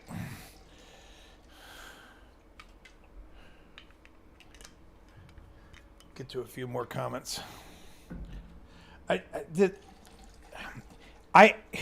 course, I don't have respect for creationists, but I can get more on board in theory with the idea of creationism than I can with flat earthers, because at least with creationists, you're dealing with something. It's hard for people to wrap their head around shit that happened a million years ago or a billion years ago. Like, I get it. That's hard for people that don't understand anything about science or don't follow what scientists do.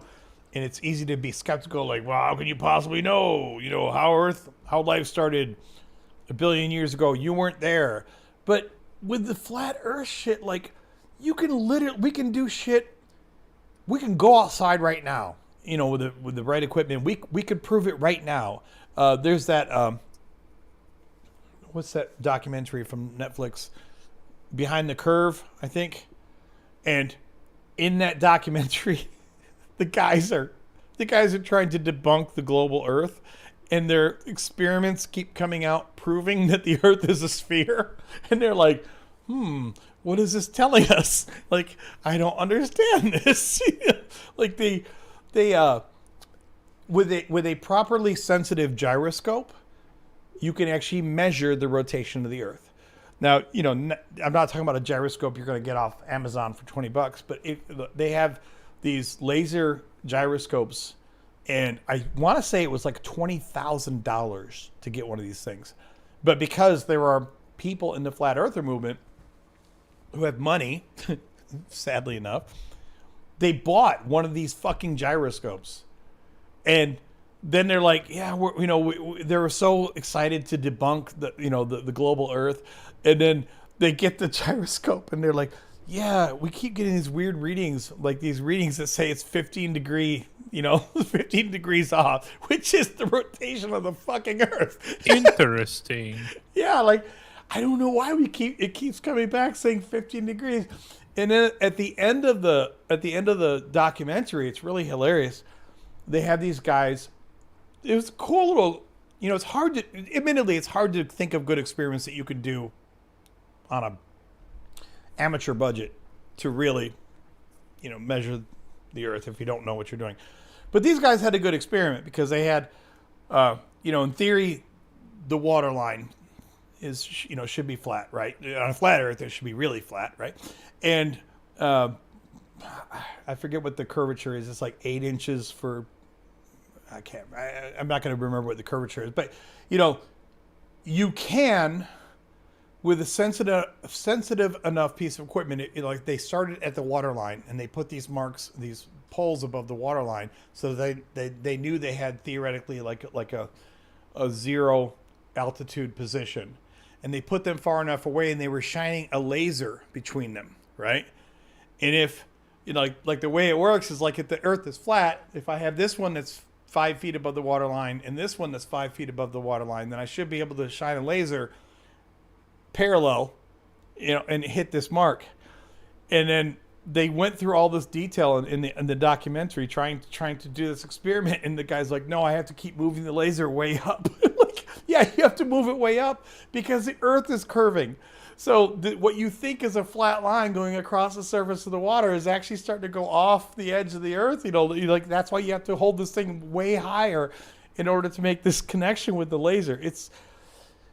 It's hilarious. Like, these people are delusional. But I mean, all that being said, It's a little bit unlucky, when unlucky. you How so? came up with the experiment.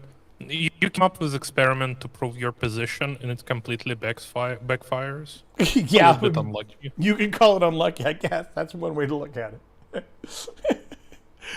I mean, I don't expect everyone out there to know science. I mean, I'm not a scientist.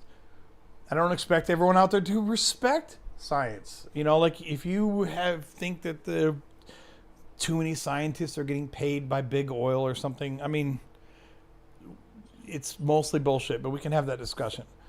But if you don't even understand, like if you do your own experiments and then you can't bring yourself to actually accept your own results, what does that tell you about your entire worldview?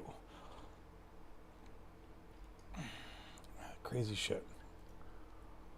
It's a confused worldview. What's that? It's a confused worldview. Well, Simon Dan actually had a video a few weeks ago, and I won't sit here and try to pull it up and watch it or anything, but I'm just gonna find it here because you guys might want to check it out.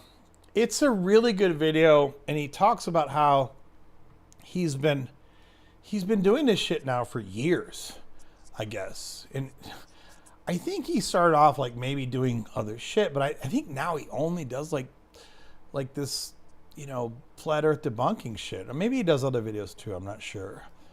But 5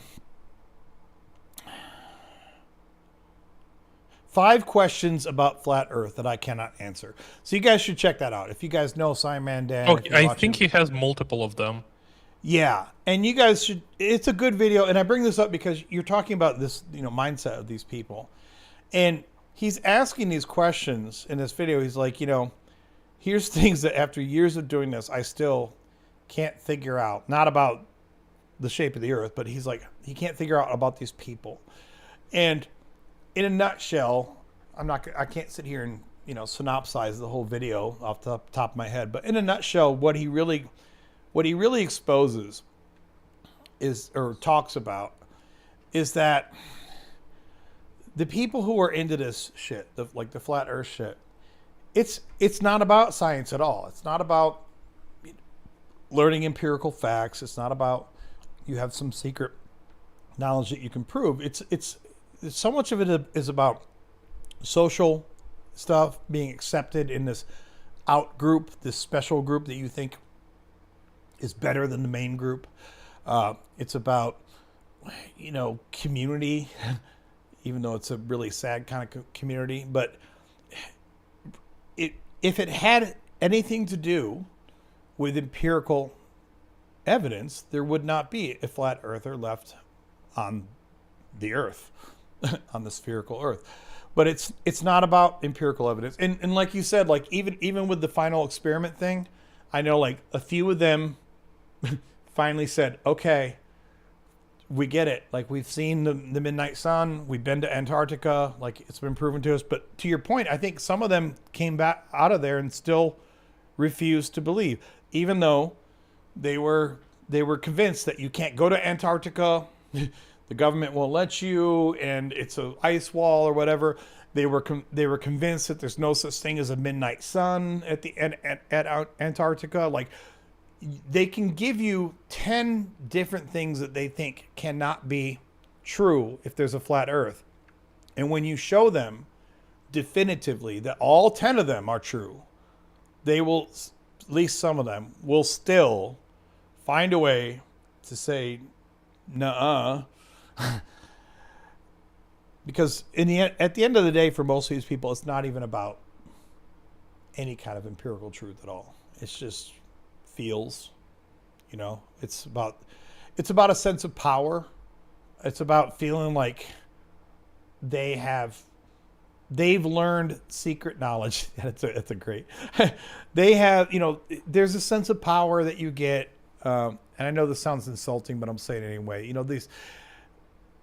These are people that a lot of them feel disaffected by life and by the system, and there's a sense of this headiness that you get and feeling like, I know the secret knowledge.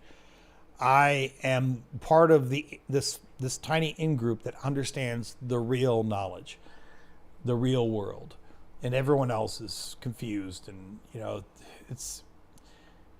it's really a sad statement on someone's psyche.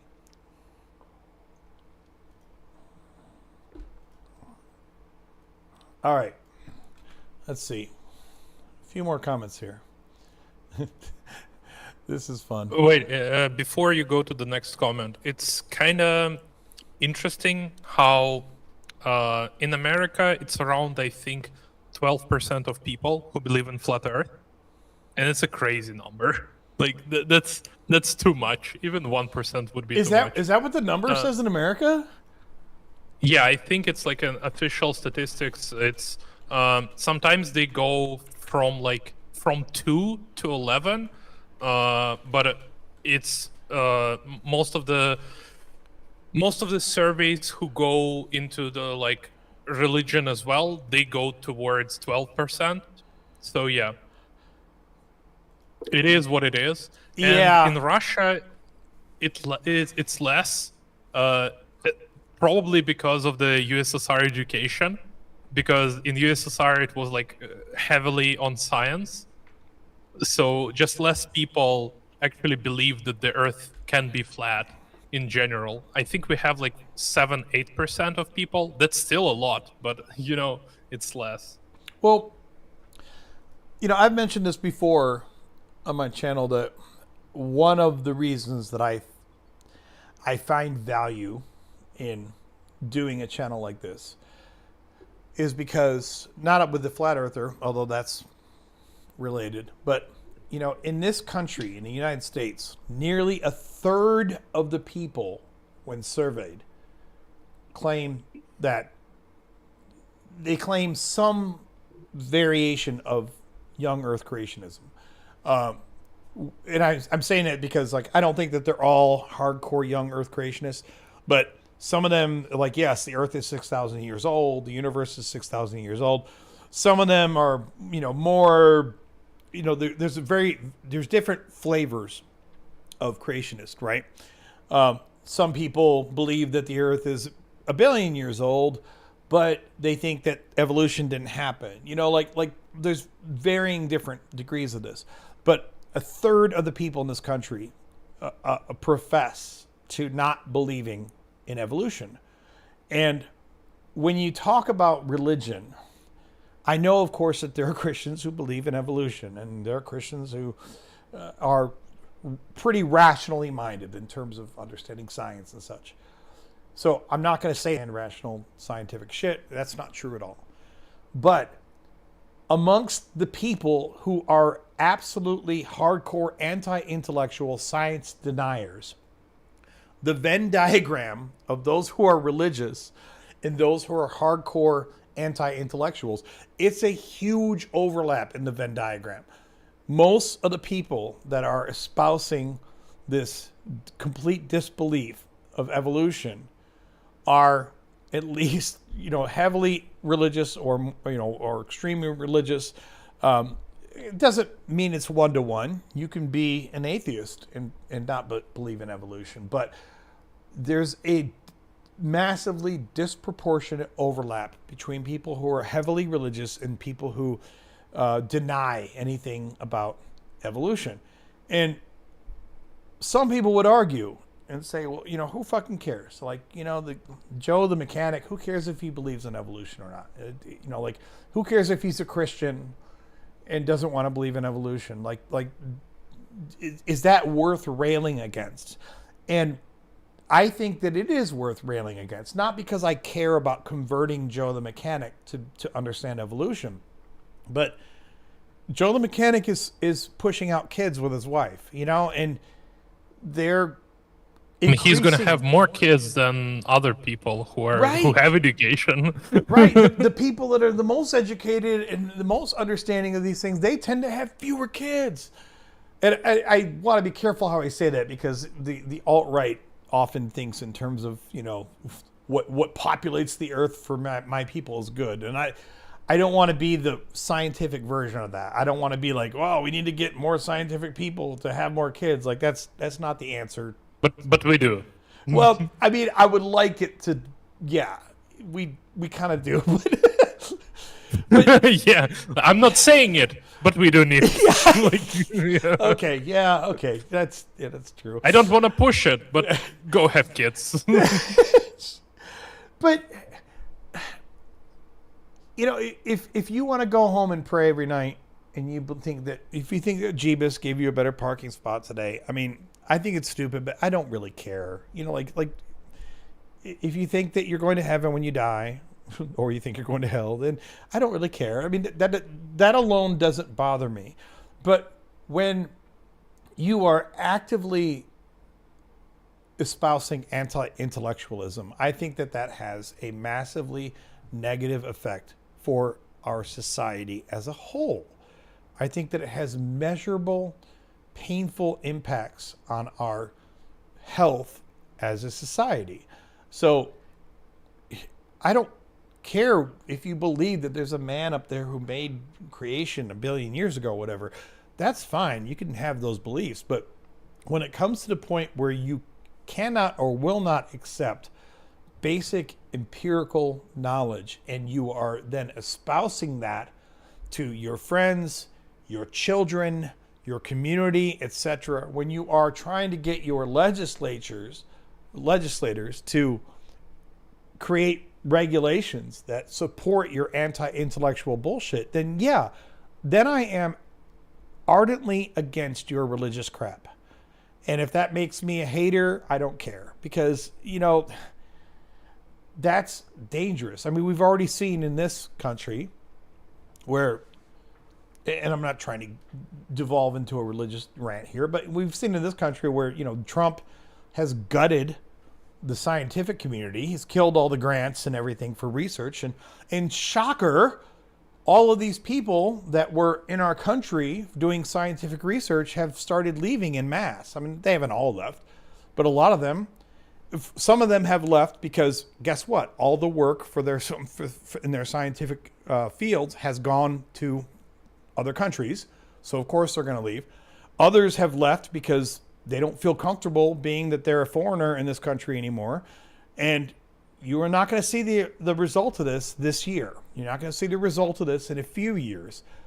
Sadly, you're going to see the result of this in 20 years, or 30 years, when America used to be the place where all of these scientists from other countries ended up coming here because they were escaping their countries during wars, or they were escaping because of, religious or ethnic persecution, or sometimes they were just coming here because, they could get grants. The country of opportunities. Yeah, they could get grants to do their research here.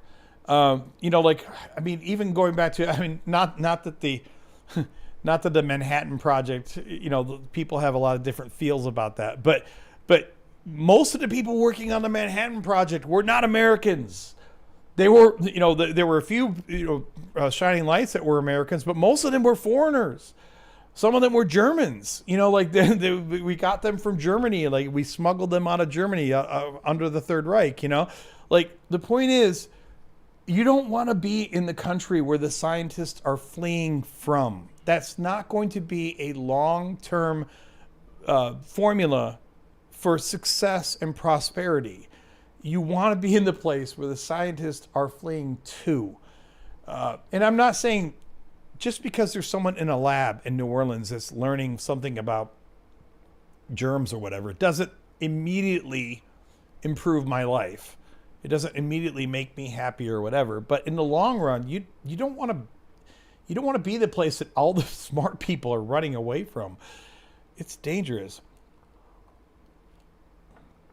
Don't take this example from Russia, because our government made it really clear that they don't really care about a lot of the science. They only care about science that they care about.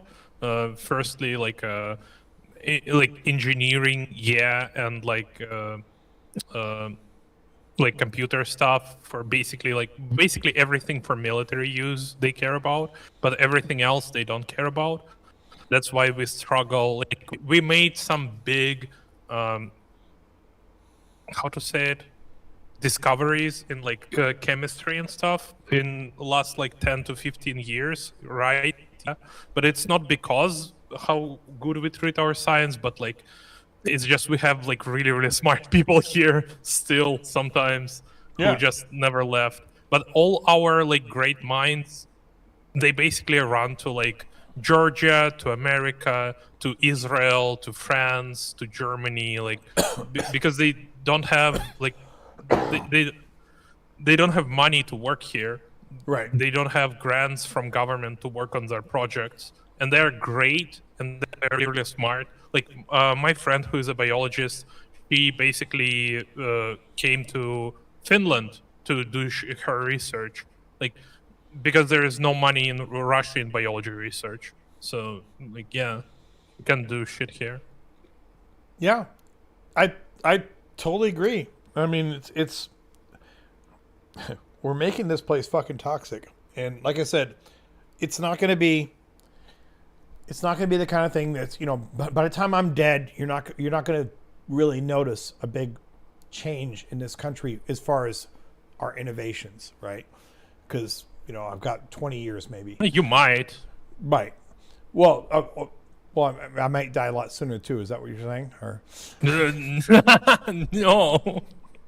No, it's just I said I've science got right 20 now years maybe, and has you're like, to- well, you might.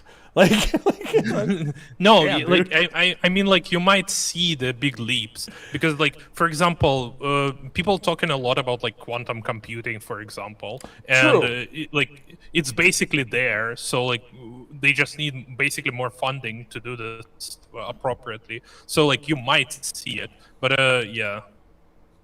Yeah, I mean, you know, you could notice if there's a brain drain in your country, you could notice an effect next year. I'm just saying that normally it takes a while for people in general to see and understand the meta effects that happen from, you know, these one-off examples of brilliant people leaving their country to go somewhere else to study or to, you know, create inventions or whatever. You know, like you know, in World War II, I mean, I don't know how many, I don't have a list in front of me, but I don't know how many top Jewish scientists we got in this country. And I can't quantify for you exactly what that did for Because our of country. Germany and because of USSR. Well, yeah, that's actually, that's a good point too, because yeah, although we always think of the Holocaust with regard to Germany, of course, USSR did horrible shit with Jews too. Yeah. So, Especially with the doctors. Like you probably get a lot of good doctors because of the USSR. oh yeah, exactly. And that is I'm glad you brought this up, because this is part of the shit that blows my mind. And like I think we're gonna close on this point because I'm getting tired. I don't want to do too many more comments, but you know, these people, whether it's creationists, whether it's flat earthers, you know, anyone who is just blatantly anti-intellectual and refuses to know or understand how science works, it blows my mind, because could you imagine if you are about to go in, you know, you have a brain tumor that's threatening your life, and you're consulting with a surgeon, you know, a brain surgeon who's about to take you into surgery, and he's telling you about the procedure they're going to do on you, and he says to you, right before you go under, he says to you, well, but you know, this is what the brain surgeon collective tells you that we should do with this surgery. This is what this is what the government people want you to believe Big that surge. we should do with this tumor. But don't worry, Anka, because I know better than those people. I know that there's a huge conspiracy about how they want us to believe the brain is supposed to work, but I know better, and I can't wait to crack into your brain and fix this problem for you. Like, you would be scared as shit. You'd be panicking. You'd be ripping needles out of your, you know, IVs out of your arm.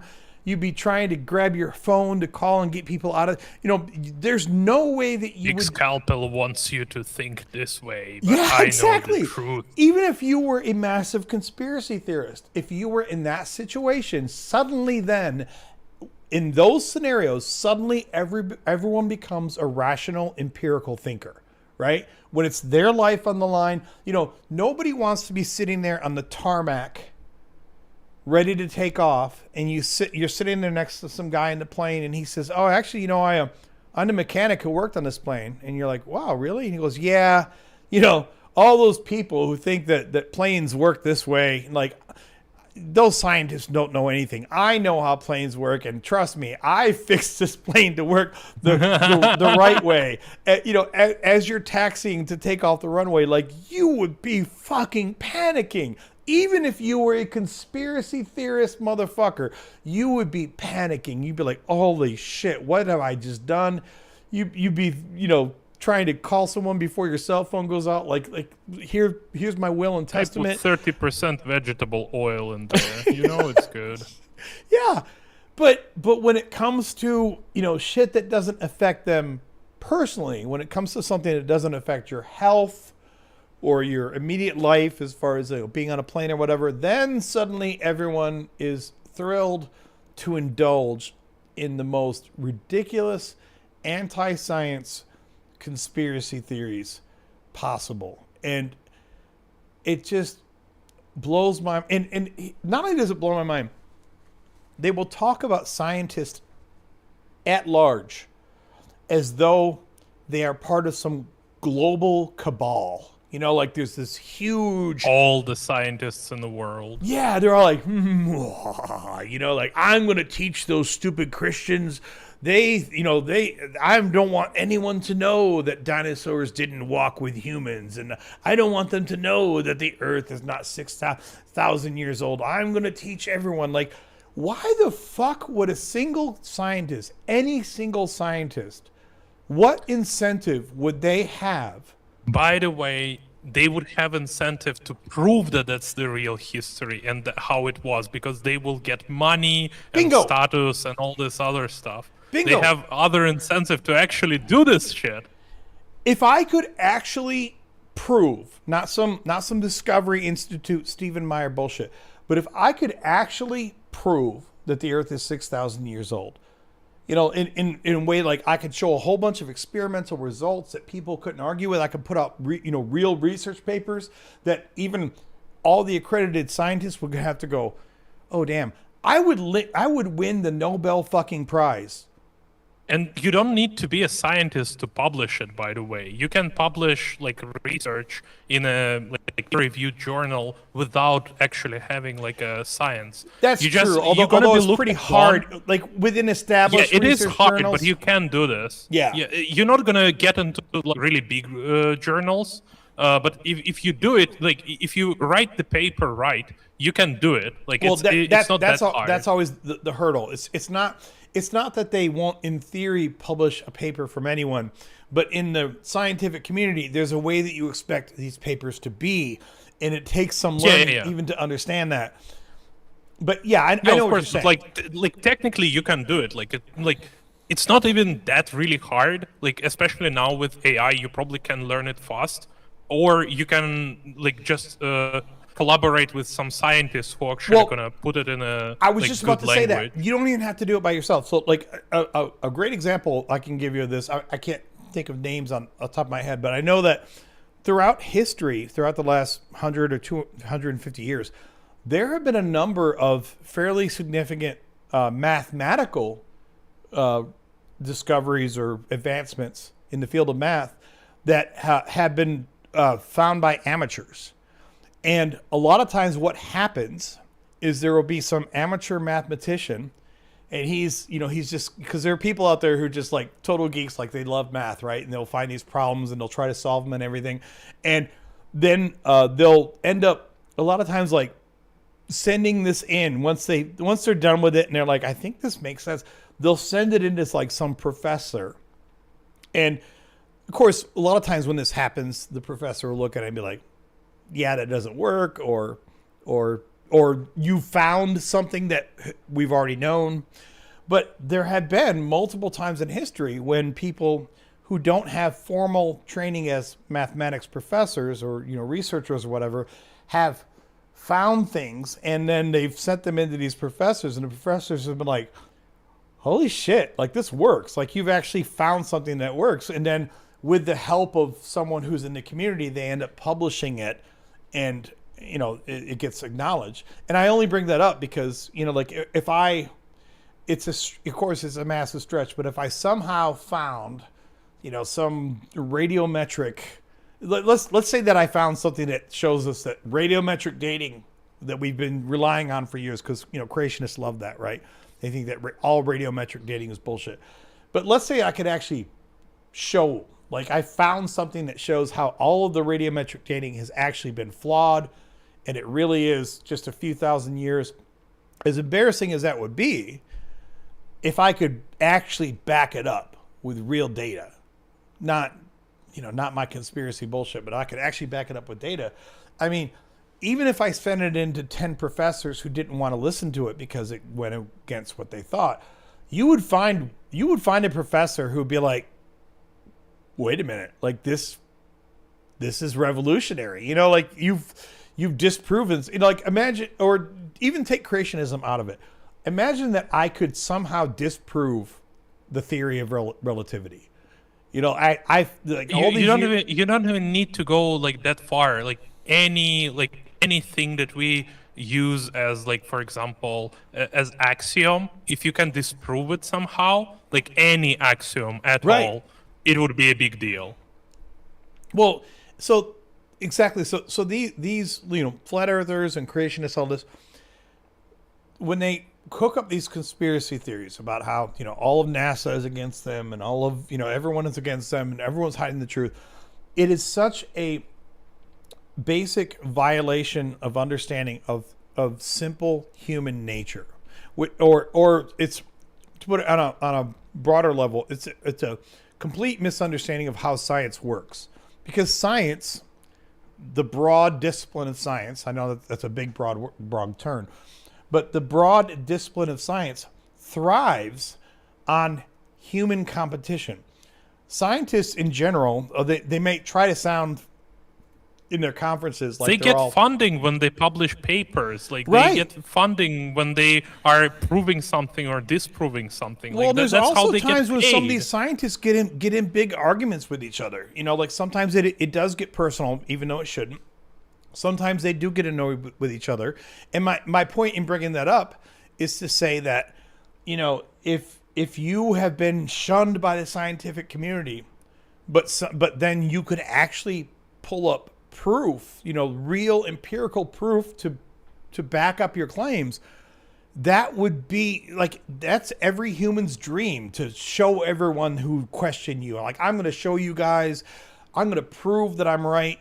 And that would be like, that is actually, unfortunately, that's a huge driver in how science moves forward. It's not the only way. I'm not saying that every scientist is arguing with every other scientist, but there are rivalries in science, and within reason, those rivalries can actually be positive because it inspires people to be like, I'm going to show that asshole over at Cambridge that he doesn't know what he's talking about in this field that I care about, and he keeps questioning my theories, and I'm going to pull up more evidence to show that my theories are right and his theories are wrong. I'm not saying that's not how all science is motivated, but there is actually a fair amount of science, I think, that is motivated by this very personal drive to either gain money, gain glory, or to some extent even to just make other to prove that the other guy's wrong. Yeah, for sure. And also, like, for example, if you believe in flat Earth, you can find how they call fundamentalists, like Christian fundamentalist scientists, who would back you up and co-author this with you. Oh, sure. So it's not even a big problem. Even if you are not a Christian yourself, you can find flat Earth Christians who will back you up and help you to write this paper. I mean, if I And can, I send the link in the chat. Like, if a cat can be a co-author, Flat Earther can be a co-author as well. I mean, if I could, if as a flat earther, I can find someone who will give me $20,000 fucking dollars for a gyroscope because I think it's gonna, Yeah. refute the spin of the Earth. If I can find someone like that, then yeah, I can absolutely find. You can just hire scientists to write a paper for you. So what is FTC Willard? Yeah, that's a great story. That's hilarious. I'm gonna have to look this up. Chester, the Siamese cat. That's great. On one occasion, he was listed as the sole author, and here's his signature. That's awesome. Oh, I love it. I love this story so much. Oh gosh. I mean, If a cat can write a physics paper or be a co-author, Flat Earther can be as well. of course, I also know like how a lot of the conspiracy theorists will take this too, because they'll point to the fact that there's I just looked at this comment. What science? What are they, support- stupider than a cat? No, I'm just looking at this comment. It says this is like I said, I don't always like pull these individual comments, but this is what science supports atheism. None. Well, biology. First of all, physics. there's just as much science that supports atheism as there is that supports any form of theism whatsoever. So Technically, science support atheism, but not like directly. Well, I mean, it's not the science. It's not the role of science at all to support whether or not I That's why I believe say in something. indirectly. It's atheism is whether or not I believe in an unfalsifiable proposition. So science doesn't even care or want or need to be bothered with whether or not I believe in unfalsifiable propositions. If I don't believe in unfalsifiable propositions, then good for me. And if I do believe in unfalsifiable propositions, well, also good for me, I guess. But that has nothing to do with science. It literally has nothing to do with science at all. Like, the question is so devoid of logic there. It's kind of hilarious. But also, science indirectly supports atheism, because if you see the claim this God exists and he made a flat earth, like in Christianity, and then science discovers that the earth is not flat, and you listen to the science, then you think, oh, okay, so this God made a flat earth. Earth is not flat, therefore this God didn't create the flat earth. So this God probably doesn't exist. So, I mean, I think you know me. I try to be as fair and reasonable as I can be. Okay, so I will say this: there are loads of specific claims. And I'm not even talking about miracle claims, but we could throw those. We could throw those in, right? But there are tons of specific claims from specific religions that science absolutely refutes. Okay. Did the earth stand still during Joshua's battles? I mean, science, of course, says no. That's bullshit. Was Jesus resurrected? I mean, science can give us a ton of. I mean, we can't prove or disprove whether someone 2,000 years ago was resurrected, but science gives us a ton of good evidence to say, yeah, that's bullshit. But so for any particular claim in any particular religion, science can absolutely, many times, disprove those claims. Now, I'm always very careful to say that most religions that I know of, Christianity included, the general God proposition itself is almost always carefully constructed to specifically be unfalsifiable. So as long as in a modern Christianity, yes, I agree, but not in Christianity as it portrayed in the Bible. Because in the Bible, God is a physical being who sits on top of the dome. That's what I'm saying. There's a difference between specific religion claims, okay, like Christian claims about this event or this miracle or whatever. And of course, we can even get more banal than that, right? We can say the Bible tells us that a bat is a bird. That's false. it's bullshit, and it's Case closed. empirically proven. The Bible tells us that a woman, if she's a virgin, she will bleed on her wedding night. That is empirically, scientifically bullshit, and that's not true. But does that mean that science has disproven Christianity? Or does that mean that science has disproven theism? No. Does that even mean that science has disproven Christianity? No. But science has disproven... I disagree with you here. I think science disproven Christianity, but it's accidentally happened like just on a way of like learning about the world around us. It's the same how like we don't think about like Ra anymore as the god, because like the claim of God Ra is that he like puts the sun on his head and drives with the sun on his head, right, like along the earth stuff, blah blah blah. So science technically disproved it a long time ago, so that's why we can say that we don't believe in it anymore. Well, I guess, I mean, these are fair points. Like I've had people in my comments, not today of course, but I've had people in my comments claim to me that they can disprove God, and I'm like, no, you can't. You can't disprove God. You know, because again, every God proposition that I've ever heard, even the Christian God proposition, has been formulated as an unfalsifiable proposition. Now, there are a ton of claims around Christianity, like any other religion, that we can disprove. Now, it is up to you as a believer or not to decide if I have disproven 10 of your claims or 20 of your claims or 50 of your claims. At what point do you believe that disproves the God that we are claiming, right? Some people would say, well, if Christianity makes even one falsifiable claim and I falsify it, then they would argue that means Christianity is false. I would argue, in my, trying to be a little more reasonable, I would say, because I was a Christian for 40 years, I would say, yeah, there's all kinds of shit that it says in the Bible that is wrong, that is, demonstrably didn't happen.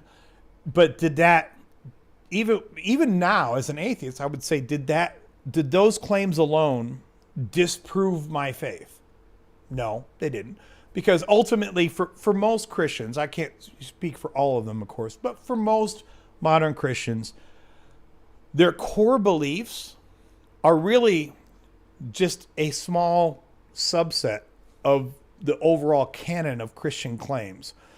And usually those core beliefs are the most unfalsifiable. They believe that there is a magic sky daddy that we can't see or hear or touch, and that is ultimately hidden to us, and that if we ever demand that he present himself to us, it's our fault, not his. That's unfalsifiable. They believe that God answers prayer, but every single time you ask them to show you that when God has answered prayer, they show you something that could have been done naturally, or they just claim that it wasn't answered because of a fault in themselves. That's unfalsifiable. They claim that Jesus was a son of God. You can't, if the God proposition itself is unfalsifiable, you can't prove that I'm not the son of God. I mean, not that anyone would believe it, but I can tell you I'm the son of God. I can claim that shit. Who cares? They will tell you that Jesus was resurrected. Well, as much as I don't believe that he was resurrected, until I can actually show you the body and the DNA of Jesus, which at this point in time, that'll never happen because we don't even know what the DNA of Jesus was. So I can't prove to you that he didn't resurrect. Of course, they can't prove that he resurrected either. So it's completely unfalsifiable. So most Christians that I know of would, if pushed into a corner, would pretty much fall back on at least those core propositions, which are all unfalsifiable, right? You can point to them about the historical inaccuracies of the Bible, but that doesn't disprove Christianity. I don't think it does. You can point to them that you can't prove any of your miracle claims, but that doesn't disprove Christianity. So I know this is a diatribe on my part, but my point is, I hear what you're saying. I just think that if I'm being reasonable, you can't prove or disprove that shit, because unless you want to fall back on the the empirical claims that we can prove or disprove. If you want to own those and say, no, like the people who tell me that the Bible is 100% literal truth. Okay, I can disprove that shit all day. I can just pull open the book and show you that it's false. That's easy. But for most, in a practical sense, for most Christians, the way that they see their faith, I don't think you can disprove it. Yeah, but that's why I kind of say that technically science or like kind of debunked this type of gods, because it's only technically like like a lot of the scientific claims that were made in especially Abrahamic religions are just false. So if you think that it's like a god book from God or inspired by God, then it's just like not true. So like it's just not true. So then this God is not real. But like it's only a technical win. It's a best kind of win, but you know. Well, I mean, obviously we're coming from the same perspective here. I mean, for me personally, the much stronger and more logical approach to say, can we prove or disprove God, isn't to say, can we empirically prove it or disprove it from a scientific perspective, but I think much clearer, it's just logic. I mean, logic is a thing. I believe in the laws of logic, So even let's just take out whether God exists, all right? The hypostatic union violates the basic laws of logic. So that right there, if you believe in the hypostatic union, you have to make a choice. You have to either say, I believe that the laws of logic really are laws and they can't be violated, or I believe in a world where literally we don't have to worry about logic ever again. I'm just going to throw logic out the window. I think most people I know, even Christians I know, would try to say, oh no, I believe in the laws of logic. I believe in the law of identity and the law of, excluded middle, etc. Like most people who know about logic, I mean, not every Christian knows this, but people who know about basic laws of logic will tell you, well, yeah, I believe in those things. Well, okay, if you believe in those things, then I can show you in your own Bible why it violates basic logic. I can't prove this in a lab. I don't have an experiment that I can run that proves that your God doesn't exist. But if you tell me that Jesus was 100% man and 100% God, that violates the law of identity right there. Bingo. It doesn't make any sense. So as soon as you say, I believe in the hypostatic union, you are telling me, whether you admit it or not, that you prefer to exist in fantasy land. True. And also we can derive to logic without God. A lot of the Christians think that we can't, but we can do it through observation of the universe. Universe exists and can not exist. So yeah, that's the laws of logic here. Yeah, I mean, basically you're getting at tag. And I think the video coming out this week is... No, it's not about tag. It's about it's about law, like A equals A. I think it's law of identity, right? Yeah. Yeah. So it's like universe exists. It cannot not exist if it exists already. So right. That's it. Yeah, I totally agree. I mean, I think, of course, I'm kind of debating with you for fun, but I don't, it's not like we're really... We are not even debating. We're just discussing what, like, Christians say sometimes, like, what stupid stuff they sometimes say. Yeah, but I just... For me and for my channel, I like to be as intellectually humble as I can be. Like, some people would say... Because you're a nice person. Well, I mean, sometimes. I think that some people would say, like, I've met a lot of agnostics who think that, okay, to be intellectually humble or to be intellectually honest, you have to be agnostic, and I don't agree with that. I'm very comfortable saying that I'm a strong atheist or hard atheist, whatever you want to call it. Like, I'm comfortable saying that there's no God, but I'm also humble enough to tell you that I can't prove it. I can't run an experiment that proves that there's no God, especially when you get outside of Christianity. Because if we just want to, like if you get into the realm of like a deistic God, I've said before, if I had to pick a model for God, even though I don't believe in God, if I had to pick a model for God, it would easily be deism, because deism is like the dude made everything and then pieced the fuck out. Like, he doesn't care. Like he hit the run button, or sometimes didn't even made everything, but just set everything in motion. Exactly. Yeah, and So how stuff would you, already existed, and he set it up. and how would you possibly disprove that? I don't think you can. But I do understand, I guess, the more I talk through it, like, I do understand people that are against Christianity, and yes, I'm against Christianity, but I do understand people saying, like, they feel confident that they can disprove. You can disprove the Christian God as he is portrayed in the Bible, which sounds like, for most people, that sounds like you're disproving the Christian God. But I also know enough about Christianity to know that most Christians would, when pressed, give you ideas or portrayals of their God that don't actually comply with their Bible. So Yeah, for sure. Because they can't otherwise. Like, if they would not give this like philosophical ideas of God that were made after like 1400s, I think, formalized basically all, or 1200s. Yeah, they just can't really do anything with it. They would need to say that their God is not real, because like otherwise they can. where do you get 1400 from? I think it's 1400. That's how I remember it. Maybe I'm wrong. That's why I don't remember. No, I'm not arguing with you, but I just know, like maybe I'm oversimplifying things, but the modern ideal of God, and by modern I don't mean very modern, but the all omni idea, omnipotent, omnipresent, omniscient, all that kind of stuff.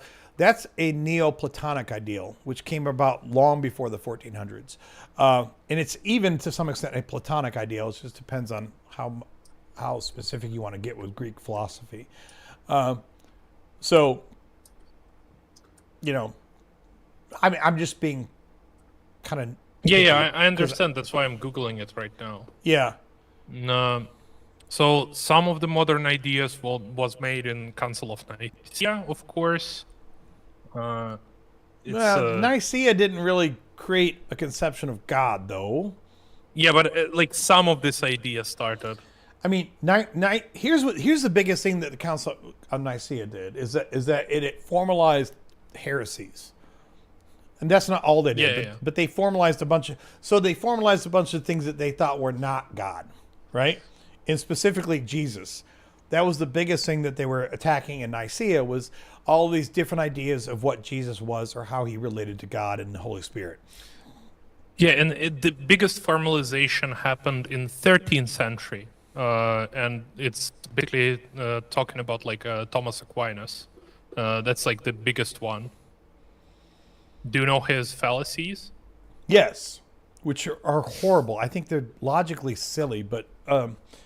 I love how basically every single one of his evidence are actually just logical fallacies based on presupposition, and that's it. Right. They're all the same thing. They're all the same argument, just couched slightly differently. So yeah.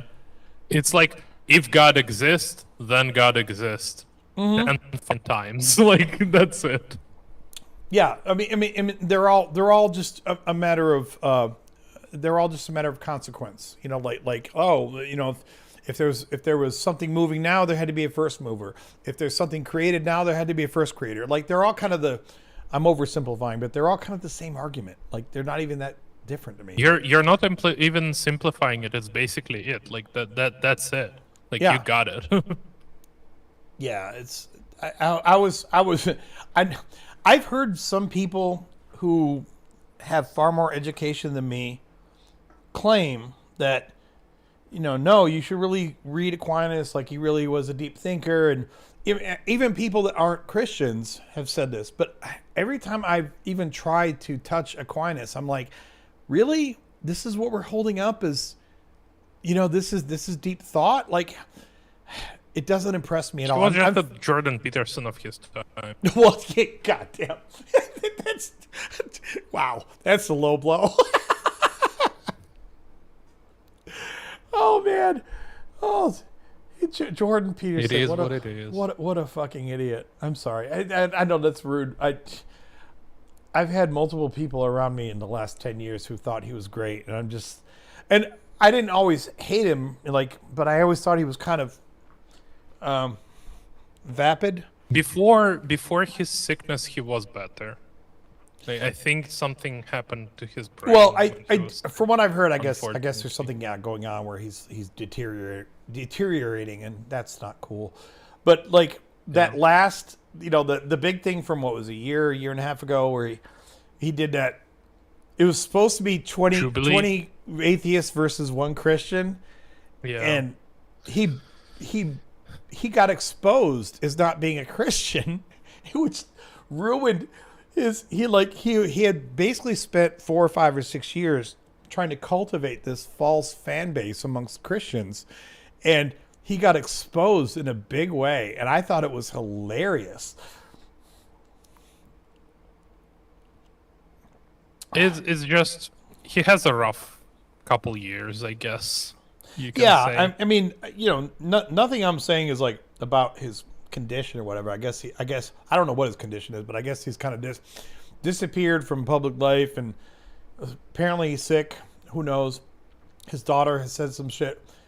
Although, I'm sorry, but his daughter's a fucking idiot. I mean, I know it's rude, but I've seen a few things that his daughter's trying to do, and my gosh, she's as bad as he is, which makes sense. The apple doesn't fall. She's worse because she doesn't have like his education and background, so That's true. She's saying a lot of more like stupider shit with the confidence of her dad. I mean, my whole thing with Jordan Peterson was this. I don't hate the guy. I mean, I'm not saying he's never had a good idea or anything, but like even before that 20 atheists versus one Christian, which they had to rename the video because he said in the video, I'm not a Christian. But even before that video came out, it was clear to me from watching a bunch of his other videos that his entire shtick was to just redefine the terms at every possible stop. If I said to you, Anka, you live in Russia, and he'd be like, well, I don't know what is Russia? What does Russia mean to you? Like, what do you mean? It's a fucking country. Like, What does it mean to live? Yeah. What does it mean to in? What do you mean when you say Russia? And I guess maybe some of the reason that I started to build up a certain animosity toward him is that it's fine to have an intellectual conversation with someone, and sometimes in the midst of an intellectual conversation, it's fair that you define terms like, well, what are we really talking about here? You say you're a Christian. Well, what do you mean by Christian? Okay, there's nothing wrong with having that conversation. But sometimes you have a conversation with someone and you can tell that their whole shtick is to try to sound smart by never actually admitting to knowing anything. Meaning every time you even try to come to common terms on anything, they are constantly changing the definitions or saying to you, but what do you mean by that? Or that's not what I said. And after a couple times of going through that cycle, you realize, oh, this is the game that they play. Like they just constantly try to, it's like a moving target, right? So, but they do it in such a way that to a disaffected observer, it feels like they're being smart. If someone's not following the conversation closely and they are listening to their evasions, it sounds smart at first because it's like, oh, well, he just asked, what is Christianity? And you're like, that's a deep question. What is Christianity? Okay, well, that's fair. Let's define Christianity. That's a blood cult. Yeah, exactly. There you go. Let's move on. Like, But after the person does it like the fifth time, you start to realize like, oh, you're not going to actually just agree to any term. that's no why I matter love what I how ask allegedly Ian dealt with Peterson on this Jubilee show. He just called him on all his bullshit. Wait, was allegedly Ian on that show? Yeah, he was. Was it And the I think 20 clip with atheists him versus was- one Christian? Yes, Oh, I didn't know allegedly Ian was on that. he was there. Okay. I'll have to look that up. And I think his moment is like the most viewed moment. So No, the most viewed let me moment check. was, I forget the guy's name, but there was the dude who called him out for not being a Christian, and then the dude says like Jordan Peterson said to him really snotty like, oh, you're really something, aren't you? And the kid said back to him like I am, but you don't really know what you are. Like something like oh that. yeah, that's the most viewed moment. Yeah, But, and then allegedly Peterson Ian was like, is I'm done. also- I'm done with him. Get him off of here. Allegedly, Ian is the second most viewed. Allegedly, Ian literally on 1 hour mark. So if you want to rewatch his performance, it was really good. Yeah, you can just start at 1 hour mark. I'll have to pull that up. I'm going to be wrapping things up here. I'm getting tired, and I'm got to Hell get up yeah. in the morning. But it's been a good night. It's been a good show. By the way, if you ever gonna like, if you would feel like debating flat earthers, just make a prompt something along the lines like, "Give me your model of the Earth," and see them fail. They would never give you the model. They would like jump around, and it would be so funny because I did 2 streams of doing this shit as well, and it was so funny because they never like they just can't give you the working model at all. Right. Yeah. This is one thing that Simon Dan brought up in that video that I had up on screen. He mentioned that even amongst flat earthers, they can't agree amongst themselves what the fucking model is. Some of them Yeah. will swear to you that the sun and the moon are only a few thousand miles above the flat Earth. Some of them will swear no, it's they're hundreds of thousands of miles away. Some of them will tell you that Antarctica is an ice wall that you can't move past. Some of them think that it continues going on and on. But they And have even the people who apparently think a whole the bunch sun of is different local. models. What's that? Even the people who would say the sun is local, some of them gonna say that it's like above the dome. That's why we see this like reflections and stuff and like weird like illusions, and it seems like the sun is actually going down, but it's not. Some of them gonna say that sun is like really small and local, like close to us, not after the dome. So yeah, like they can't agree on anything. And I mean, there are a million ways to slice this, but I had mentioned earlier, like some of my favorite things, because there are some of them that are just so obvious. Like, I have never heard a flat earther explain why you can't see the North Star from the Southern Hemisphere, or why you can't see the Southern Cross from anywhere in the Northern Hemisphere. But have you heard about reflection and illusion? I mean, is that what they would say?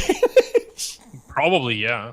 That's what they usually say, like something like illusion. Yeah. And I've never, I brought up earlier the storm model. I've never heard anyone even attempt to answer this. Why? Why? Actually, it's a big Jewish laser that cutting down all the Yeah. hurricanes over there. And if most storms originated like from near the North or South Pole, I could almost understand the logic that, well, yeah, they never cross the equator because it's too far for them to travel. But the way that the storm creation works, because you need warm seas and the Coriolis effects actually helps to start the storms. Most storms start near the equator. Like almost all of the hurricanes that hit the U.S. start off the west coast of Africa, right? They spin off the west coast of Africa. They travel west across the Atlantic, And then they end up slamming into the Caribbean and Southeast U.S. and all that stuff, right? So, most of these storms here, they start very close to the equator. So if there were no Coriolis effect, which you can't get on a flat Earth, then why in the fuck does not one of these storms go from Mexico to Bogota? You know what I mean? Not one of these storms goes from Hong Kong to Jakarta. Like literally, not a single one. I would love. I know that they have a lot of stupid explanations for shit, but this is one of the ones where I've never even heard a good explanation. And granted, probably the explanations would probably just be lies, because, like, for example, on the ship when I was talking about, where you can actually watch a ship go below the ocean. I've heard their lies. They'll say, "Oh, if you get a telescoping lens, it'll bring it back into focus." Like, you can make it bigger, but if you bring a telescoping lens into it, you can see clearer as it goes below the horizon, as the top of the ship is visible and the bottom disappears. It doesn't just bring the whole ship back into view. Anyone who claims otherwise is lying or just has never tried it. But also, it's like trying to play chess with a pigeon.